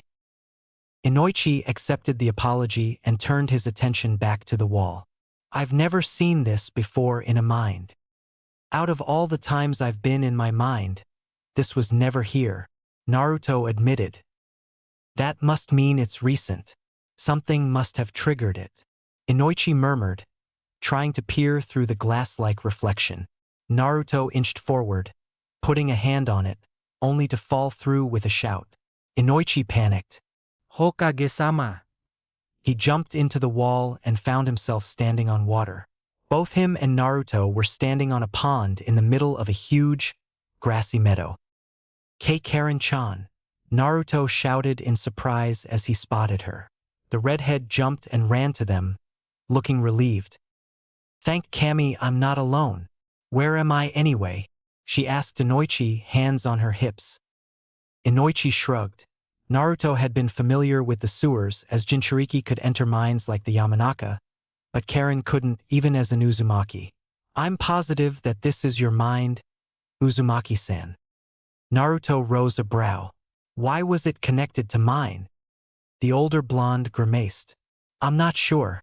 It could be due to you being a Jinchuriki. When I did the jutsu, 2 different parts of me were supposed to enter your minds separately. But as you can see, there is one of me, and we're all currently in Karen-san's mind. Karen flushed angrily. I don't want 2 boys in my head. Naruto backed down, waving his hands frantically. We won't do anything, we swear. Inoichi nodded. We'll only do what we came here for. Trigger the memory you're both missing. With your minds somehow connected, both of you should remember. Karen calmed down. Good. But now what?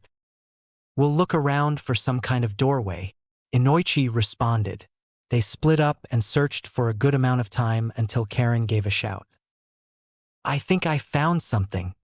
The 2 blondes came over to see her standing in front of a chain box. Inoichi gave it an appraising look. Seems like we've found it. Both of you open it up at the same time. The chains should break. They nodded and grasped aside. Naruto took a deep breath. Itchy. Karen readied herself. Me. San. Together they pulled open the chest and voices reached their ears. What are you doing? Get away. Why should I do that?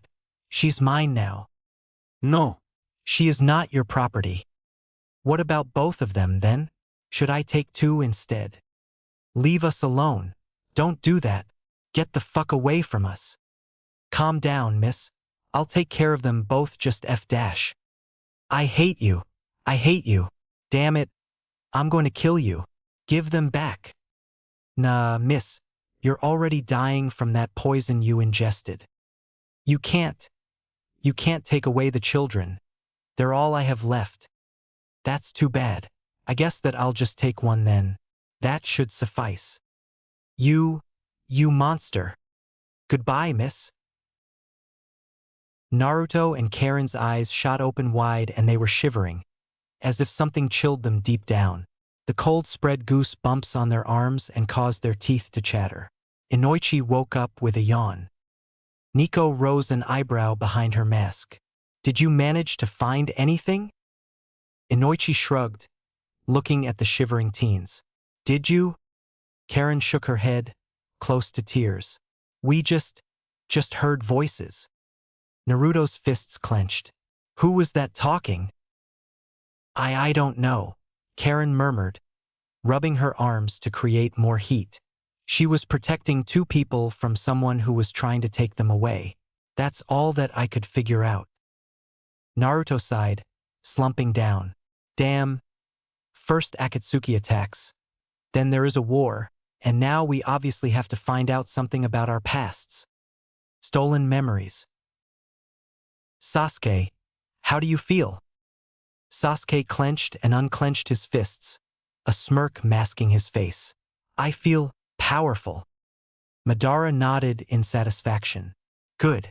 Itachi's eyes will make you stronger than ever before. If you train your abilities enough, you will be able to get me the Kyuubi. Sasuke grit his teeth, glaring in the direction he heard Madara talk from beneath the bandages placed over his eyes. Of course. Madara smirked. All is going according to plan. Sasuke is now entirely in my grasp.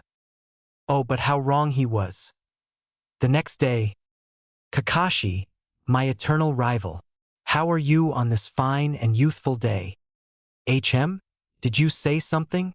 Kakashi asked, cleaning out his ear with a pinky. Guy's lower lip trembled. Gah, why must you be so hip? It ruins me. Kakashi blinked. Okay then, Guy. Anyways, I have somewhere important to be right now.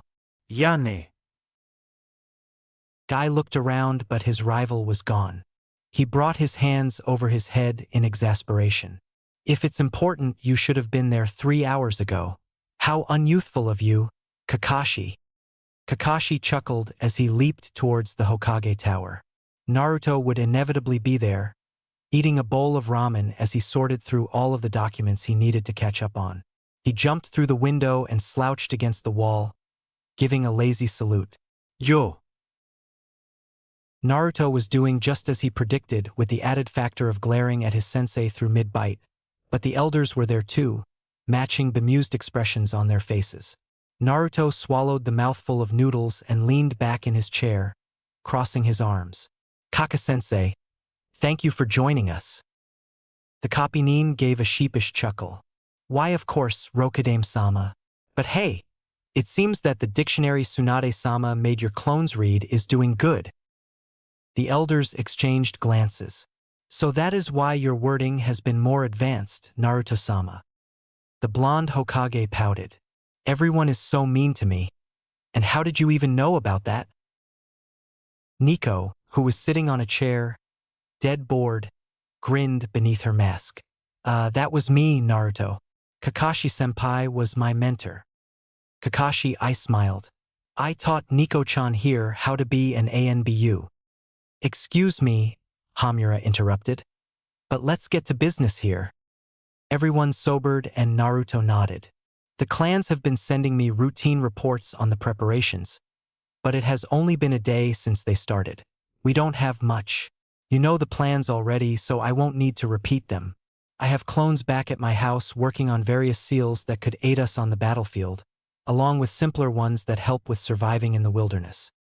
Koharu gave the blonde an admiring glance. Those should help us in the long run. What are you going to do about Root, Hokage-sama? Kakashi asked. Naruto face-bombed. Oops, I totally forgot about them. He looked at Nico. Nico-chan, can you get Sai in here? Hi. Nico replied, vanishing in a swirl of leaves. She returned a couple moments later and took her spot again with Sai in tow. Sai grinned at the Hokage. What's up, Dickless-sama? Naruto nodded in acknowledgement, smirking. I'd like you to report what's been happening with Root since they found out Danzo died. Sai frowned, and the others in the room all knew something bad was coming. They went off to help Akatsuki. Apparently they found a scroll that Danzo-sama left that contained secrets on Konoha and wanted to give it to Madara. It was Danzo-sama's final wish, I guess. That means that Root is now going to join forces with Akatsuki. Damn, Kakashi cursed. Naruto grimaced as he looked at the elders. Looks like the ANBU didn't get them rounded up like I ordered. Shit, have you heard about the minor countries? Koharu nodded. Yes, Naruto-sama. Aside from the 5 great nations and Tetsu no Kuni, we have Amigakure, Spring Country, and Nami no Kuni as allies. Hamura frowned. It is reported that the other minor countries have allied themselves with Akatsuki, figuring that if they join that side, no harm will come to them. Sai didn't like the sound of that. That means that En no Kuni, Fumu no Kuni, Izumi no Kuni, Kawa no Kuni, Kuba no Kuni, Shimo no Kuni, and Tano Kuni are all enemies to us. Nico hissed. This is getting out of control. Hamura scowled. Even more so than the past ninja wars. Madara wants peace. Then why is he starting a war and throwing us into chaos? Naruto began muttering to himself, questioning the old Uchiha's motives. As Hashirama-sensei once said, whenever you live, there will always be war. Koharu murmured regretfully. Both Hiruzen, Hashirama-sensei, and Tobirama-sensei all believed that this generation would generate peace. It's horrible to see their visions washed away. Naruto only scowled at his desk. You guys can go, I have a lot to do. Hi, Hokage-sama. When everyone had left, Nico turned to Naruto, propping her chin up on one hand. Naruto. The blonde looked at her, only half paying attention. Just keep working like you are. You're doing great, Nico said with a visible wink. Naruto allowed a smile to show. Thanks, Nico-chan. Karen walked out of a store with bags in hands, only to be literally plowed over by none other than Hyuga Hinata. Immediately the Hyuga began to help pick up the redhead's scattered supplies while blushing and stammering out apologies. Karen waved it off. Don't worry, Hinata-san. Hinata shook her head, handing the Uzumaki her last bag. And no, really, I'm sorry. Annoyed, Karen shifted her bags to be more comfortable. I said it's fine, you don't have to apologize. Je gomen à gomen. Hinata blushed as she realized she had just apologized for apologizing. Karen ignored the Hyuga princess's embarrassment and began to walk. Let's go. Hinata hurried to catch up. Where are we going? She had the right to ask, as the two didn't know each other more than acquaintance status as they'd met just yesterday. The redhead gave Hinata a weird look. To my apartment, duh. Hinata twiddled her fingers. Oh. They walked in silence until they got to the apartment. Karen unlocked the door and allowed Hinata to sit at the table and look around at the sparse furnishings while she put away her clothes and food, along with kitchen supplies. When she was done, she sat across from Hinata and stared at her, long and hard. Feeling self-conscious, Hinata crossed her arms in obvious embarrassment. What? Karen smirked, adjusting her glasses. Oh, nothing. Just wondering when you'll figure out that the Inuzuka boy likes you. Hinata's eyes widened in shock. Koki bakun elikesme. So Naruto-kun was talking about him that day, that Kiba loves me like I did Naruto. Of course he does. You'd have to be blind not to see it, Karen said matter-of-factly. I know rejection because Sasuke-ku. Sasuke always ignored my advances. Hinata nodded in understanding. So you want me to show Kiba what I think of him instead of leading him on? I don't want it to end up badly. Since you and Sakura-chan always went after Sasuke, Naruto-kun always went after Sakura-chan, and I went after Naruto-kun. As you can see, none of that exactly worked out for the better. Surprised by the new information, Karen nodded. Yeah, so what's it gonna be? Will you show him that you see him as just a teammate and brother, or as something more? The Hyuga heiress narrowed her eyes in thought. Kiba-kun always is nice to me, and he cheers me on just like Naruto-kun. He risked his life for me many times when we had hard missions. And he is pretty cute. She blushed. I'll get him to admit that he likes me, and I guess I'll go from there. Karen nodded and grinned. Great. Well, thanks for coming with me here even if I don't really know you, Hinata-san. Hinata stood and was about to leave before pausing. Karin-sha. Yeah. I'll be your friend, if you want me to. Hinata rushed the words. So now I'll have Naruto and Hinata as friends. Karen nodded with a smile. Ide. I'd like that, Hinata-chan. One day later. 10-10. Tenten. 10-10 allowed her eyebrows to twitch in annoyance before turning around and greeting the person with a smile. Oh, Inu-chan.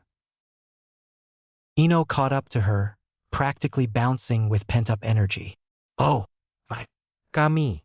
You will never believe what I just heard. The brunette looked mildly interested at this, but in all honesty 10-10 knew that with Ino having the reputation as Konoha's gossip queen, it could just be rumor. Yeah? What is it?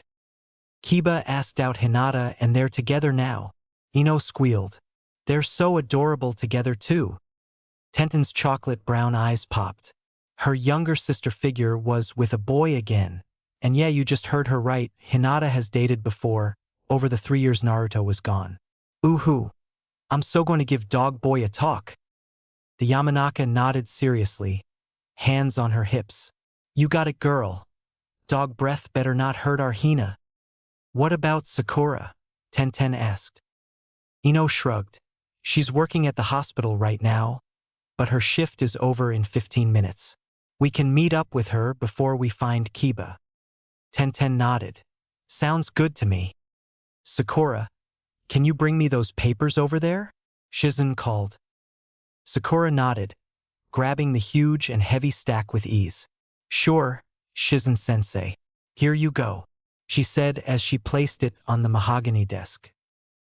Shizen smiled at the pinkette and grabbed the file on top. I just need to get to the bottom one and then I can go. You get off in about 5 minutes now, right? Yeah. Sakura nodded, pulling off the medic coat and standard latex gloves. Is it all right if I go early? 5 minutes early isn't too much to ask for. Shizen snorted in laughter as she set down the file. It was around 1 page long, and grabbed a thicker one. But yeah, you can go now. Sakura smiled. Arigato. As she turned around, she paused as she saw Tenten and Ino enter with grins. What are you all smiling about? Kiba finally asked out Hinata-chan. Tenten supplied. Sakura smirked as realization dawned. We're going to go talk to Dog Boy, aren't we? Yup. Have fun. And don't kill him. Shizun grinned as they turned. Oh, and Ino and Hinata, you guys have shifts tomorrow starting at 10 a.m. Both girls smiled at her. Don't worry, we'll be here, Shizen-senpai. Satisfied, the brunette set to reading the files once more. 20 minutes later, she was halfway through it. Another 5 minutes and she dropped it in shock, eyes wider than ever before. I have to tell Lady Tsunade about this. Hey, Shikamaru, want a chip? Shikamaru glanced over at Chuji, nodding. Thoughtfully, he grabbed the chip, and as he drowned out the crunching, his thoughts drifted. Everything had been happening so fast lately, and it was a bit difficult to adjust to. After all, the rookies were all only 15, and Team Guy were 16, and already they were thrown into a war, and Naruto had achieved his dream. Almost automatically, the Nara's eyes flicked up to the slowly drifting clouds, frowning. No one but his father Shikaka knew, but as a genius with an IQ of over 200 by the time he was 12, Shikamaru's mind was always working, always putting puzzle pieces together in his mind, always thinking of different scenarios and ways to react to them. That was why he was so lazy. His body couldn't exactly keep up with his mind. The mental exhaustion would take a toll on him, and the only way to calm his thoughts were either to meditate or cloud watch. Noticing just how distracted his friend was, Chuji smiled. So, what are you thinking about? Shikamaru shrugged, which was hard to do because of the fact that he was laying on his back with his arms cushioning his head, and sighed. The war. Immediately, the Akimichi's smile melted into a frown. Yeah, I'm pretty sure that it's what everyone is thinking about. I'm just glad that Naruto ordered all of us shinobi to keep it quiet from the civilians, or there'd be too much panic. I understand why Naruto's doing that, and I'd do the same, Shikamaru admitted. Chuji rose a brow. I don't think I know the reason. Shikamaru smirked. Even if that troublesome guy is the embodiment of chaos, he wants to keep things normal for as long as he can, because once everything picks up, nothing will ever be the same again. Chuji munched on his last chip. Ain't that the truth? Reluctantly, Shikamaru stood, Chuji following suit. Their feet led them to a house that was a bit different from the rest, as the outside walls had roses and vines carved in, looking like they wrapped all around the house. Shikamaru knocked on the door and was greeted with the smiling face of a 6-month pregnant and beaming Yuhi Kurinai. Shikamaru, Chuji, come on in. She ushered in the 2 boys and sat them at the table, handing them each a cup of tea made just prior to their arrival, while they stared blankly over at Kiba and Hinata, who sat holding hands and chatting. As Kurinai sat down, Chuji asked the question both he and his friend were thinking. Kurinai-sensei, are they dating? Kiba looked up and flashed the 2 a wolfish grin while Hinata blushed. You betcha, the Inuzuka exclaimed proudly. Shikamaru gave a nod of acknowledgement. Troublesome. Kiba's eyebrow twitched. Troublesome? We'll see who's troublesome when I kick your ass. The Nara yawned. Yeah. Can we do it later? I'm tired. Kurenai and Hinata giggled at the typical interaction before they heard a knock on the door, and Kurenai got up again, holding her back. She opened the door to see 3 unexpected guests. Ino-chan? Sakura? Tenten? What are you doing here? I mean, I understand why Ino-chan would be, but she let it trail off. Tenten grinned. Don't worry, Kurenai-sensei. We just want to have a talk with Kiba about dating Hinata-chan. Ino nodded, smirking. Would you mind distracting Hinata while we get Shika and Chuji help us get Kiba to a training ground? Sakura cracked her knuckles, a dangerous glint in her green eyes. We won't hurt him too bad, I promise. A grin stretched Kurenai's beautiful face. Oh, I was wondering who could give him a talk since I'm too pregnant to do that. Well, girls, come on in, he's all yours. The door opened all the way and Kurenai stepped aside, letting the 3 in. Oh, Kiba Kouin.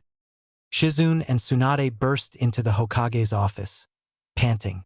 Naruto's eyes widened as they appeared right in his face, scrutinizing him, taking in every little detail, before backing up and nodding satisfied. Shocked, he blinked. Would you mind telling me what that was all about? Tsunade looked like she was going to laugh. What was about? Naruto crossed his arms after setting down his ink brush. You two climbing up into my face. Shizune blinked innocently. Why, we did no such thing. The Senju nodded sagely. I think you just imagined it, Gaki. The Rokudame waved his hands in the air. Just tell me what's going on. The females calmed down and took seats in front of the Hokage's desk. Shizune put her hand on it right before Naruto could open it. First, you have to get Uzumaki Karen here. Realization dawned on Naruto and he nodded to a corner, where Nico vanished in a shunshin. Karen and the ANBU reappeared moments later, Nico going back to the corner while Karen stood in between Tsunade and Shizune's seats with her hands on her hips and a frown on her face. What did you want me for, Naruto? I was busy setting up my apartment. Naruto pointed at the file and Karen's face lit up as she took the 3rd seat. Tsunade pulled out a video recorder while Shizune took out a camera as the 2 leaned in and opened up the file. Every page they read their faces got whiter and whiter, but on the final page they stood in unison and threw their hands in the air, sending papers scattering while they began shouting things. None of it made sense, and they looked like they were in between crying in disbelief and screaming in bewilderment. This is so dash. What the foo dash? I never would have thought dash. I always wanted dash. Oh my god dash. Wow, just wow dash. While Shizune snapped pictures, Tsunade adjusted her video recorder to the perfect angle and picked up the final page of the file and held it in front of the recorder. Right there, typed in printer ink, were the results of the blood test administered 2 days ago. Uzumaki Karen and Uzumaki Naruto. Blood types, O. Matching relation blood test. Namikaze Minato and Uzumaki Kushina as parents is matched. Patient relations. Uzumaki Naruto and Uzumaki Karen as fraternal twins is matched. Snapping the recorder closed, Tsunade came around and slapped both of their backs. Oh man, you guys should have seen the looks on your faces. Shizune giggled, putting away her camera. Blackmail baby. Is it true? Karen stammered. Are we really twins? Naruto whispered. Hazel eyes softening, Tsunade gave a nod. Tears filled Naruto's eyes as he faced Karen and slowly, they enveloped each other in a hug. After a few minutes Naruto pulled back, looking confused. But how is this possible? Tusan and Kasan never mentioned me having a sister or a twin for that matter. Karen looked a bit put out. You met our parents? And they apparently don't even know I exist. Shizune crossed her arms, frowning. Actually, Inoichi-san talked to me today and told me something about both of you missing memories, and I told him about the blood test. He thinks that these may be connected somehow. Karen looked excited. So we'll have to find out about our pasts, right, Naruto? Naruto frowned. However much I want to, a war is coming. I have a village to protect and take care of. I guess that I can understand that. Karen scowled. It'll have to wait then. Who knows? Maybe something happening during the war will trigger your memories? Shizen suggested, trying to cheer them up. Yeah, Naruto murmured. Maybe. Aburame Shino was a very logical, if not quiet person who always thought before he acted. He chose his words and answers carefully so that no one would be misinformed. He used his Kikaichu as his first line of offense and used his, by now, high skill level in taijutsu and interrogation as a last resort. He was never surprised by anything as he was an Aburame, and Aburame did not get surprised. But there were two exceptions to this rule. Uzumaki Naruto and Inuzuka Kiba. Truthfully, Naruto was naturally one always connected to surprises and even to his friends was known as quite an enigma, but Kiba was quite like Naruto, although on a lesser scale.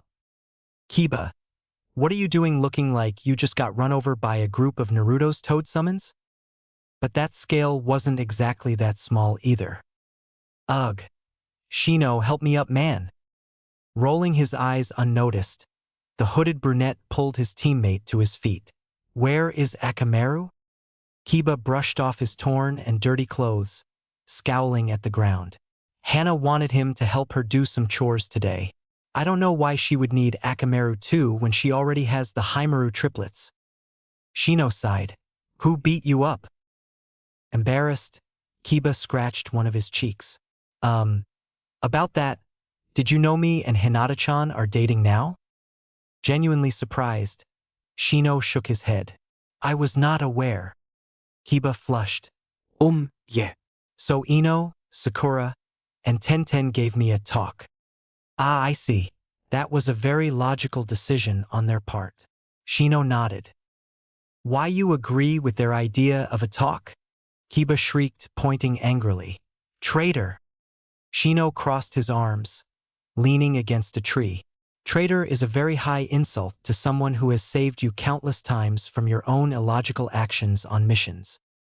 Kiba's blush crept down his neck, and he crossed his arms too in a pout. Shut up.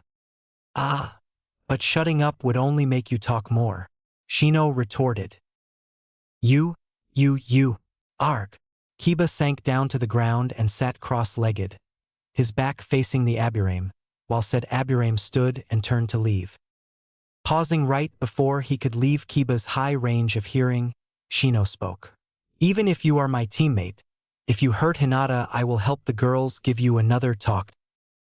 Once it registered to the Inuzuka just what Shino had said. He raised his hands in anger. Even Shino is threatening me. Who's next, Naruto? Night. So, do you mind telling me just why you wanted to meet here on a Thursday night? You know that Thursday nights are when I go and have my fun in the forest of death. Yugao. Enko whined. Yugao rose a brow, taking a sip from her sake dish. I thought that you would be perfectly fine with me dragging you away from your fun time if I offered to pay for all of the dango you eat and alcohol you drink tonight, Kochan. Enko latched onto her purple-haired friend in a bear hug. Oh, Kami in heaven, have I ever told you how much I love you? Sighing and trying to pry the snake mistress off of her, Yugao couldn't help but let amusement color her tone. Yeah, love you too. Enko let go and stood up straight, suddenly looking lost in thought. Actually, Yugao, I have a meeting with Rokudame-sama now that I totally forgot about. Oh, wait a minute, aren't you his bodyguard? Why aren't you there? Yugao suddenly felt cold, and she gripped her saucer tighter as she turned to her friend with a false smile pasted on. You're right. Naruto gave me a break, but I should probably get back. She snapped her fingers and was surrounded in smoke. By the time it cleared, she was fully dressed as her ANBU persona, Nico. Anko disappeared in a smoke shunshin, and Nico in a swirl of leaves. Nico and Anko appeared in front of Naruto's desk, bowing. Nico nodded. Naruto, my break is over. I will now return to active duty. Naruto nodded, glancing at Anko warily. Why is Anko-chan here, Nico-chan? Nico stood from her bow and put her hands on her hips curiously. Anko-chan said you had a meeting with her. The blonde shook his head, a frown pulling at his lips. He blinked, but when he opened his eyes they were in sage mode. I don't have any meetings planned this late. I thought Sai reported that Anko-chan is MIA, and I know that asshole wouldn't lie to me. With my sensing abilities I could tell that her chakra didn't feel exactly like Anko's, and something is missing. The nature chakra around her is being absorbed? What could that possibly mean? You're not Anko. Nico looked from her Hokage to longtime friend in shock. What? What's going on? Anko finally stood from her bow, but each movement was twitchy. Her face was twisted in an evil smirk, and her pupil-less brown eyes flashed. It seems that you've figured me out, Hokage-sama. The title was hissed out in disgust. I now understand that you're no pushover and are quite the leader. Steam seemed to be seeping out of her. Nico took off her mask to reveal her horrified face. What happened to the real Anko? What happened to Ko-chan? Naruto stood, tensed as he brandished his trench knives, grimacing. I received a report when I was at the summit saying that Mitarashi Anko went MIA on a mission to destroy Root. It is possible that Yakushi Kabuto was involved. Yugao shook her head, causing her long violet hair to swish with the movement, pulling out her sword while tears ran down her face. I can't do this. I can't lose another friend. The not Anko gave an overly large grin that they supposed was supposed to be disarming. Don't worry, Konoha Ninja. I am only here as a messenger. Kabuto ordered me to tell you that things will get even worse than they are now, and this is only the beginning. The grin stretched and the not Anko seemed to melt starting from the evil grin down. When they looked at the ground in disgust, all that they saw was a liquefied body lying there. Naruto and Yugao paled. It was an exact copy of Anko, and that meant one thing. Mitarashi Anko was the very first casualty of the Fourth Great Ninja War. Uchiha Sasuke had seen and done many things in his short 15 years of life. He wasn't proud of many of his achievements, no, not at all, and many would be surprised to hear him admit it. But it was as true as the fact that he was the last living Uchiha, until he repopulate his clan at least. Maybe because fangirls were annoying. Anyways, he was getting off track. Back to his past experiences. Most were actually horrible now that he thought back on it. Itachi had spent some time with him when he was younger, but the clan and the village always kept him busy, along with the girlfriend Sasuke had met once. Her name had been Uchiha Akio if his memory was correct. Well, of course it was. He was Uchiha Sasuke, and he didn't forget. Ever. He was ignored by his father until his death. Yup, what a great guy. His mother always cared for him at least, and that made it worse when she died, smiling at the son who killed her and the younger, more naive son who had walked in just in time to see it happen. Comfort was beyond her reach, though. Itachi had slaughtered his whole clan and Sasuke's life went to hell. He had been alone, stuck in his hatred for his older brother, his once-upon-a-time role model, the person he wanted to be and be acknowledged by.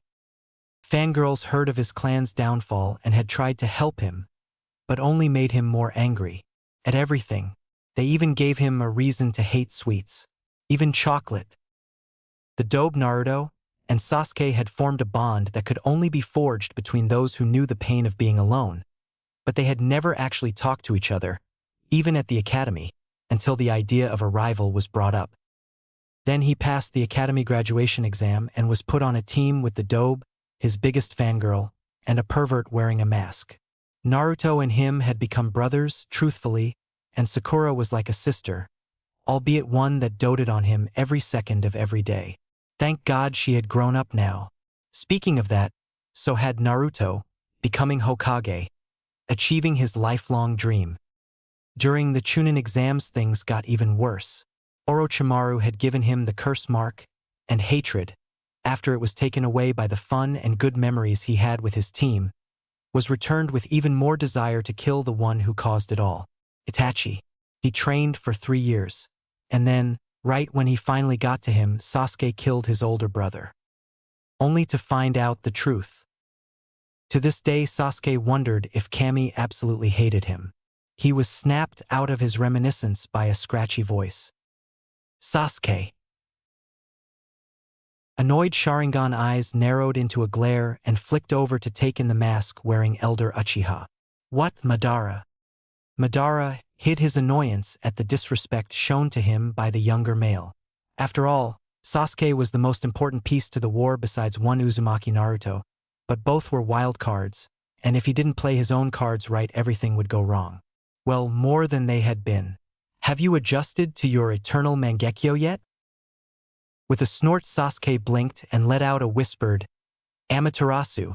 A giant skeleton nearby was ignited in black flames.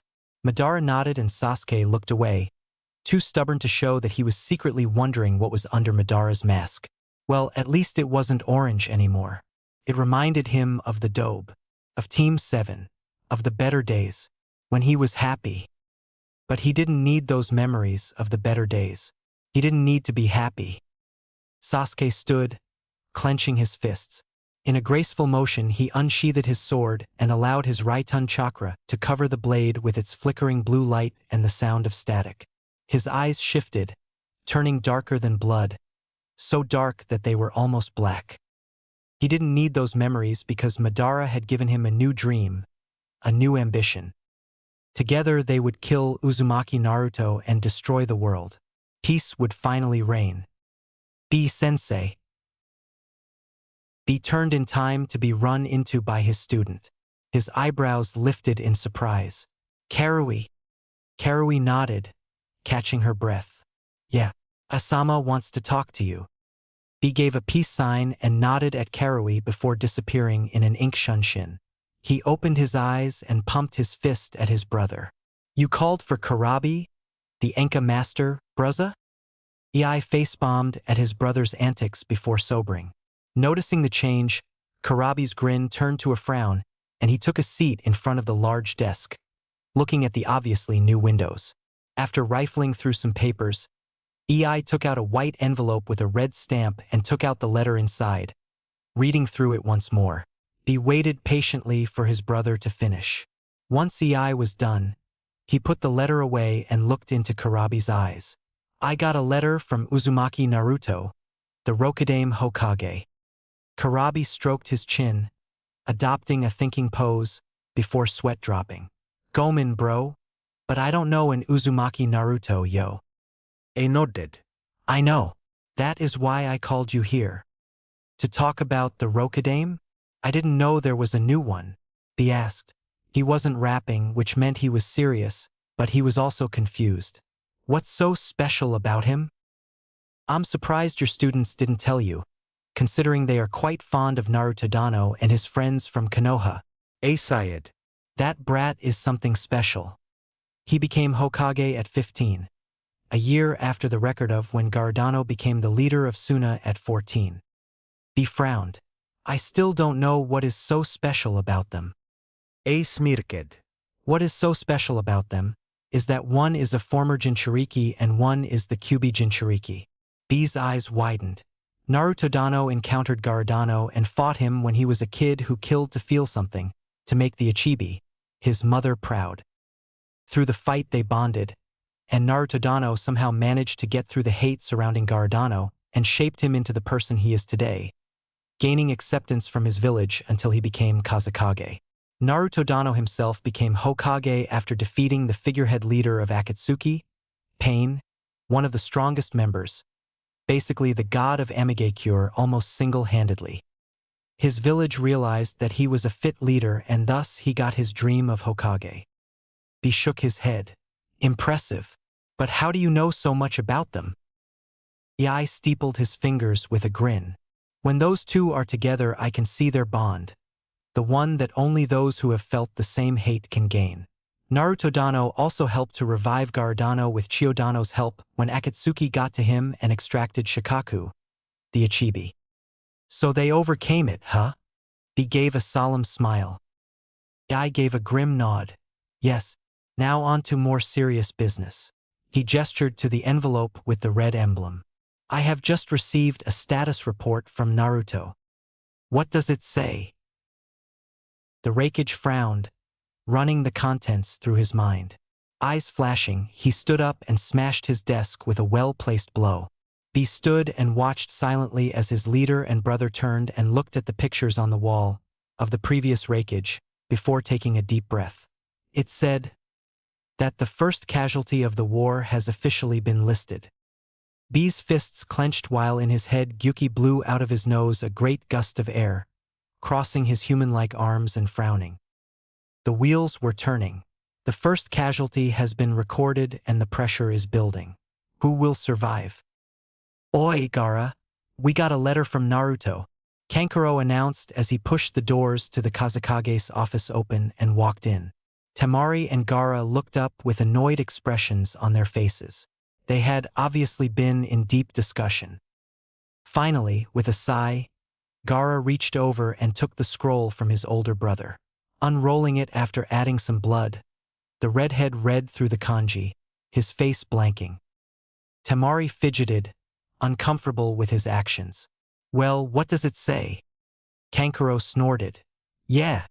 Come on, tell us already. Gaara set it down, a frown deepening on his face. Naruto has officially listed the first casualty of the war. It was one of his most trusted shinobi. Temari and Kankuro's eyes widened. Who was it? Did we know them? Gaara nodded. Hi. It was Mitarashi Anko-san. That crazy lady from our first Chunin exam? Kankuro blinked. The one that licked Naruto's blood off of a kunai after slicing him? Temari gaped. Hi. Gaara crossed his arms and took in their solemn expressions. I suppose you two know what this all means. Both frowned, inclining their heads in a bow. Of course, Gaara-sama. It means the war is no longer a low-level threat. It is an immediate one. After his siblings left, Gaara sighed and looked out of his window, gazing out over the village he had sworn to protect, and could only wonder that if this time, he could do just that. Naruto sighed, running a hand through his hair. Kurama looked up at him, nose twitching because of Naruto's spot on his muzzle. What's bothering you, Kit? The blonde laid back, eyes gaining a faraway look. I couldn't save her, Kurama. Anko-chan was dead, killed, and I didn't even know it. It wasn't verified that the thing had for sure been Anko, but the DNA test they took told them it was, even though no one was entirely convinced yet. Kurama's tails waved. Don't worry about it. Yes, it is a great loss to lose a close person and skilled shinobi, but you've dealt with it before. Naruto knew who he was implying. The man who was like a father to him, and the man who was like his own grandfather. Jiraiya and Sarutobi. You'll move on, you have to. You have a village to take care of. I know. Naruto waved him off. It's just, just forget it. You know I can't do that. Kurama snorted. But whatever. Naruto sighed. Time for a change of topic. Any progress on trying to find my locked memories? Or Karen-chan's, since our minds are now linked? Kurama frowned. Sorry, Kit, no such luck. Nothing? Nothing at all. Naruto asked, receiving a head shake in reply. Damn it. Whoever did the mind-locking jutsu, or even genjutsu, was extremely skilled. Kurama admitted. My chakra doesn't do anything to it. The Yamanaka allowed you to see that brief flash, but that is all that he'll be able to access. I do believe that if I continue adding demonic chakra to it, that it will eventually wear down and become accessible. Naruto felt a brief flash of hope. So that means I will eventually get mine and Karen-chan's memories unlocked? At the fox's nod, he jumped up, pumping his fist. Yatta! However, Naruto froze as the fox spoke. The time that they unlock is undisclosed. I have no way to tell when they happen. All I know that is that it can be at any time, moment, or place, even during battle. No, especially during battle, so you and your twin better be careful. Naruto nodded, giving a muttered, You know me, the definition of careful. Kurama's eyes flashed in annoyance and slight amusement. I'm being serious here, Naruto. If you're not careful, someone could end up getting hurt. Okay, I'll take you seriously, Naruto said truthfully. Do you know what will happen when they unlock? The bijou nodded. Hi. It will be like a flashback, but on a much larger scale. You will experience what you were feeling at the time that the memory occurred, be it smell, taste, touch, pain, and even emotions. Naruto took it all in, frowning. With a sigh, he stood and leaped from the muzzle of his partner to the ground, turning and saluting his friend. Sorry, I haven't had time to visit much. Running a village and all that. And he was gone from his mindscape. A fond smile curled the beast's lips. Only you, Kit. Only you. Honestly, the conversation with Kurama had done little to ease Naruto's worries. Being Hokage meant that he didn't only have his own problems to deal with, it meant that in turn he held all that the village hoped for and looked forward to rested in his hands. This meant that the future deaths, it was inevitable, death would always come for you in the end. Orochimaru proved that, and fates of the civilian and shinobi of Konoha would lay upon his shoulders. And only his. With a sigh, Naruto looked out the window, kicking his feet up on the desk now bare of paperwork as he'd had his clones do it all a few hours ago. His crystal blue eyes were solemn, and no smile graced his tan face. His cloak lay abandoned on the floor beside him, but he took no notice. Everything was happening so damn fast that it was hard enough to keep up, let alone stay ahead. Akatsuki was so damn troublesome. In Yakiniku-Q, Shikamaru sneezed, tempting Chuji to shout at him for ruining the meat and Ino to bitch at him and wipe her face in disgust. Back to Naruto, he was obviously very stressed and tense about the previous and future events. So of course, leave it up to a certain someone to pop in at the right time. Naruto, are you in here? Hearing the voice, Naruto lifted his feet off the desk and sat ramrod straight, a grin on his face and ink brush in hand while a half-filled scroll covered in various kanji sat in front of him. Smonin, Sakura-chan. Sakura pushed the door open, green eyes sparkling with promise. The promise of pain, to a certain blonde-haired Hokage. So, Naruto, a sly grin curved her lips as she stood in front of the desk, hands on her hips. Naruto's pupils dilated and his grin turned nervous. Yeah, Sakura. Sakura's smile suddenly turned gentle, all signs of threat gone dash, and her eyes softened. I know that losing Anko-senpai and being Hokage at our age must be tiring, so I decided that we should do something to get you to relax. But, since we aren't allowed to drink, even with the policy we shinobi have, our sensei forbids it, so I thought of another idea. The blonde's posture untensed and his frustration about the war showed in his eyes, causing Sakura to hold back a sigh of sadness. We're going to have a spar. Naruto visibly brightened and he stood up, fist pumping while a grin stretched on his face from ear to ear. You have no idea how much I am in need of a spar right now. Let's go. And so, without thinking, he grabbed the wide-eyed Pinkette by the arm and Harashined them to an abandoned clearing to fight, since this would end up with some damage to the surrounding area and each other. They stood exactly across from each other, 15 feet apart, positions relaxed. Suddenly Sakura smirked and jumped up, tossing a barrage of weapons at her teammate. To counter, Naruto twisted to the side, muttering to himself about wasting weapons, and a single kunai shot towards Sakura with high velocity as he leaped in the air. Recognizing the kunai, Sakura coated her fist in chakra and swatted it away before slamming her heel into the ground, causing dust to cover the field. Naruto's eyes flicked around as he landed, shuriken between his fingers. Without blinking, he flipped backwards, tossing the shuriken at Sakura as she appeared beneath him, forcing her to block with a kunai. Both stood and brushed the dust off of their clothes, smiles on their faces. So how about it, Sakura-chan? Sakura crossed her arms, green eyes twinkling. You want to go all out, don't you? It wasn't a question. A smirk showed on the Hokage's face. You know me too well. Both disappeared, reappearing together, trading blows with deceptive amounts of force behind them. Naruto gave an elbow, but Sakura swatted it away with a karate chop. Sakura lifted her knee, but Naruto sent chakra to his feet and sent her sliding away with a spinning kick. Elbow, counter, punch, catch, Hip toss. leg lock. It was obvious they were having fun, like children playing a game of tag. Their hair blew in the wind as they appeared and reappeared in unique spots. It didn't matter which way they appeared in, they could be standing on the river or be in mid-jump, and it made no difference as blows were connected or caught, blocked or missed. This is more fun than I thought it would be. Sakura smiled, punching the ground and causing Naruto to leap over the sudden fissure.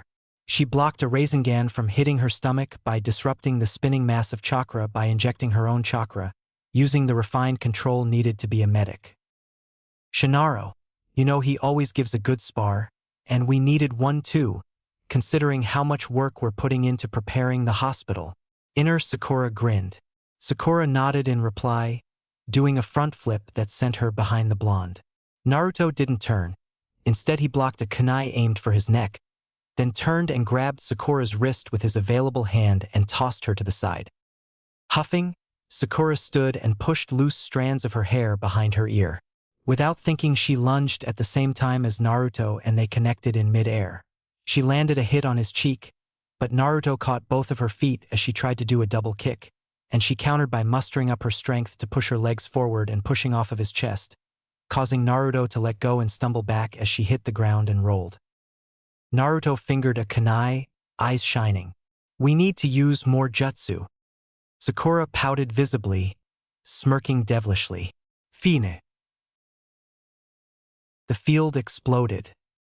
I don't mean exploded, as in a big boom followed by a fiery explosion and a shockwave. I mean it exploded. Jutsu of every kind did collateral damage, shooting this way and that, uprooting trees and boulders in the nearby forests, and most importantly, doing varying amounts of damage to the exact two shinobi who controlled them. Naruto smirked, twisting his body to avoid a boulder sliding at him through the ground. He ducked under a particularly jagged rock and pushed his hand forward. Raitun, Dendu Kaitenji no Jutsu. The spinning electric field sprang into existence around him just in time to blast away multiple boulders. While small rocks rained down around them, Naruto took the offensive. Giai tầng, Yang, Hai. Sakura's eyes widened. Of course Naruto wouldn't let her be on offense for long. Quickly she made hand signs. Doton, Doryuhiki. 3 an earth wall rose up and shook from the impact of blocking a lightning blast. Naruto shot another blast and Sakura dove to the side just in time to avoid being hit from the shattered rocks. Naruto appeared in front of her suddenly, hands glowing with electricity, and Sakura reared back, kicking away his arms and calling out after doing a few hand signs. Doton. Domu. 4. The blonde, instead of dodging, leaped up and balanced on top of the point of the earth spear. He grinned and held out his hands. Raiton. Rensa Raiko no Jutsu. Too exhausted to avoid it, Sakura was hit with the deliberately aimed jutsu. Naruto cut off the constant flow, glad that he'd barely put any power behind it, and landed beside Sakura. The pinkette glared at him, fixing her ponytail and pouting at his smirk. Yeah, I know. You win. Again. Naruto crossed his arms, eyes shining. That was really fun, Sakura-chan. Arigato. Sakura turned her head to the side. Whatever, baka. Let's go get some ramen. I'm hungry. Yatta. And then Shino was like, do not underestimate the power of logic. And I was like, whatever, man. Kiba grinned as he told the story. Hinata giggled, finding it adorable that even though she had been there to witness this, Kiba was retelling it. That's great, Kiba-kun.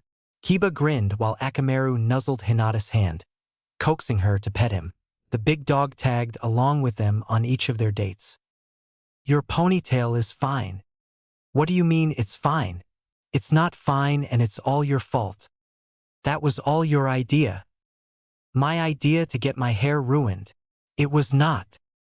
The couple shared a knowing glance and gave a quiet laugh as none other than Haruno Sakura and Uzumaki Naruto walked into the ramen stand, faces red from arguing.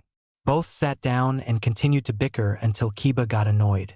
Putting a huge smile on his face, He snapped his fingers to get their attention. So, what brings you two here? Hinata gave a small, sly smile. Are you on a date? Did that. Sakura squeaked. Naruto waved his hands frantically. I don't like Sakura-chan that way anymore. Now it would practically be incest. The Hyuga blushed at the thought while Kiba smirked. Fine, just a casual meal with friends, said. Inuzuka started to fidget as he noticed Naruto scrutinizing him with narrowed blue eyes. While the girls chatted and ordered for themselves and the boys, Naruto stood up and gestured to Kiba to meet him outside. Kiba caught Hinata's eye nervously and only got a small, reassuring smile in return.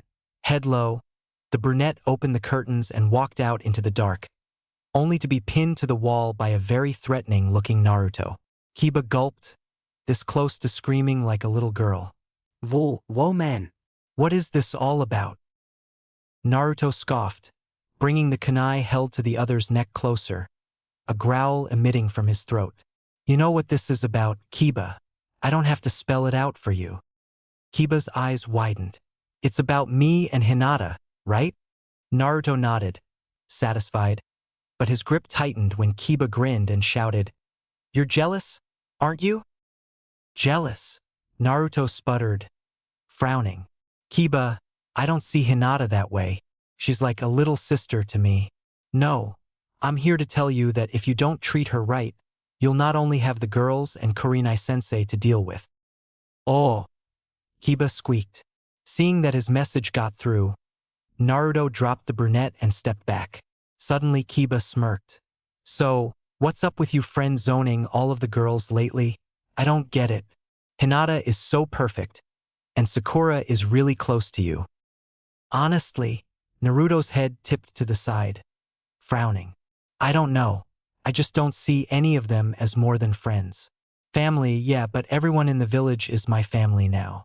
I won't have time for a girlfriend between the time I'll be spending running the village and fighting in the war.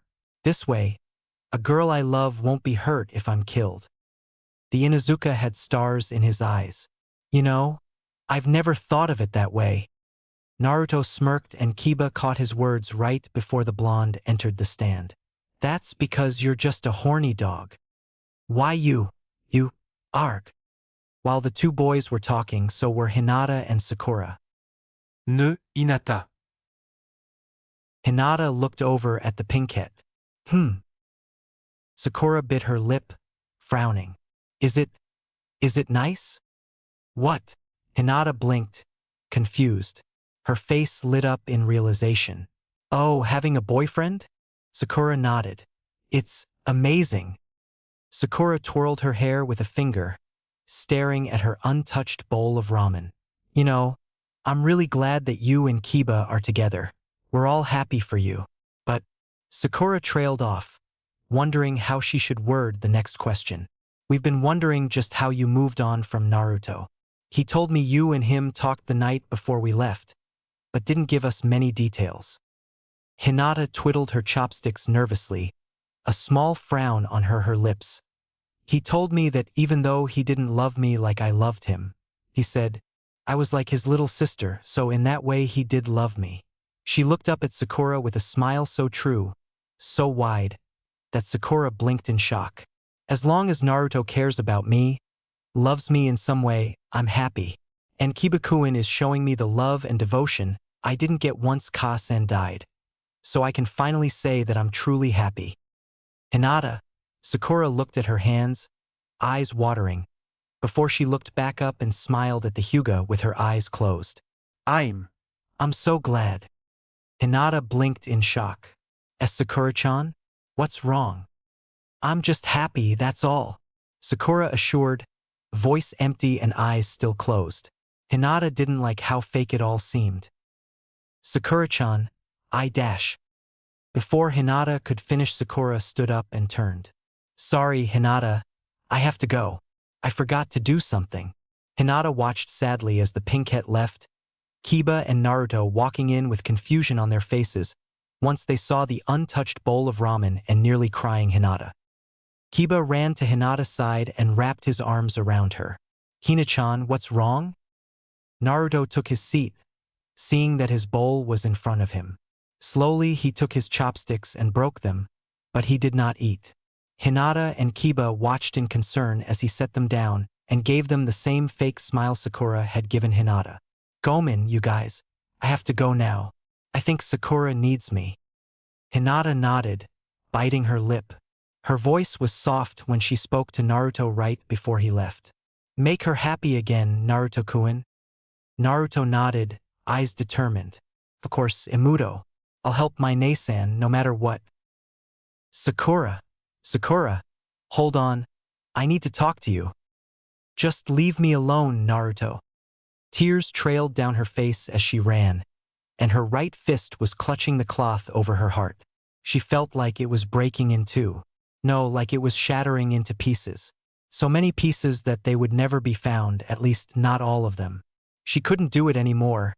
She couldn't hold back the way she was feeling. She had held it in for too long. "Sakura, wait." She shook her head, messy pink ponytail flying from side to side. "I said leave me alone. You know that I can't do that. Anagai." Sakura looked up through her tears, realizing that she was already there, at the waterfall.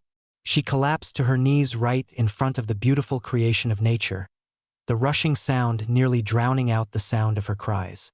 "Damn it! Why did this all have to happen? Why? Damn it!" Sobs racked her body as she punched the ground weakly, her emotions taking away her strength. She couldn't even channel her chakra, she was in so much turmoil. Her voice grew to a whisper. "Why?" Sakura didn't protest when Naruto appeared behind her, cautiously wrapping his arms around her in a hug. All she did was turn her face into his chest and cry. Naruto's eyes were soft, and his hands were gentle. "It's all right, Sakura. I feel the same way." The falling water perfectly mimicked the tears falling down their faces as the unspoken words hung between them. "I miss Sasuke too." Hyuga Itsuki was an 18-year-old jounin and branch member of the Hyuga clan. Thus, when he walked into the cavern and saw what he did, when originally he was assigned a simple recon mission, even to him, a trained stoic Hyuga, this was a shock. He even activated his Byakugan to make sure that what he was seeing wasn't some sort of illusion or hallucination. Once he was sure his eyes weren't playing tricks on him, still in disbelief, he even thought to bring his hands up in the ram seal. "Kai." His partner, a 17-year-old female with the name Akechi Risako, blinked profusely once she moved him out of the way and looked down to the cave's floor. "What in the 9 levels of hell is this place?" Her voice was more of a whisper shout, too wary to let whatever was down there know that they were here. Itsuki shook his head, deactivating his jujitsu. I don't know. Risako, would you mind? We should return to Konoha and report this to Hokage-sama." Risako nodded. She reached out and touched the cave wall, a simple marker seal blooming from beneath her fingertips before fading away. Anyone from Konoha would be able to detect it. The two turned and prepared to leave when Itsuki was hit by an invisible force and thrown backwards, towards the gaping maw of the drop-off. Risako screamed, not caring about the volume as the enemy obviously already knew that they were here. "Itsuki!" Itsuki's eyes were wide as he slid over the edge, hands reaching desperately for a small grip, anything, but the face of the drop was smooth, no blemishes in sight. He slipped into the darkness, a name ripping from his throat in a last desperate attempt to maintain his life. "Risako!" Risako reacted faster than she knew she could, taking out a rope from her sealing scroll. She tied one end to a sturdy rock, tying the other end to her foot, and with a shaky breath, she leaped after Itsuki. She noted with no small amount of relief that she'd caught his outstretched right hand, their combined weight jarring her body when the rope reached its full length. They stayed there, breathing heavily, slowly swinging from side to side as the rope creaked eerily. Their eyes caught and Itsuki felt weak with relief while Risako giggled hysterically, tears coming to her eyes. They weren't dead. Itsuki looked down, tensing at the sight. They were way too close to the mystery at the bottom for his comfort. "Risako, we should climb now." The long-haired brunette nodded, purple eyes scanning for an easy way to get up. She sighed in annoyance, a slight blush dusting her pale cheeks. You're going to have to crawl up my body. I'll climb up after you give me enough space to turn around, since the rope is around my foot. Knowing that there wasn't any time to argue, Itsuki nodded and did as she planned. He grabbed her hand and pulled her up to the top, and they grabbed the rope and cautiously began their way out of the cave, wary for any unknown forces. They made it out unscathed and hugged only briefly, and took off to the treetops. Neither noticed the two sets of red eyes watching them. It has come to my attention that there is something that all of you seem to be severely lacking. Sakura furrowed her brows, placing her hands on her hips. And just what is it that we are lacking, Tsunade Shirsho? Naruto crossed his arms, raising his eyebrows. Do tell, Bachan. The others in the infamous group titled Konoha 12 all nodded in agreement. A tick mark appeared on Tsunade's forehead, and she appeared ready to bash everyone's faces in when she very obviously held back, taking a deep, shuddering breath. With a sickly sweet smile placed upon her lips, she swept a cold hazel gaze over each of the assembled teens. Respect. Excuse me. Ino rose a fine blonde brow. She shrank back when Tsunade glared at her. You see that there? That is what I mean by respect. Every single one of you treat each other as an equal, and even though you may see each other as such, you must learn the proper terms of respect. She gestured to Hinata and Niji. When those two are performing duties for their clan, I expect you to call them each by the proper title, which is, she let it hang. We would address them as Hyuga-sama.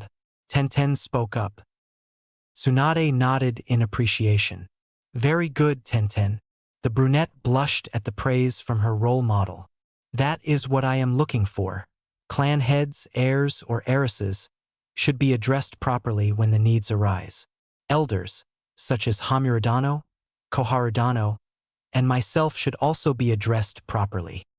Before anyone could add something, Tsunade continued. This also stands for Naruto. In public, during battle, in reports, in letters, and in meetings, you must address him as either Naruto-sama, Hokage-sama, or Uzumaki-sama. Understood. Everyone shared a look before nodding.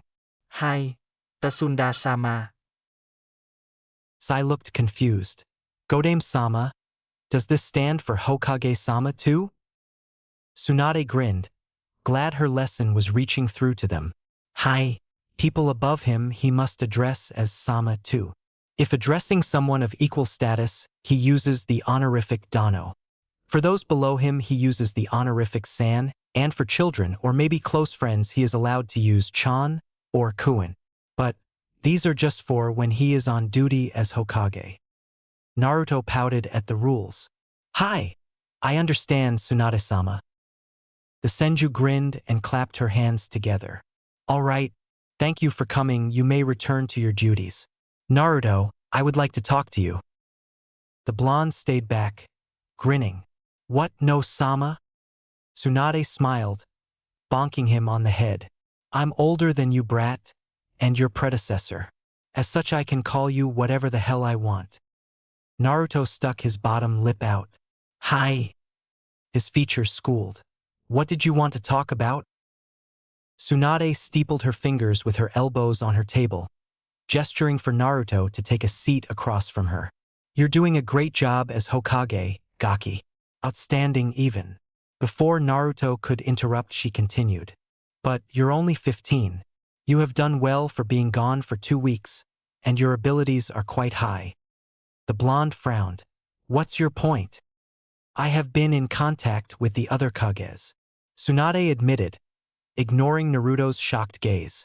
Many thought it would be a good idea to keep you sheltered, away from the battle, as Madara and the remaining member of Akatsuki, Zetsu, is after you. And I agreed.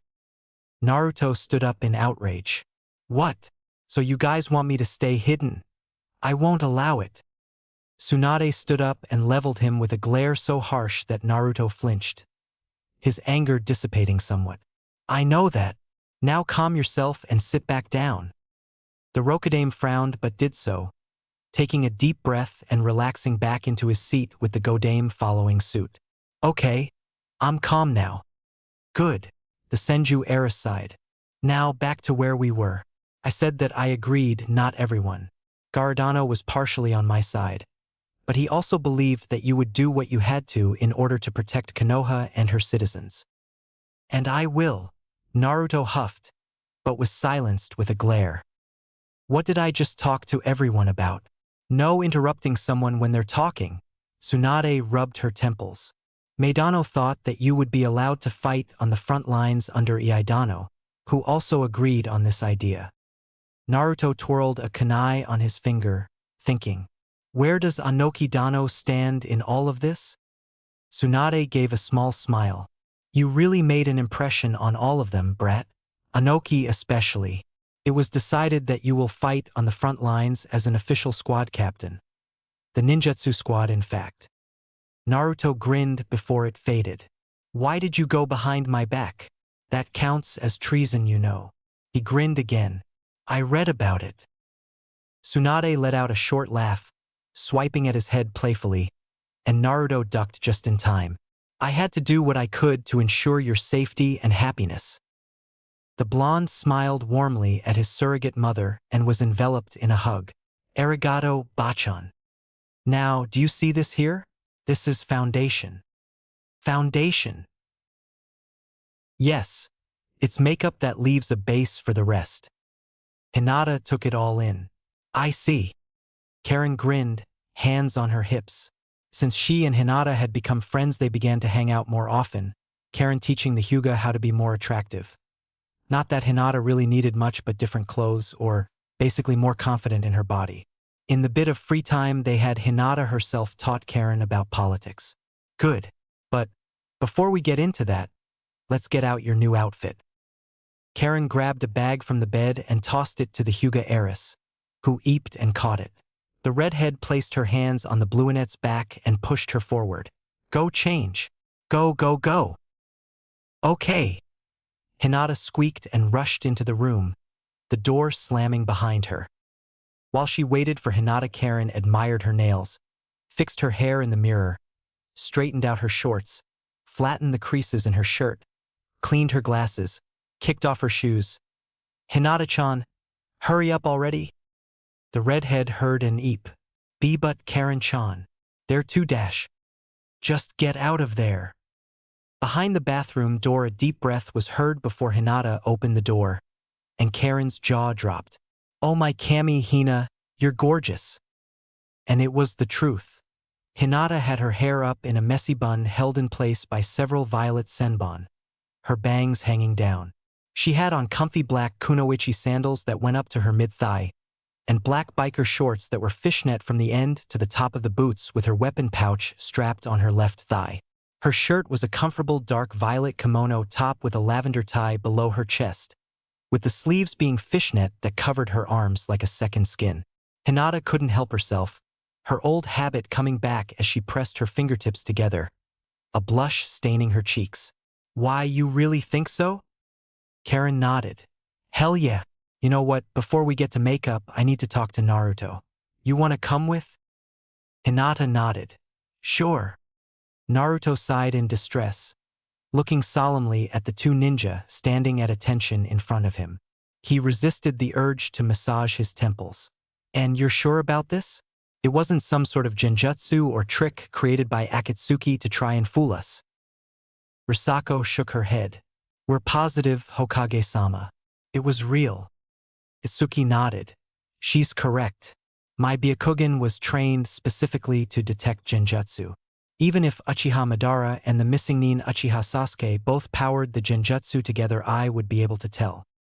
Naruto actually did rub his temples now, talking under his breath. Damn it. Everything is getting even worse than it already was. He looked up seriously. Do you think you could lead a team there? Risako nodded. Of course, Hokage-sama. I left a marking seal there.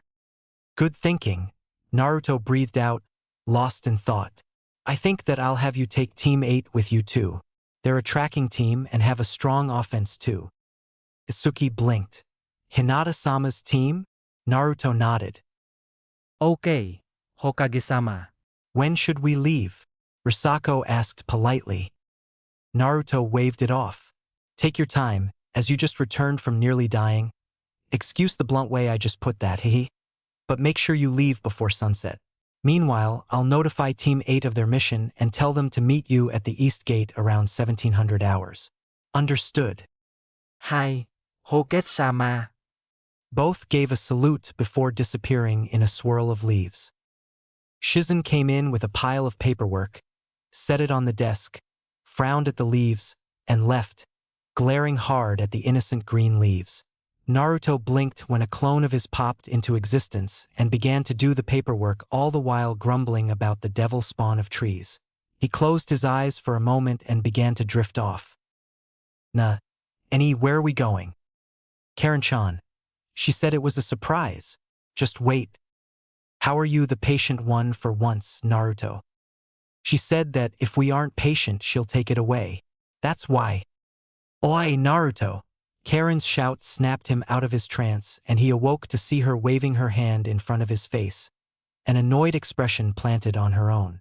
A worried-looking Hinata stepped forward. Are you all right, Naruto-sama? Karen blinked. Naruto-sama. Where did that come from? It's required. Naruto sighed. Tsunade-sama talked to all of us about respect and told us to use the proper terms. And yeah, Hinata-san, I'm fine. Hinata gave a soft smile. I'm glad. Karen nodded in understanding. Okay, from now on I'll call you Hokage-sama when I need to then, I guess. Anyways, now to what I came here to talk to you about. When do we get our memories back? Naruto stroked his chin. Kurama said it would be pretty gradual, but if you're under stress, like during a battle or something, all of them could come pouring out at once. It would be pretty damaging to your psyche, as Inoichi-san put it.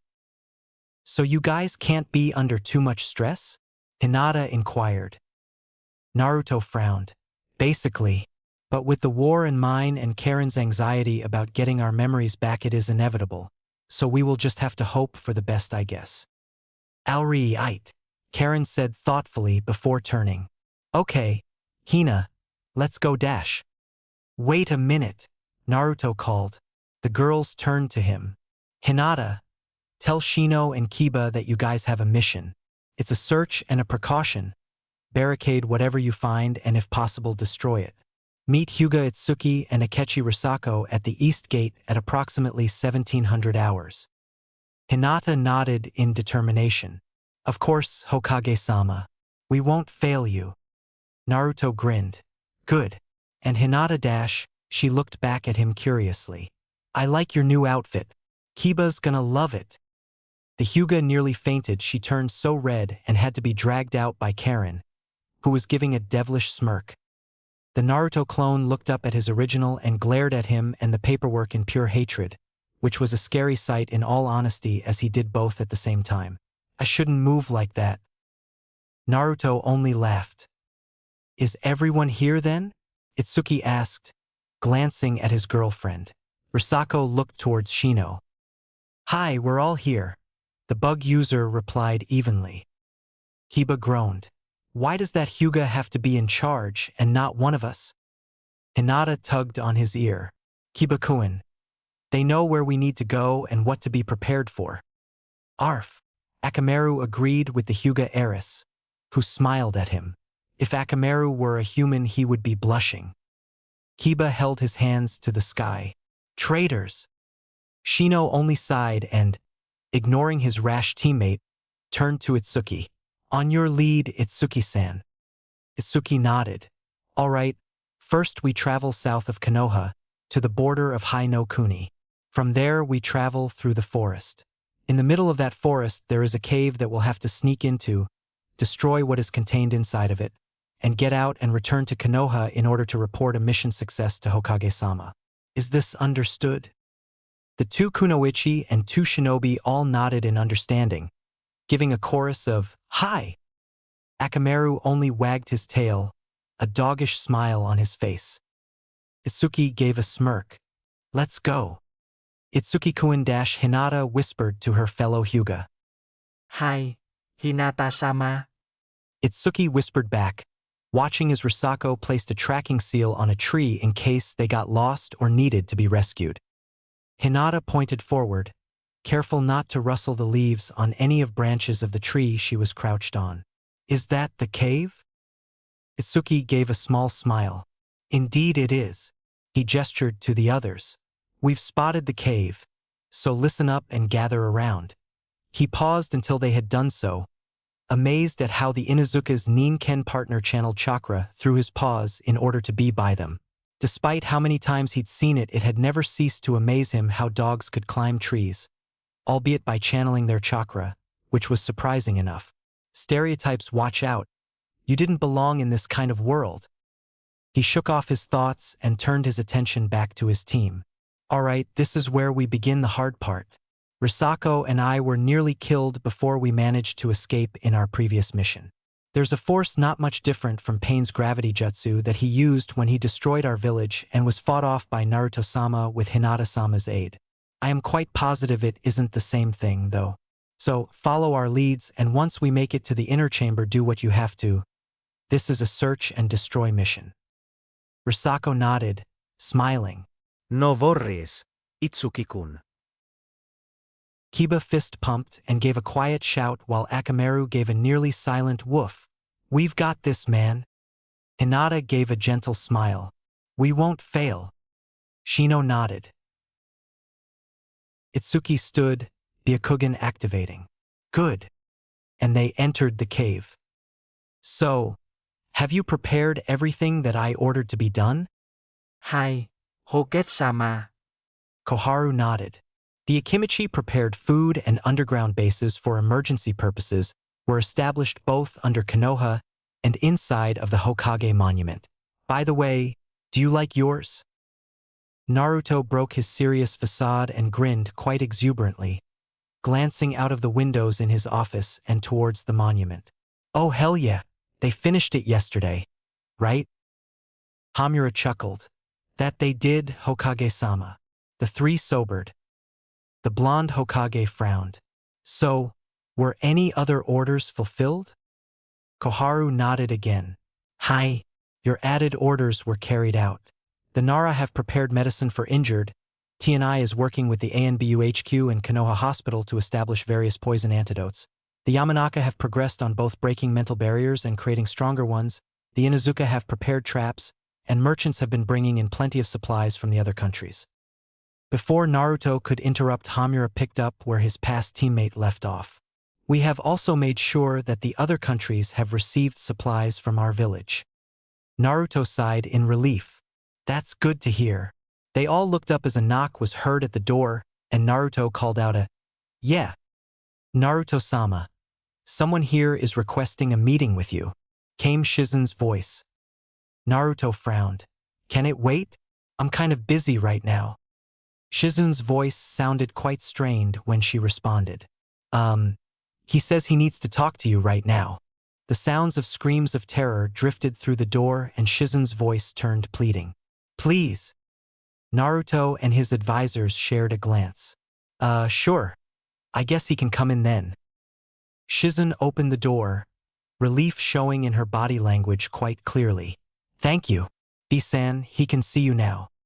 Koharu and Hamura moved to stand beside their leader when a buff, dark-skinned man wearing shades practically strutted in, giving a peace sign.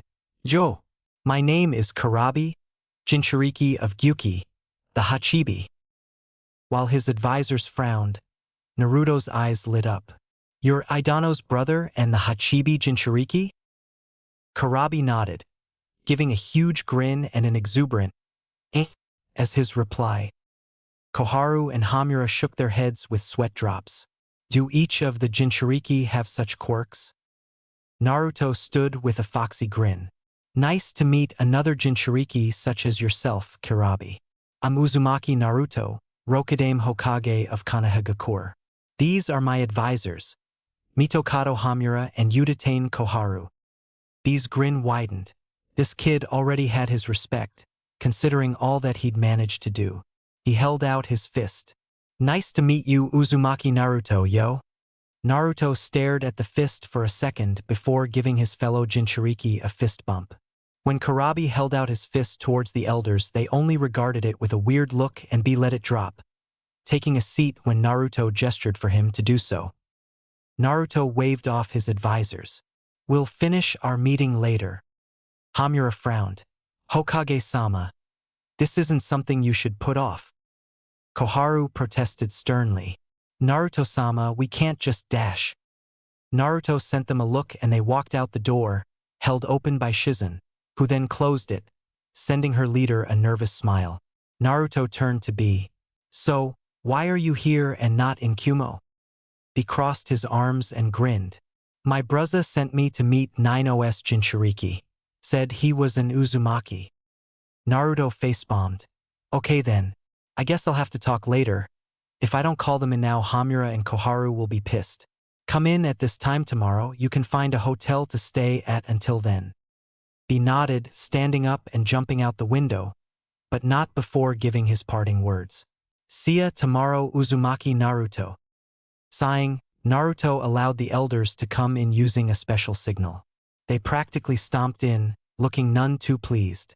Hamura's lips were pressed into a tight frown. "You allow him to not use any respect? To just waltz in and spend the night in our village without previous warning?" Koharu shook her head. "I'm not too happy about this either, Hokage-sama." Naruto looked out the window. "I don't expect you two to understand." The elders furrowed their brows. "It's something I can't explain. Plus, B's on our side. He'll be as valuable an asset in the war as I am."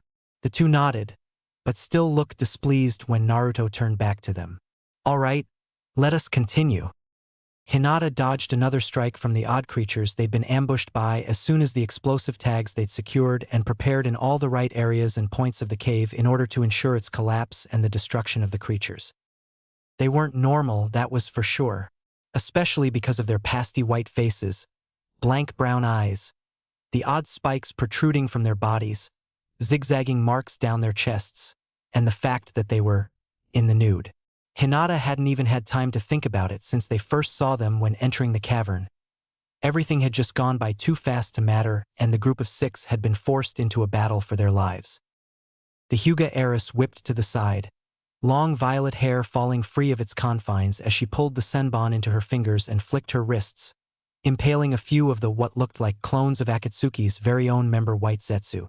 She struck another in the chest until she was positive that it wouldn't rise again and jumped into the thick of the Zetsu, where the clones were cornering Akamaru, who had been separated from Kiba some time earlier.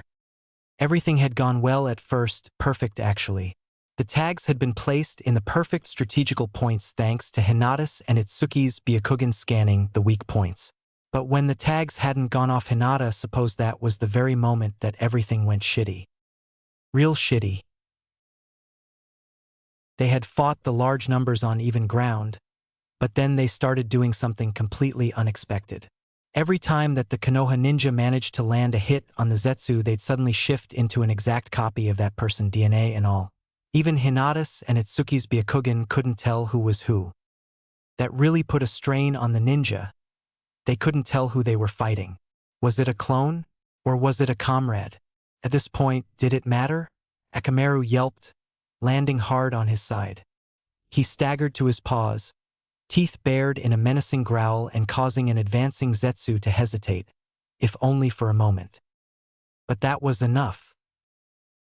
The large Ninken leaped with jaws outstretched, bowling over the creature and sending him sprawling. The Zetsu's eyes suddenly widened in horror, fear clouding his brown orbs as a horrific scream tore out of his throat, only for no sound to come out. He no longer had a throat. Akamaru had seen to that personally. Whimpering slightly, he limped over towards another group, and the Zetsu all backed away in terror. Kiba grunted, pushing back a Zetsu who had obtained his DNA.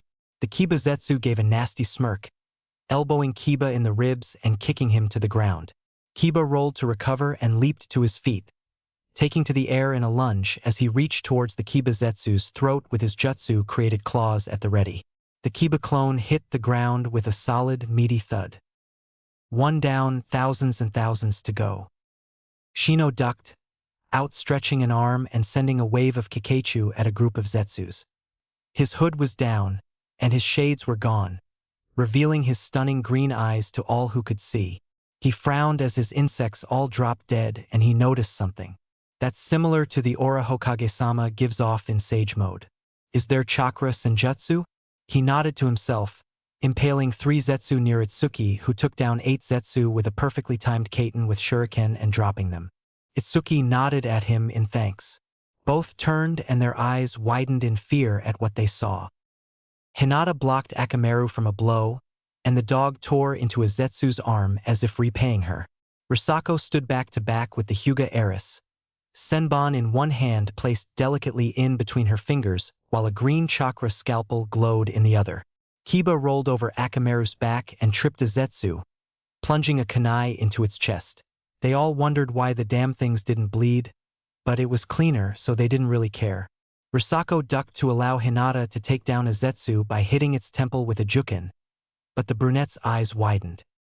Hinata-san! Hinata blinked at her, not noticing the evil being near her side. Wadash! Kiba reacted before he could think. One moment he was there, the next, he was standing in front of his girlfriend, arms spread out protectively, blood dripping down his chin, and a kunai going through his stomach. Hinata screamed. Akamaru howled. Kiba hit the floor. Kabuto grinned.